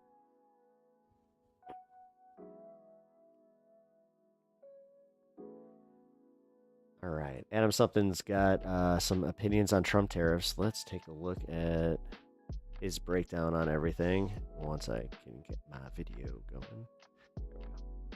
Like many others, I was quite surprised to see that Trump and his cronies are actually going ahead with their little trade war. Some have postulated that tariffs are just a bluff, part of some backwards 4D chess negotiation tactic, and yet, here we are, 100+% tariffs between China and the US. In principle, the Trump team's plan is quite simple. By imposing tariffs, they want to A. Isolate China while providing leverage for negotiations with other countries, and B. Turn the US back into an industrial, export-oriented economy. But could any of these plans ever work, even to a limited extent? Let's take a look. First, let's consider point A, isolating China and gaining leverage in trade negotiations with other countries. Just what does the Trump team plan to do here exactly? Especially with the whole threatening your closest allies bit. Have they gone mental, or is there a plan behind all this? Some might ask. Well, there is a plan in fact, and it's quite mental. Yanis Varoufakis wrote about this recently in an article you should definitely check out after this video. The plan here seems to be to basically split the world into two camps. Those who get to enjoy economic closeness to and military protection by America, and those who do not. So the first category would include most Western nations and most other West-aligned countries. The second category would then include the likes of China and Russia. So, what's the catch? Well, countries of the first category get to benefit from lower tariffs and military protection at the low price of America dominating their economies. Basically, they would be forced to let in American exports, move their industrial bases to the US, and then function as export markets for American products as America makes bank on this arrangement. Those countries that remain outside of this protection racket will be forced to pay the US in the form of tariffs. So is this plan viable? To quote an eternal classic, sounds good, doesn't work, never gonna happen. Turns out other countries might have differing opinions on this issue. If you try to strong-arm a bunch of countries into becoming your economic vassal states, they might just have something to say about it, especially when it comes to economic blocs which are about the same size as the US, like the European Union. See, these prospective vassal states might just start talking among each other, saying things like, wow, it would sure suck to lose our industry and become economically subservient to a country run by a bunch of incompetent, weird idiots. The EU is even giving its staff burner phones to stop them from being spied on in the US. And isn't that something? Burner phones are useful, but regular people need something more practical. Well, now, thanks to NordVPN, you can keep malicious actors out of your private life. Available both on Android, iOS and PC, NordVPN protects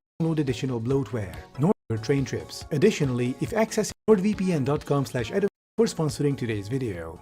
So prospective vassal states see that the US is run by a bunch of idiots. So they instead form their own economic alliance, leaving the US out of it, like the EU-Mercosur trade agreement, or the EU-India free trade agreement, or a potential EU-China trade agreement. And this aggressive American posturing also incentivizes countries to look for a new global reserve currency, one that isn't controlled by a bunch of weird idiots, like the euro. And the latter is a particularly big problem for Trump and company. Global US financial dominance, their ultimate leverage, hinges on a strong US dollar, which is the result of it being the global reserve currency. If that status is gone, then suddenly the US becomes just another country. The reason why other countries put up with Trump's bullshit is because America is the global financial center of the world. They cannot be circumvented because they control the global reserve currency. But now it seems the Trump admin no longer wants to have that role, which is insane. Their reasons for not wanting it actually ties into their second educational content. Hell yeah. Goal, turning the US back into an industrial, export-oriented economy. In the second half of the 20th century, Yeah, Adam Something's one of my favorites. America was famous for its manufacturing. This was the era when places like Detroit were at their height. Those idealized times when a factory worker was considered middle class and when the whole family could live on a single manufacturing salary. That world is gone, and the formerly booming towns and cities have since become rapidly depopulating urban wastelands ravaged by poverty, opioids, and neglect. And so Trump and company want to turn back the clock by forcing companies to return their manufacturing to the US, reviving the great industrial heartland, ushering in a new golden age of economic growth. That's the plan anyway. And the reasonable question to ask here is, fucking how? The US economy is, quite simply, not set up for major industrialization and exports. It's set to siphon money out of everything it can to make shareholders richer. These are what we call stock buybacks. Basically, when a company makes $100 million, the company does not spend it on development. Instead, it gives the money to shareholders. And for shareholders, this is great. But for the companies and their employees, not so much. What if there is a bad year right after the stock buyback? Well, let's use our financial reserves to get through it. But hold on, we gave it all to shareholders last year. Uh-oh, looks like it's time for mass layoffs. So the end result is mass poverty and joblessness for workers, as shareholders pocket millions of dollars. This is a systemic issue that needs to be addressed with regulation, something the Trump team is notably not willing to do because that would go against the interest of the oligarchs backing them. Additionally, bringing major industrial capacities to the US is not a trivial task. It's not like those logistics centers you see popping up next to cities where they just build a big metal box and a month later it's already fully up and running. Heavy industry is a bit different from that, if you can imagine. You need industrial scale utilities built out. Roads, railroads, water, hazardous waste disposal, industrial water treatment. You need to upgrade the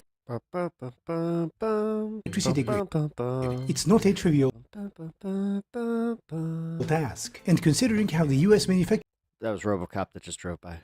base has been left to rot for the past 5 decades, all of it needs to be rebuilt from scratch. And that would take years and billions I mean, that literally looks like the set from RoboCop. and billions of dollars. And much of the industrial equipment needed to start those factories is made in what country? Yet China, a country currently subject to 100+% tariffs. And these tariffs would need to stay in place indefinitely for US manufacturing to survive. The second the tariffs are gone, companies would start moving back to China due to lower production costs. Also, unemployment in the US is very low. Staffing those factories would require a large workforce. You usually get that through immigration, except the Trump team is gearing up for mass deportation, which is notably the opposite. So this big reindustrialization is just not going to happen, at least not on a large scale. Also because what if, and now try to stay with me on this, what if other Sound like a banger. economic blocs will do to the US what the US is doing to them right now. So, hey America, that's a nice industrial base you got there. So nice that we have imposed a 100% tariff on all its products. Good luck, fuck you. And the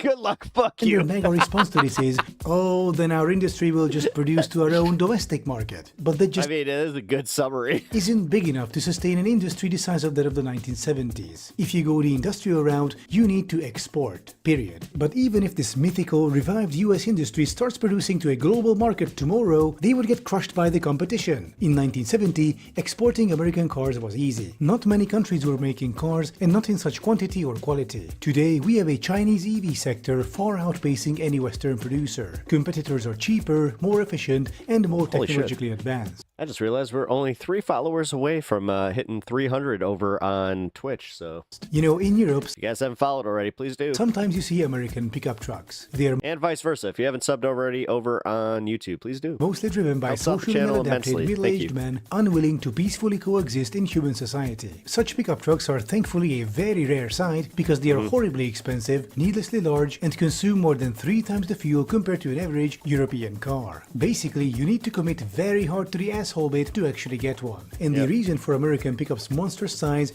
is to fleece customers. Nothing more. US car companies were looking for ways to sell more cars and figured that instead of selling more cars to more customers, they could just sell each customer more car, singular. Why sell you a 1-ton hatchback when they can also sell you a 2.5-ton pickup? With the pickup, you're essentially paying for 2.5 cars, while getting only one. And while this practice is great for the American market, turns out the global market is rather limited when it comes to $80,000 oversized gas guzzlers. Imagine that. Many American products are just not viable as exports. They are designed to fleece US customers in a protected market, not to compete abroad. And it's not like the US lets competitors' cars into its domestic market, like Chinese EVs, to compete with American cars. Those were the days. So why would other countries let in American cars? So if America wants to become an export powerhouse, it must ensure that there are as few tariffs as possible. $1.84 gas price.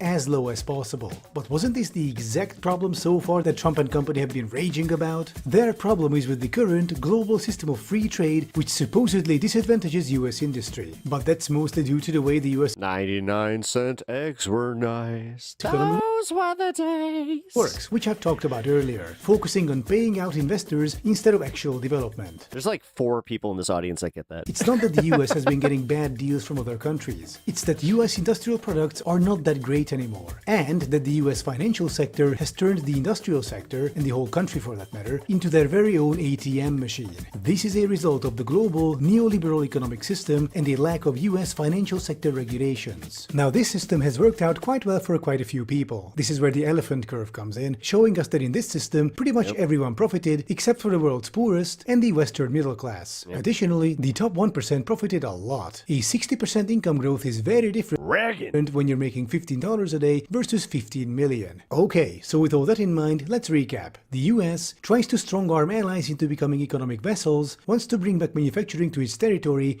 and seeks to become an export-oriented economy. But the allies, or former allies, are fighting back and will not become vassals. The US would need more workers, but is currently getting ready for mass deportations. US products are not cutting edge at best and are a scheme to fleece customers at worst. And the US economy is set to extract money from industry, not vice versa. And on top of this comes yet another problem. US military power, the upkeep of which is completely incompatible with the US being it looks like he did indeed. An export economy. And just how is that a real picture? There's no way. Does Just that no work? way. Currency. Every country has it. If your currency is strong, If that isn't America right there, where it's just like you just destroyed a $70 million airplane.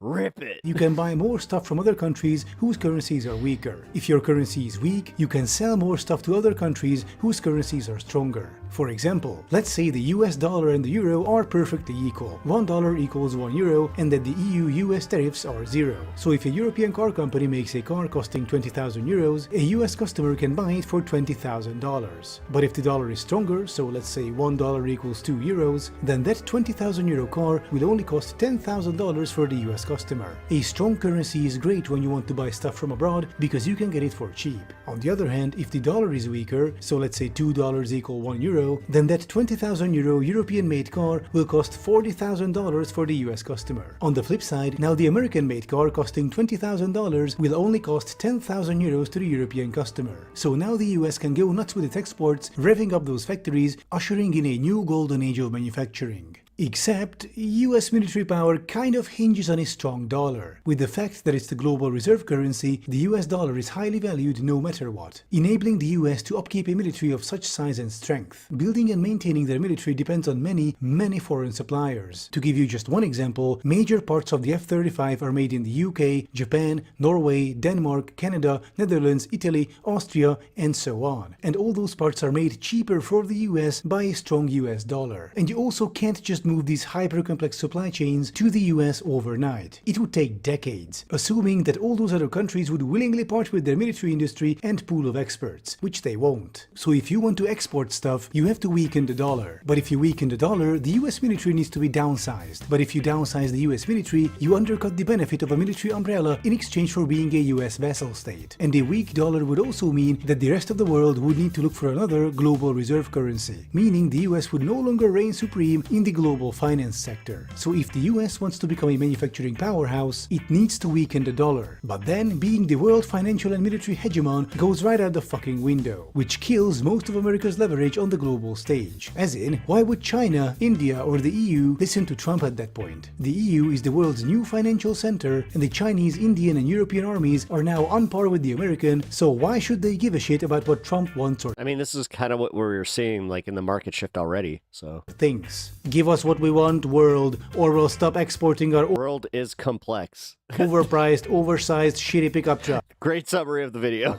Oh no, what a disaster! Oh hey, shit.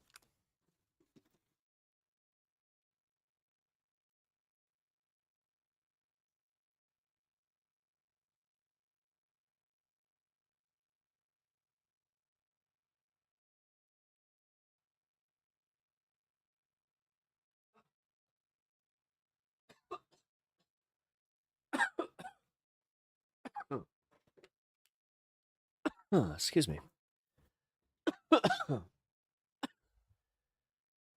Right when those rural Chinese and Indian families were clamoring to buy a Ford F-150 Raptor with the supercharged Predator V8 engine. No, come on. No, Trump's plan will not work. Sorry guys, cheers. They're trying to have their cake and eat it too, basically. So with that being said, what would work? Regulations and investing into American society's welfare. Limiting the amount of stock buybacks, so companies will invest into themselves instead of functioning as ATM machines for finance bros. Linking decaying areas with high-speed rail to plug them back into the economic circulation. Spreading major corporations' sites across the country so they aren't all concentrated in like 3 cities, making those places completely unaffordable. Eliminating legal loopholes car makers use to bypass environmental regulations to sell giant pickup trucks instead of regular, cheaper, economical cars. Enacting Medicare for all so that people no longer die on the streets due to curable diseases because they couldn't afford treatment in the richest country on the planet. Nationalize universities so they start functioning as actual places of learning instead of sports and real estate management firms with classrooms attached. Set a higher federal minimum wage, more paid vacation days, mandatory severance periods, hell, even the 4-day work week to increase employees' well-being. Overhaul zoning laws so that more housing can be built in areas that need it the most, driving down the cost of living. These are just some of the things the US government could do to help restore its middle class and lift millions out of poverty.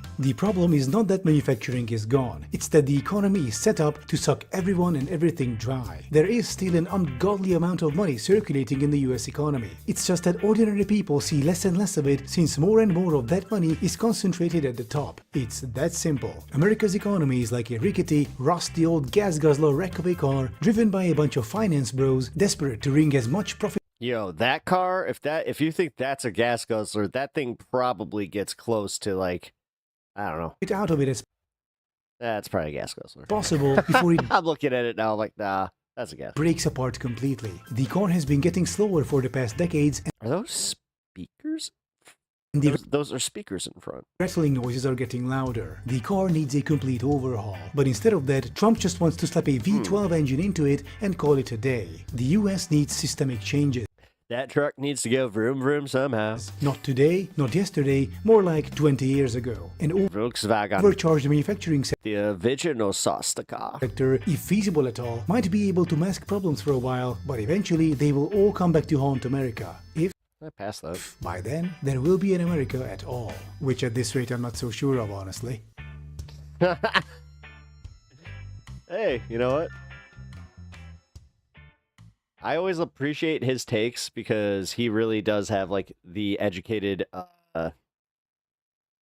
European view, especially from, you know, he's pretty fair. He's just like, nah, this is what could work. These are the things that are really kind of setting you back. So, no, that was awesome. All right. Let's take a chill moment here because, yeah, we missed the 420 welcome. So, welcome to the fun half, guys. We are in the 420 fun half. That's what I ran and did because I realized that I was about 10 seconds away from missing it. So, I lit it before technically the clock changed. So, counts. It's kind of like when you're going through a yellow light, and if you're already past that line, and then it turns red, counts. It's a good feeling, guys. It's a good feeling. All right, so we actually have something really fun to get to. Lance from the Serfs did a solid to the leftist community, and he watched some raw footage from Steven Crowder, and he got the updates on what is going on with the Chowder Man. So, without further ado, but then I was just like, I decided to put lotion on my hands, and I'm like, yeah, it's not.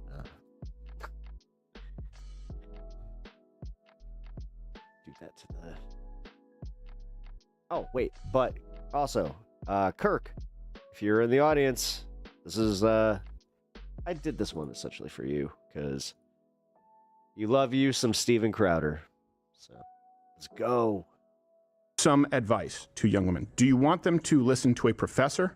Do you want them to go on and learn how to be a girl boss? What's going to make them happier? Girl boss or that offensive old PSA? I would argue that's better. You know why? Because thanks for making the choice for them. Was there even like a question? He was basically just like, so if I want to control women, I choose that. No fool.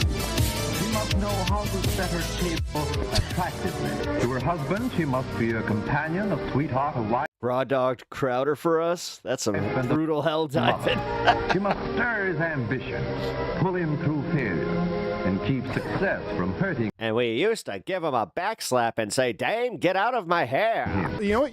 You've been nagging me all day. You have with that? And then Crowder comes in, he's just like, you see, things were so much better. Fuck. That's so insecure. Fucking. Lance. Oh man, that makes me feel bad for men too. Okay, yes, obviously abhorrent patriarchal, fucking misogynistic horror shows that was the past, but at the same time, like men just being. Dude, they're trying to emulate the 50s without the unions, and they think that somehow, some way, that's gonna work. Reinforced into this. We are the conquerors. We, of course, are the providers because we are the better of the two genders and we are the stronger ones. And so we have to do is that you will not have to tolerate a melancholy wife who talks to you about things like her own ambition. If she was to tell you about her own ambitions, it may make you feel insecure. I was like, what the fuck? This is so profoundly sad. No, because they all think that women's ambition should be to be mothers. Like, that's literally what these people think. We're still unpacking this shit. I don't understand how this is surprising. Too, this dynamic is still at play where, like, you've got that presumption where it's like, oh, well, I mean, I'm not against the fact that my wife has a job, okay? The economy is really tough. You need both people to be bringing in money, and in today's economy anyways, but she just can't earn more than me because that would emasculate me as a man. I can't tolerate that. The word must. This one is a lot of fun. And you've heard me talk about this quite a bit. And now there's sort of been these factions of what people refer to as red pill. And then, of course, you have feminists. And then you sort of have conservative, quasi-feminists. And it's just all so silly. It's all so tiresome. How about we go back to our roots? We dug up some old PSAs. And you may not realize this, of course, they're based, but they also provide some really useful tips. Now, I want you to take off the... Recently, freshly divorced. We don't know the totality of the reasons for it, but amongst them, I'm sure, is the very well-documented, horrifying abuse that Steven Crowder was doing towards his wife, especially his wife when she was pregnant with twins, as was the recording. But also the potential homosexuality or bisexuality, his consistent need to sexually harass his own staff members and expose himself to his own staff members could have been playing a role. The fact that he had ex-employees who were coming forward and saying that, yes, he most definitely was trying something. There's also the people who, used to work with him and were very uncomfortable with the kind of sketches that Steven Crowder would frequently make them do, especially the men. Would be like, I don't understand how, me dressing in leather chaps while you whip me owns the libs. Like, how are we owning the libs? Of feminism, and understand that what you see here was the norm throughout all of human history up until about 1961. Here is how young men should and always have. This is a Dog sidekick plus 1,000 Appeal XP. to tradition. I agree. Illogical fallacy. Chico is a cool dog too. You can apply that to a lot of horrifying things. You know, I'll make fun of Lance, but I will never, ever make fun of Chico. like slavery. I mean, this was just a thing that human beings were engaged in doing for a very long time. Oh, you mean like dying of preventable disease? Yep, we sure did that. That's why there was big families. They play the Oregon Trail. They're just like, oh, again, those were the days. Sometimes with like 12 kids, because good percentage, it's like 70% of them would just die. Mm-hmm. So, Looked for the girl of their dreams. How do you choose a date? Whose company would you enjoy? Well, one thing you can consider is looks. I What might. you thought of Janet and how good-looking she was? When does he make the... He's going to do it. He's going to do it. Because Anthony used to do the joke, and I have a feeling he's going to do it. you gotta love it. That's just Because immediately that's where my brain went. like the jump off, eh? How do you choose a life partner? Someone that you're going to be with for a very long time.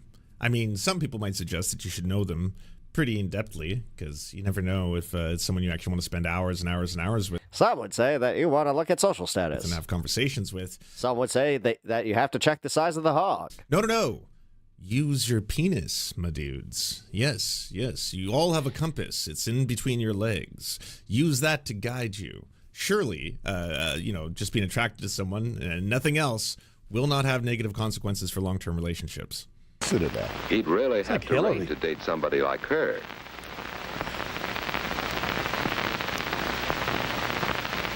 Yes, he'd enjoy that. Well, it's too bad Janice always acts so superior and bored. She'd make a fellow feel... Macho flare drip? Woo! Listen here, he comes in with the macho madness and the Ric Flair, yeah. 'Cause it's almost like he did the fusion, ha!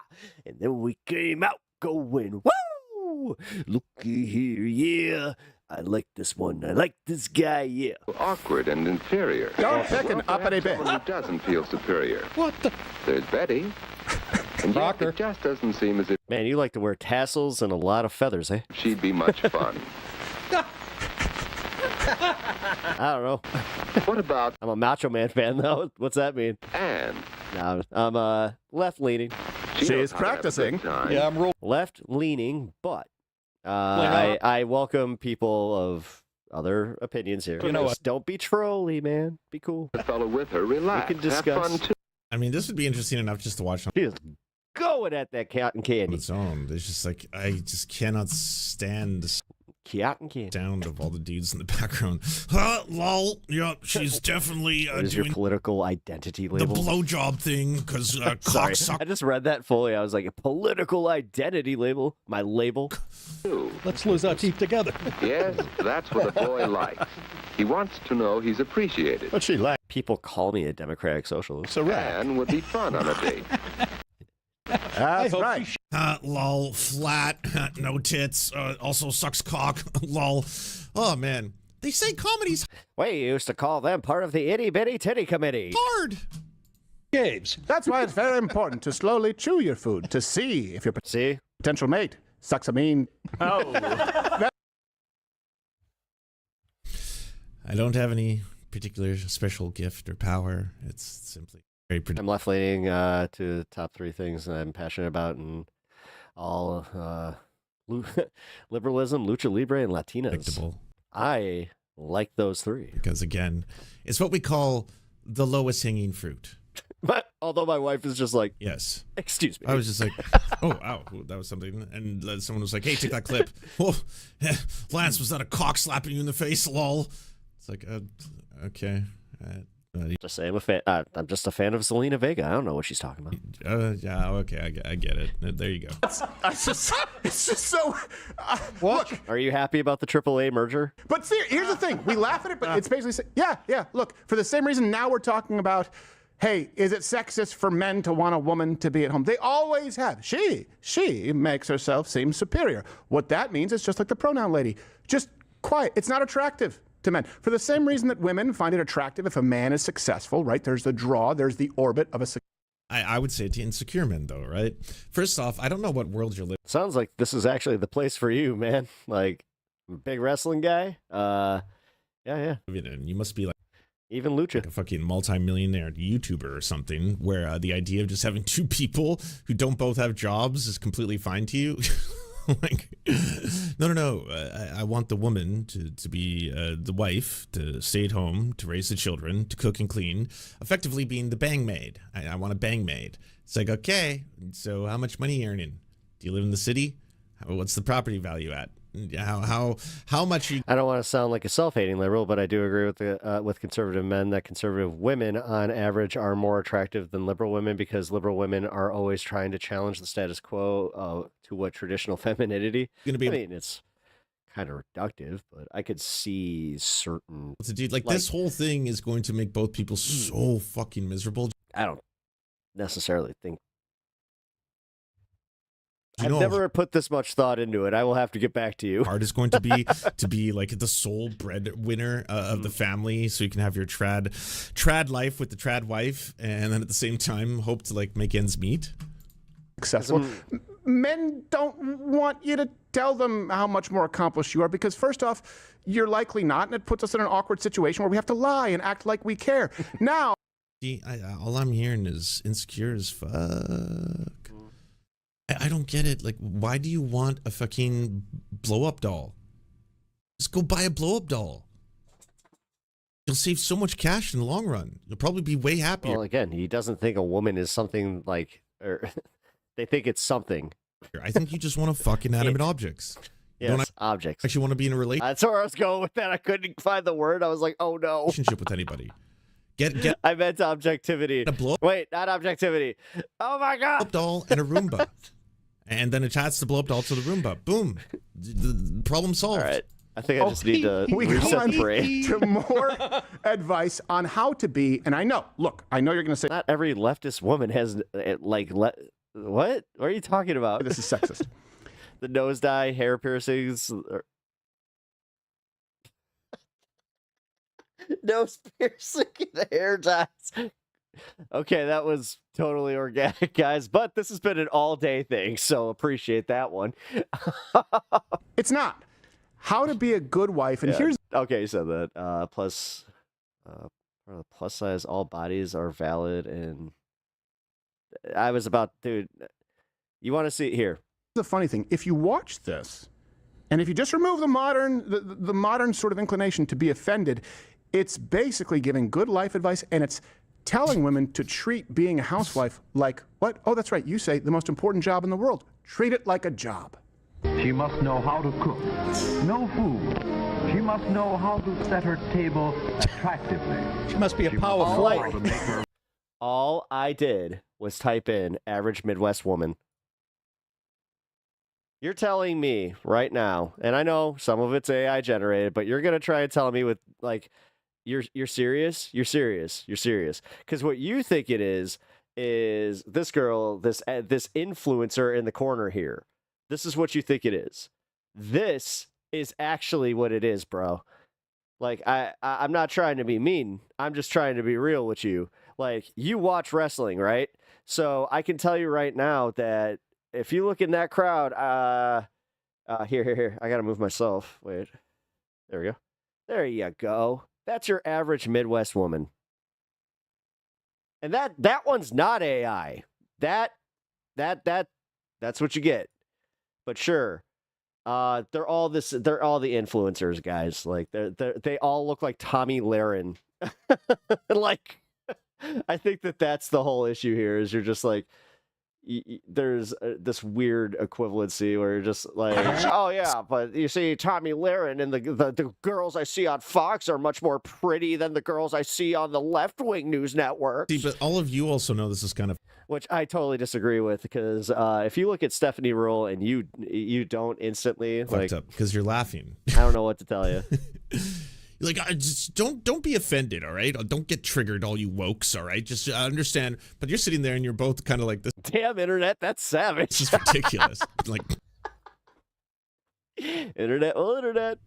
Yeah, I know. I don't like the influencers either because they're mostly blondes, and I'm not into blondes. I'm into brunette guy. I know you're like, yeah. It sounds like you like, I don't know, 3 or 4 different Latinas. Like, there's a reason this that are in these. It's I don't pretty know. extreme, right? There's a reason. But just per your argument of conservative women being hotter, I disagree. Like, all right, look, I'm all for trad wives, women knowing their place, becoming our brood mares, all that kind of stuff. I'm for that. I do love your name, though. But, like, just gonna they go are out and putting say it that. on pretty thick here. Come on. Look at the size of this thing. She must know the worth of labor-saving device. It's Fred and Gwynn. how best to conserve her time and energy. She must. Here's the thing: they don't tell you she was indeed. Actually, this is the reason she had gotten such a good deal on the Kirby vacuum because she was stooping the Kirby vacuum man. No.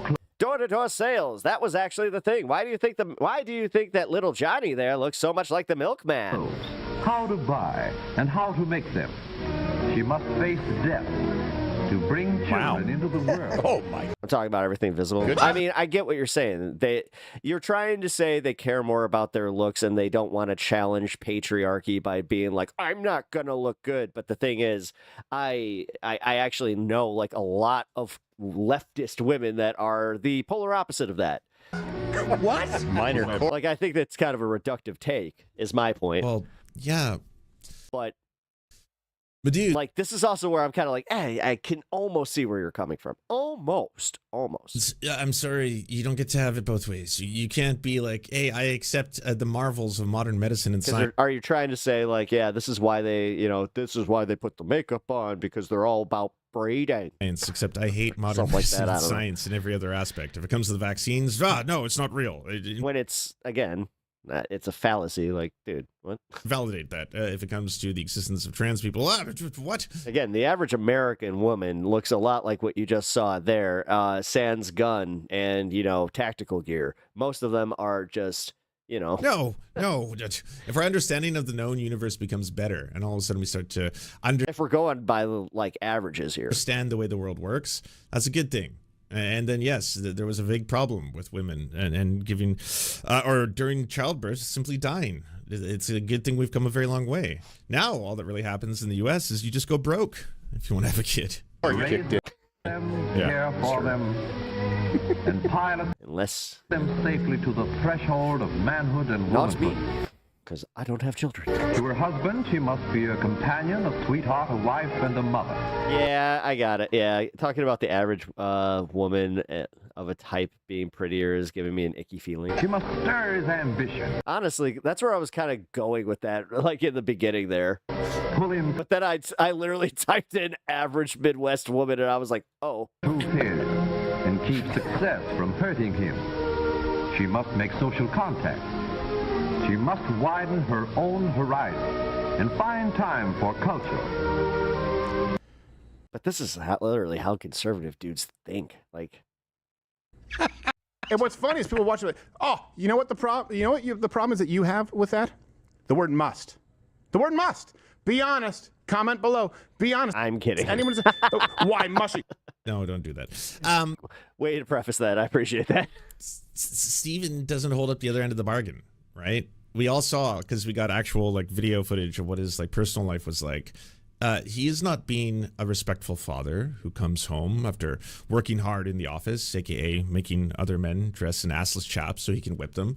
So after he comes back from a long day of whipping men in the ass, and then he comes home, maybe after exposing himself a couple times to his employees, he then expects the house to be clean. Well, Macho Flair, if you don't mind leaving a follow, you are getting me that much closer to my 300 followers that I've been trying to. He expects dinner to be made, and he expects everything appreciate to be you. there so he can, Thank you. love his wife. Let it play. And enjoy his family home.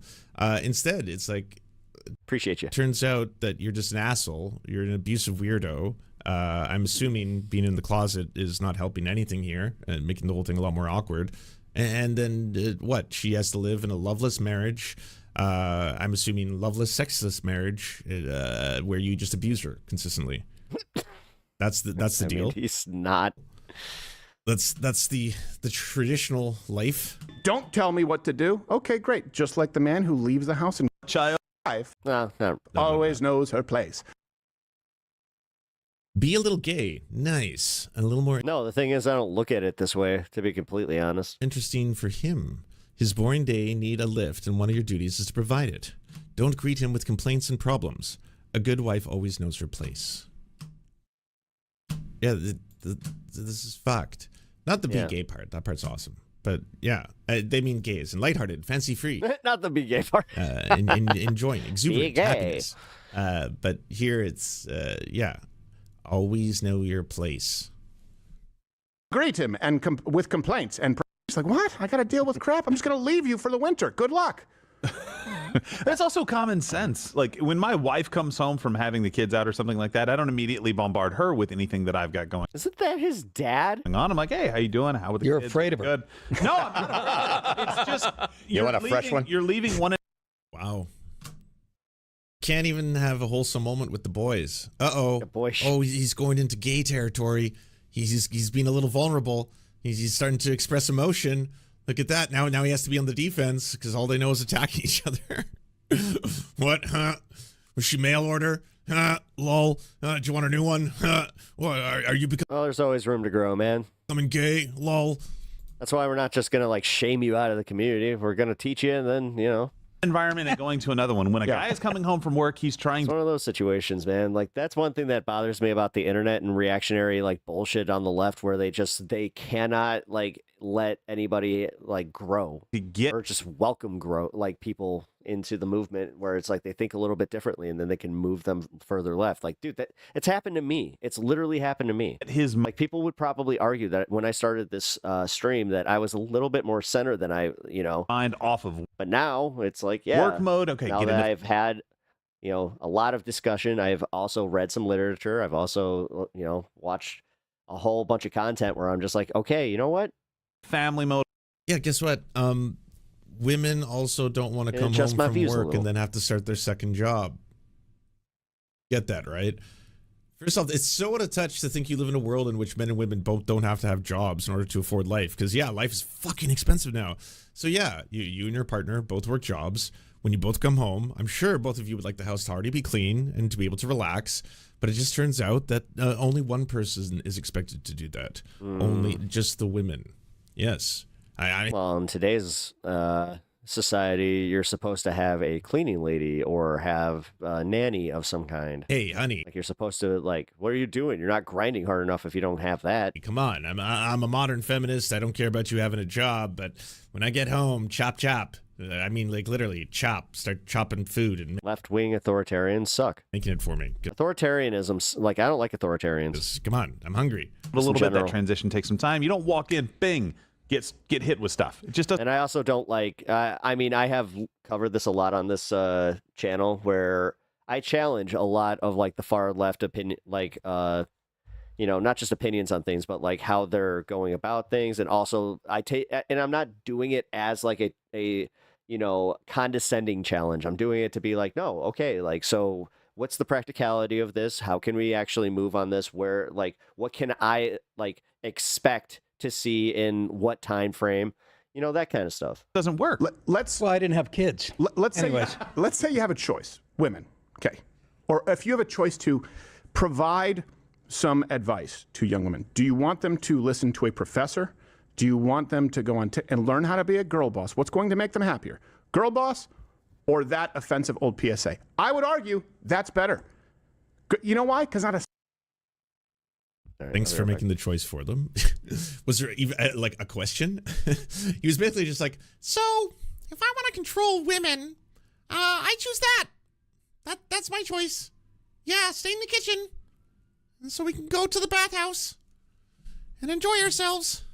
Single guy ever, I'm just letting you know, not a single guy has ever had a conversation saying like, well, you know what, I think she's due for a promotion, so that really gets me go. No one cares. They would prefer.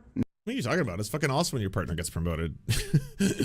Not only is it awesome that they accomplish something and you're happy for them because you have basic human empathy and you also happen to like and love them and you want them to succeed as well. It's also awesome because you get more money as a couple. I can tell you this firsthand. It's bad. Russia's pretty bad. Badass. When my partner gets promoted, I'm very stoked. Like, hell fucking yeah. Although, like, they're like Sudan, Congo, like some of the African countries are real bad from my understanding. That's awesome. Although I heard that the Congo, there's like a mini revolution. I need to read up on this because it's been a few like years since I was looking into it. Like, on what tier is that a bad thing? Nice and to be a team, a partnership. And of course, this extends to, who could ever forget, dinner time etiquette. These boys greet their dad as though they are genuinely glad to see him, as though they had really missed being away from him during the day and are anxious to talk to him. This is the time for pleasant discussion in a thoroughly relaxed mood. They don't pick this time of the day to spring unpleasant surprises on Dad. If they have disagreeable news, they'll postpone the discussion until another time. And this is no time to dun Father for a raise in your allowance, new clothes, or argue about other financial matters. What? This is literally what caused like a generation of trauma. Like this shit. Like you could actually probably pinpoint to this video, like how, like if they showed this widely, Jesus. Napkins on the lap. He wants to come out to Dad. Watch this. They converse pleasantly while Dad serves. Here it comes. Pleasantly, for that is the keynote at dinner time. It is not only good manners, but good sense. All good advice. All good advice. Pleasant, unemotional conversation helps digestion. We know that. Don't monopolize the conversation. Sorry, wait. Pleasant and emotional conversation helps digestion? Yeah. I kind of was like, huh? 50s, man. What a time to be alive. But then, yes, of course, it's like, hey, by the way, Persia, Saudi Arabia, Vietnam, Thailand. Don't be emotional. Hey, women, come on. Men have had a really hard day making Saudi Arabia the bread, aka the cashola, for you to be able to afford the food that you have to cook for them. And so, I mean, America's not that great. Make sure that you know your place. The kids are all like, is it any wonder that there were really high rates of like alcoholism and women? We got our issues on that, those subjects too, man. And, basically trying to get prescription amphetamines from their doctors to cure their melancholy. It's like, oh, I'm perpetually depressed. Why is that? Do you have a bout of the melancholy, perhaps? It's like, well, yeah, I don't know. I just feel unfulfilled in my life. All I do is 24/7 cook and clean for a husband that beats me while he goes off and fucks men because he doesn't love women. And at the same time, this whole situation has me constantly exhausted. I am having to not only raise the children myself, but also I have to get them set into this mode that is very counter the way kids' brains work. As in, like when my husband gets home, they have to be completely 100% engaged and still. No wonder Crowder's wife is not there. And attentive and can only make interesting comments and they cannot in any way be inquisitive as children are. Yeah, it's making me quite sad. Oh my God. The charm of a meal more quickly. Shut up, Judy. To say the rest of the group is bored would be a gross understatement. That's why I don't like ladies. Again, y'all are laughing though because you also on some level realize how insane this is. As much as you're like, these are the good. I mean, that's how we should be laughing at this. Like, it's like, this is ridiculous. But at the same time, hearing these guys laughing at it jovially and going like, yeah, because this, you know, what's funny about this. This is how it should be. You get it? You get it? Times men were men and women were women. No, I long for this. You're also just really? That was both how you were supposed to act and the way it was advertised. Impact. Did you idea how painful a grapefruit in the eye? Might as well have been Mo Howard. He squeezed it on the way in. Mo Howard makes the same face. Yeah, he fresh. It's kind of funny that, like, from the early days of Steven Crowder till now, he's just surrounded himself with, like, old, failed comedians who are just yes men. Like, that's all that's left. The original cast and crew and people he used to work with, the ones that, like, you know, obviously he's attempted to sexually harass or expose himself to. Fred or Norris? the ones he's tried to molest and stuff like that. The only person who stayed is this dude. Dad. He's the only one from the old days. Isn't that his dad? And like, it's really sad when you see so many of Steven Crowder's like employees throughout the years just be like, that's a fucked up environment. He's very abusive. That's not He's Mr. very Crowder. exploitative. He I don't know. I don't know exposes Crowder himself lore. constantly. He's obsessed with, making us perform in very sexualized sketches with other men.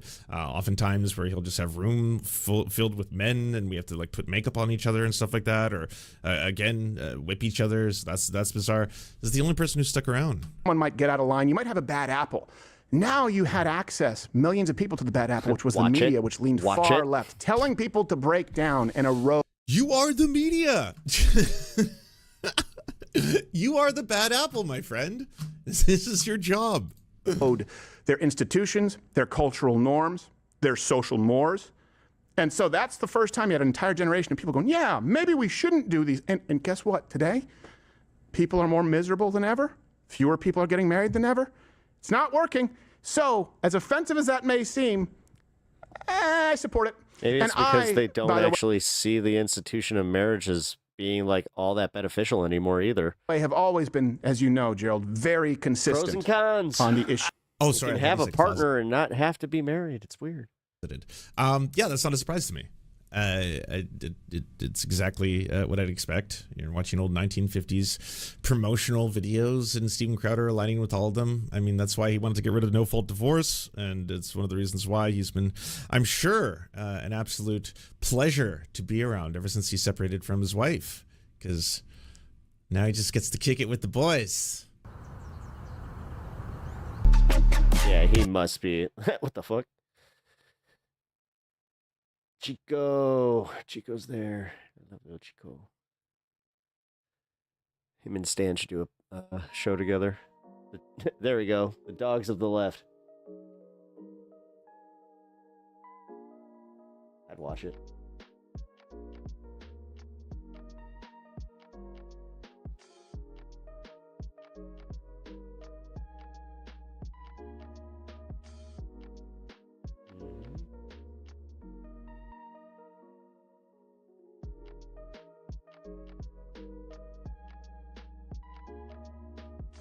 All right.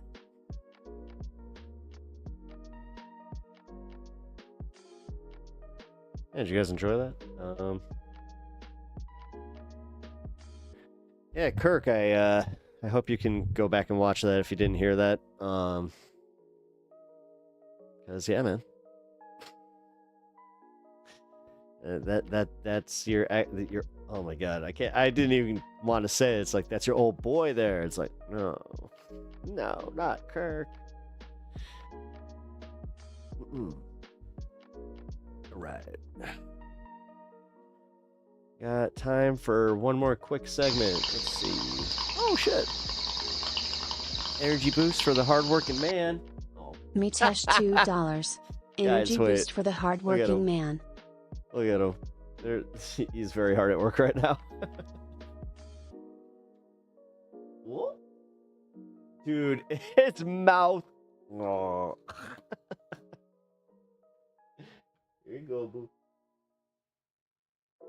You gotta get it. You gotta get it. You gotta get it. Yeah, you gotta get it. He's like, are you throwing it? Are you throwing it? Are you? No. Like, silly pooch. That silly ass dog. Oh, guys. Thank you, Mitesh. Thank you for the $2 donation, man. I really appreciate that.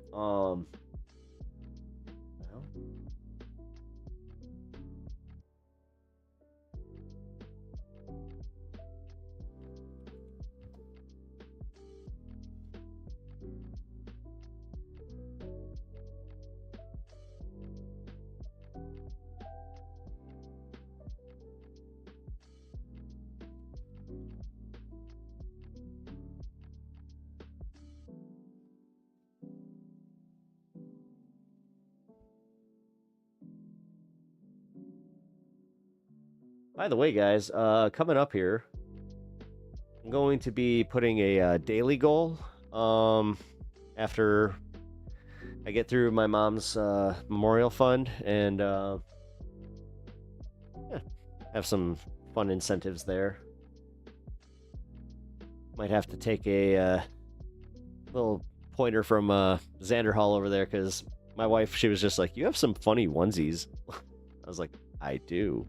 I also have my my very comfortable Uggy, which, if you don't know what that is, it's an Ugg, like, it's an Ugg hoodie, like it's a oversized hoodie, but it's the most comfortable thing on the planet. I would pull the Captain Ginyu move on him to trade places. Dude, I mean, look at him. Can you change? Isn't that what he said? Oh, God. Those are like two... Yeah, those are two of the most frustrating DBZ episodes for me, because, dude, Goku just gets back, murks the Ginyu Force, and then just in a just completely like Goku move gets essentially tricked. It's like, oh, come on. Kakarot? How much time is this? 16 minutes? This will be a little too long. How long ago did he...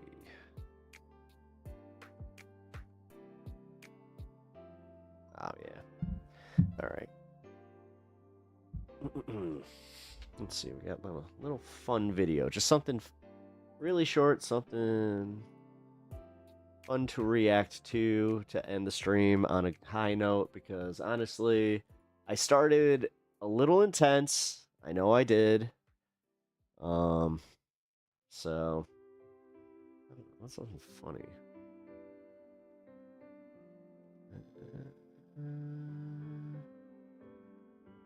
Everyone needs to hear this message. We'll do this. We found Tom Holler today. I'm gonna like all his content here. Or Tom Holler. Tom Powell. Tom Powell. Tom Powell Jr. Here is the link to follow him. Please do. Also, guys, here, I should probably do this too. I got 2 links here for the channel. If you can help out the channel by getting yourself a Ground News subscription, break through the algorithm, and yeah, you can try it for free. And then if you enjoy it and you want more access, you can use the code in the description here for 40% off. Thank you, guys. And I'll save the last one for when I end stream, because 3 days. Oh god. Oh man. Looking at the calendar, it doesn't seem like it's that close.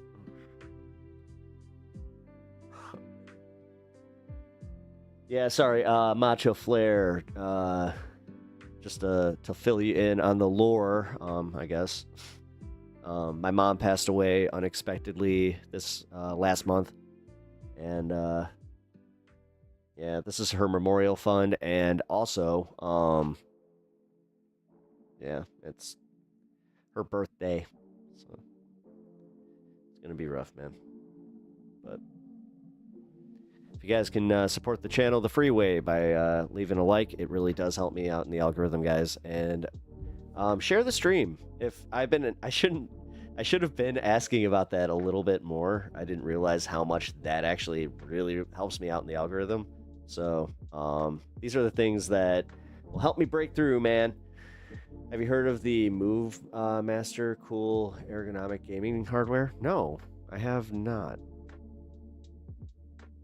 I can't say anything right now. I can't say anything right now. Put me in a hard space here. It's okay. It's okay.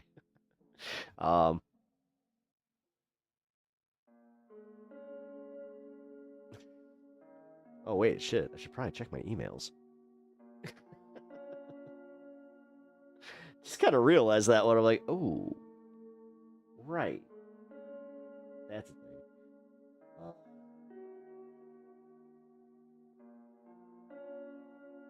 And then, yes.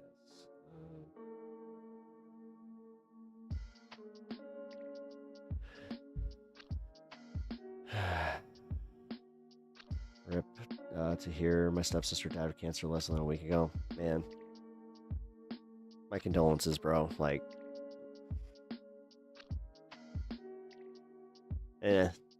I'm still at this weird phase. Like, I really am. I'm able to do my day-to-day stuff, but like when I think about the reality of, you know, her being gone, it sucks.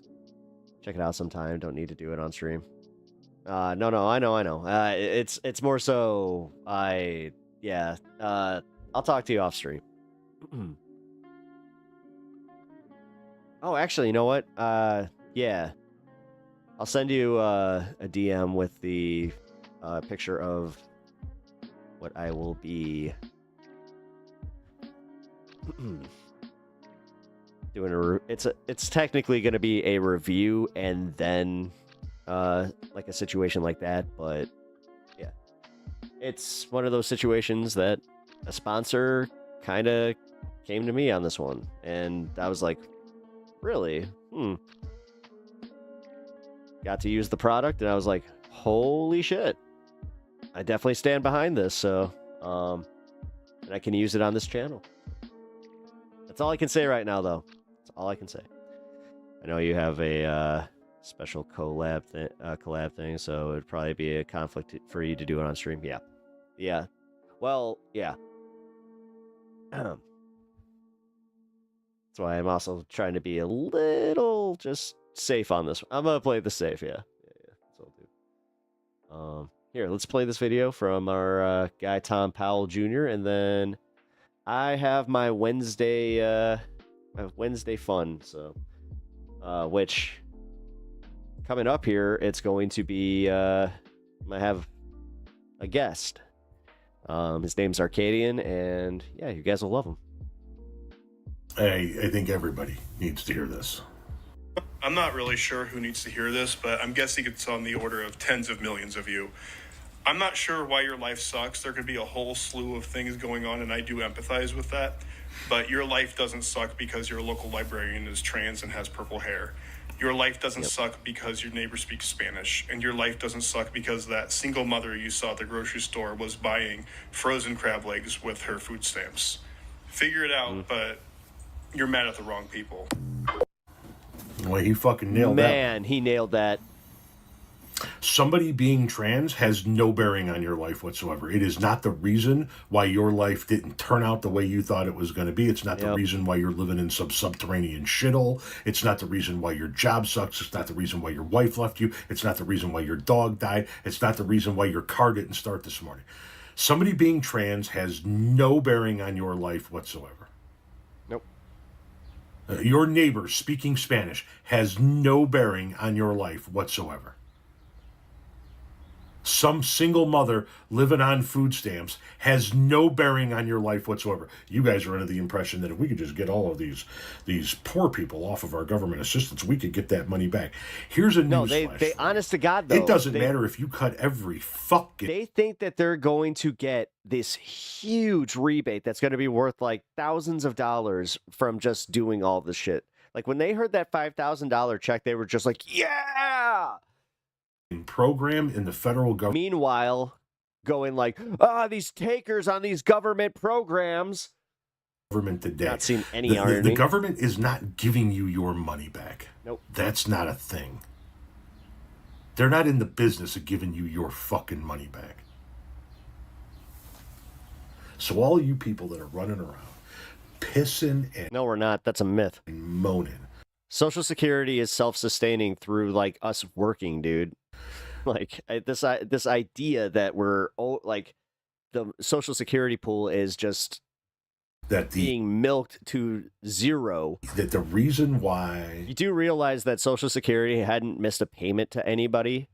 Like they may have overpaid on things, but they had not missed a payment to anybody since this Doge bullshit. So this happened or this went wrong or that went wrong in your The national debt is going to eat us alive. How? life has nothing to Why is that a concern all of a sudden? do with the people that you're bit. It's always a concern when it's just like, yeah, but we need to cut, and it's always like social programs or anything, but they then just ignore the $1 trillion military budget that they just went with in a non-wartime. Are you fucking kidding me? Like, this one's easy. You're just a bigoted asshole. Yeah. Who needs? No, the thing is, they need to feel like they're better than people because their lives suck that bad that they honest to God get that little dopamine hit by seeing somebody having a worse life than them, and it makes their day a little bit better. Somebody to blame for the fact that you fucked your life up. And that goes for people on the right and the left. I see plenty of people on social media from the left pissing and moaning about the man keeping them down. The man didn't keep you fucking down. You just didn't make anything out of your fucking life. And trans people aren't keeping you down if you're on the right. Hell, I'll bet you've pissed in a bathroom next to a trans person and never even fucking knew it. Yep. I'll bet at some point in your life you knew a trans person or an immigrant or a gay person or somebody that smoked herb or something that you don't like and you just weren't even fucking aware of it. The reason why your life didn't turn out the way you wanted it to is because of you. You didn't do shit with your life. The trans person didn't ruin your life. The immigrant didn't ruin your life. The single mom on food stamps didn't ruin your life. The college professor teaching subjects that you don't understand or like didn't ruin your life. You're just a piece of shit who wants to blame others for your downfalls. Yep. Realistically, what do I recommend we do about the debt? I don't have a perfect answer about it. But increasing GOP, the tariff thing, again, if it was implemented with any like sensible actions, then that, could contribute. And also, certain manufacturing things, this myth about the car manufacturing coming back and saving the planet, like saving America, is not going to do anything because, again, they're trying to abolish unions. So, also, why in God's name would... Oh, wait. Actually, hold on. I don't know what I did that thing because I actually do have the answer. Tax the fucking rich. You start going back to taxing every dollar that these dumbasses make past $1 billion. I'll even give them the fucking $1 billion, but you tax the fucking rich and they have to pay their taxes. That's how this goes. And I don't want to hear bullshit about, well, if they get taxed out the ass, then they're disincentivized to have their wealth here because all of their wealth is literally built in private equity and fucking us over and just constantly it's all on them. And the thing is, this prosperous fucking time that they keep talking about from the 50s to the 70s, and I'm just kind of repeating what Sam Cedar has said expertly out there, it was when unions were at their strongest and tax rates were at their highest for the rich. That's the bottom line. But we keep being sold on this idea that it's your fucking neighbor who's taking 0.2 or 0.0002% of the fucking budget. Sorry, I'm not trying to shout at you, but the myth seems to permeate. Billionaires taking fun rides to space. Exactly. Yeah, they're literally taking giant penises to space, and it's just like, no, we're just like, no, but they might not stay here because we just need to suffer a little bit. I mean, my question to this is, how comfortable at what point and like what tax bracket are you comfortable making like life a living hell? Like, because it seems like that's the thing. Like, they need to be one class higher. Like, it's the ultimate mind fuckery where it's like, yeah, guys, you made it. You're technically one of the 1%. Close that door, guys. And then you can look down on the peasants and just feel like you've done something. Remove billionaires. Wait. Move dumb tax loophole. Yeah, remove dumb tax loopholes. Yep. Whenever the debt is brought up, they implement policies that benefit the rich. Exactly. I want to remember around that. If you were ever to start a business, what would that be? I don't want to talk about it. This is my business. No, I'm actually not kidding. This is my business. Full disclosure, dude, I'm 38 years old. I've already been a small business owner in America. I've seen what you have to do to get ahead, and it's not great. They require a lot from you, man. You need to sell a lot of pieces of yourself, whether it's your youth, whether it's always something. If God has forced you to become a chairman of a company, which company would you choose? Ben and Jerry's. The billionaires should just go away already on a private island leave away from the poorest. Well, honestly, that whole thing where they want to buy, they literally are trying to, build space on the moon. It's like, please do, or go to Mars. Guys, what's stopping you? Just go now. Come on. We don't want you here anymore. We can fix a lot by removing loopholes, create new brackets, and raise the corporate tax rate. Yeah. All right, guys. I have got to get going. Here, let me get my outro going here, and then tomorrow, I don't necessarily know what time I'm going to be on, so keep those notifications on. It should be around 4, hopefully. Oh no, shit. No, it'll have to be later. I just realized that. It'll have to be around 5. I would be chairman of DC Studios, and maybe. I don't know. Jim Lee's not doing a horrible job right now. WB, there you go. No, Warner Brothers. I would take over Warner Brothers and just unfuck everything that Jeff Zucker's done. Actually, there you go. No, you got me on that one. Damn it. You actually got me engaged on a pretty a good topic here. I happen to know a little bit about this stuff too. So, yeah, we'll continue this conversation. But unfortunately, Macho Flair, you might appreciate this, but me and my buddy, we have been watching AEW Dynamite since its inception, and even though it has kind of sucked lately, we still get together on Wednesdays and talk a little bit about the news and of the day, and then watch some wrestling and maybe an episode of Daredevil, because that's what friendship becomes when you get older. But we're also gonna go smoke a little. But all right, guys. Because wait, did you say fuck Marvel? I love Marvel comics. Just whatever. Hot take, I guess. I'll leave you with that hot take.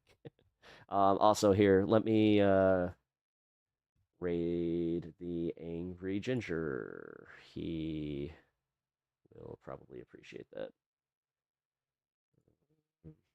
There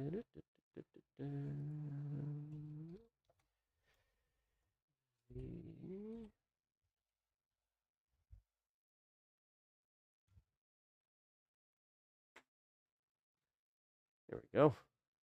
Send you over. Follow the Angry Ginger. He is awesome. He's been a really, really cool guy to me. Love the new Daredevil. I haven't seen... Oh, wait, yeah. I think we watched the season finale last week, so... Here, let me take care of this. Democrat comes in afterwards, cleans that shit up. He's having a nice rant.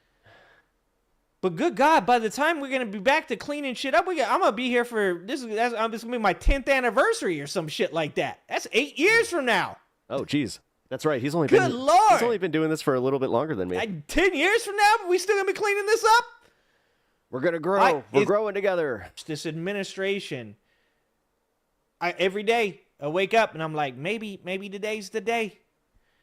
Maybe they come out with a dub. Maybe Canada comes out and they're like, actually, we love America again. Maybe, That'd be nice. I've said this before. Right. I've thought for a long time. Damn it. I'm getting caught up in the show, guys. That's what happens. They shot Best Boy first up. Oh, really? Yeah. Oh, yeah. Best Boy. You're talking about Foggy. Yeah. Oh, spoiler. Jeez. So bad about that. But no, for real, guys, I have got to get going. I'm sorry. Wait. I can celebrate the 520 mark, so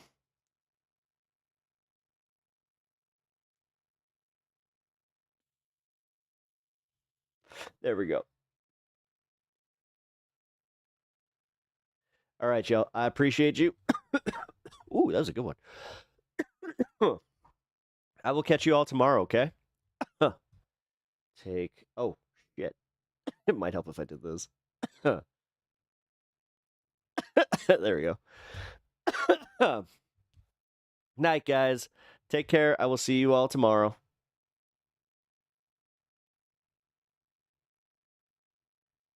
Who the heck is Pep Talks? I'm not gay, but I fantasize about Marco Rubio. Pep talks. Pep talks.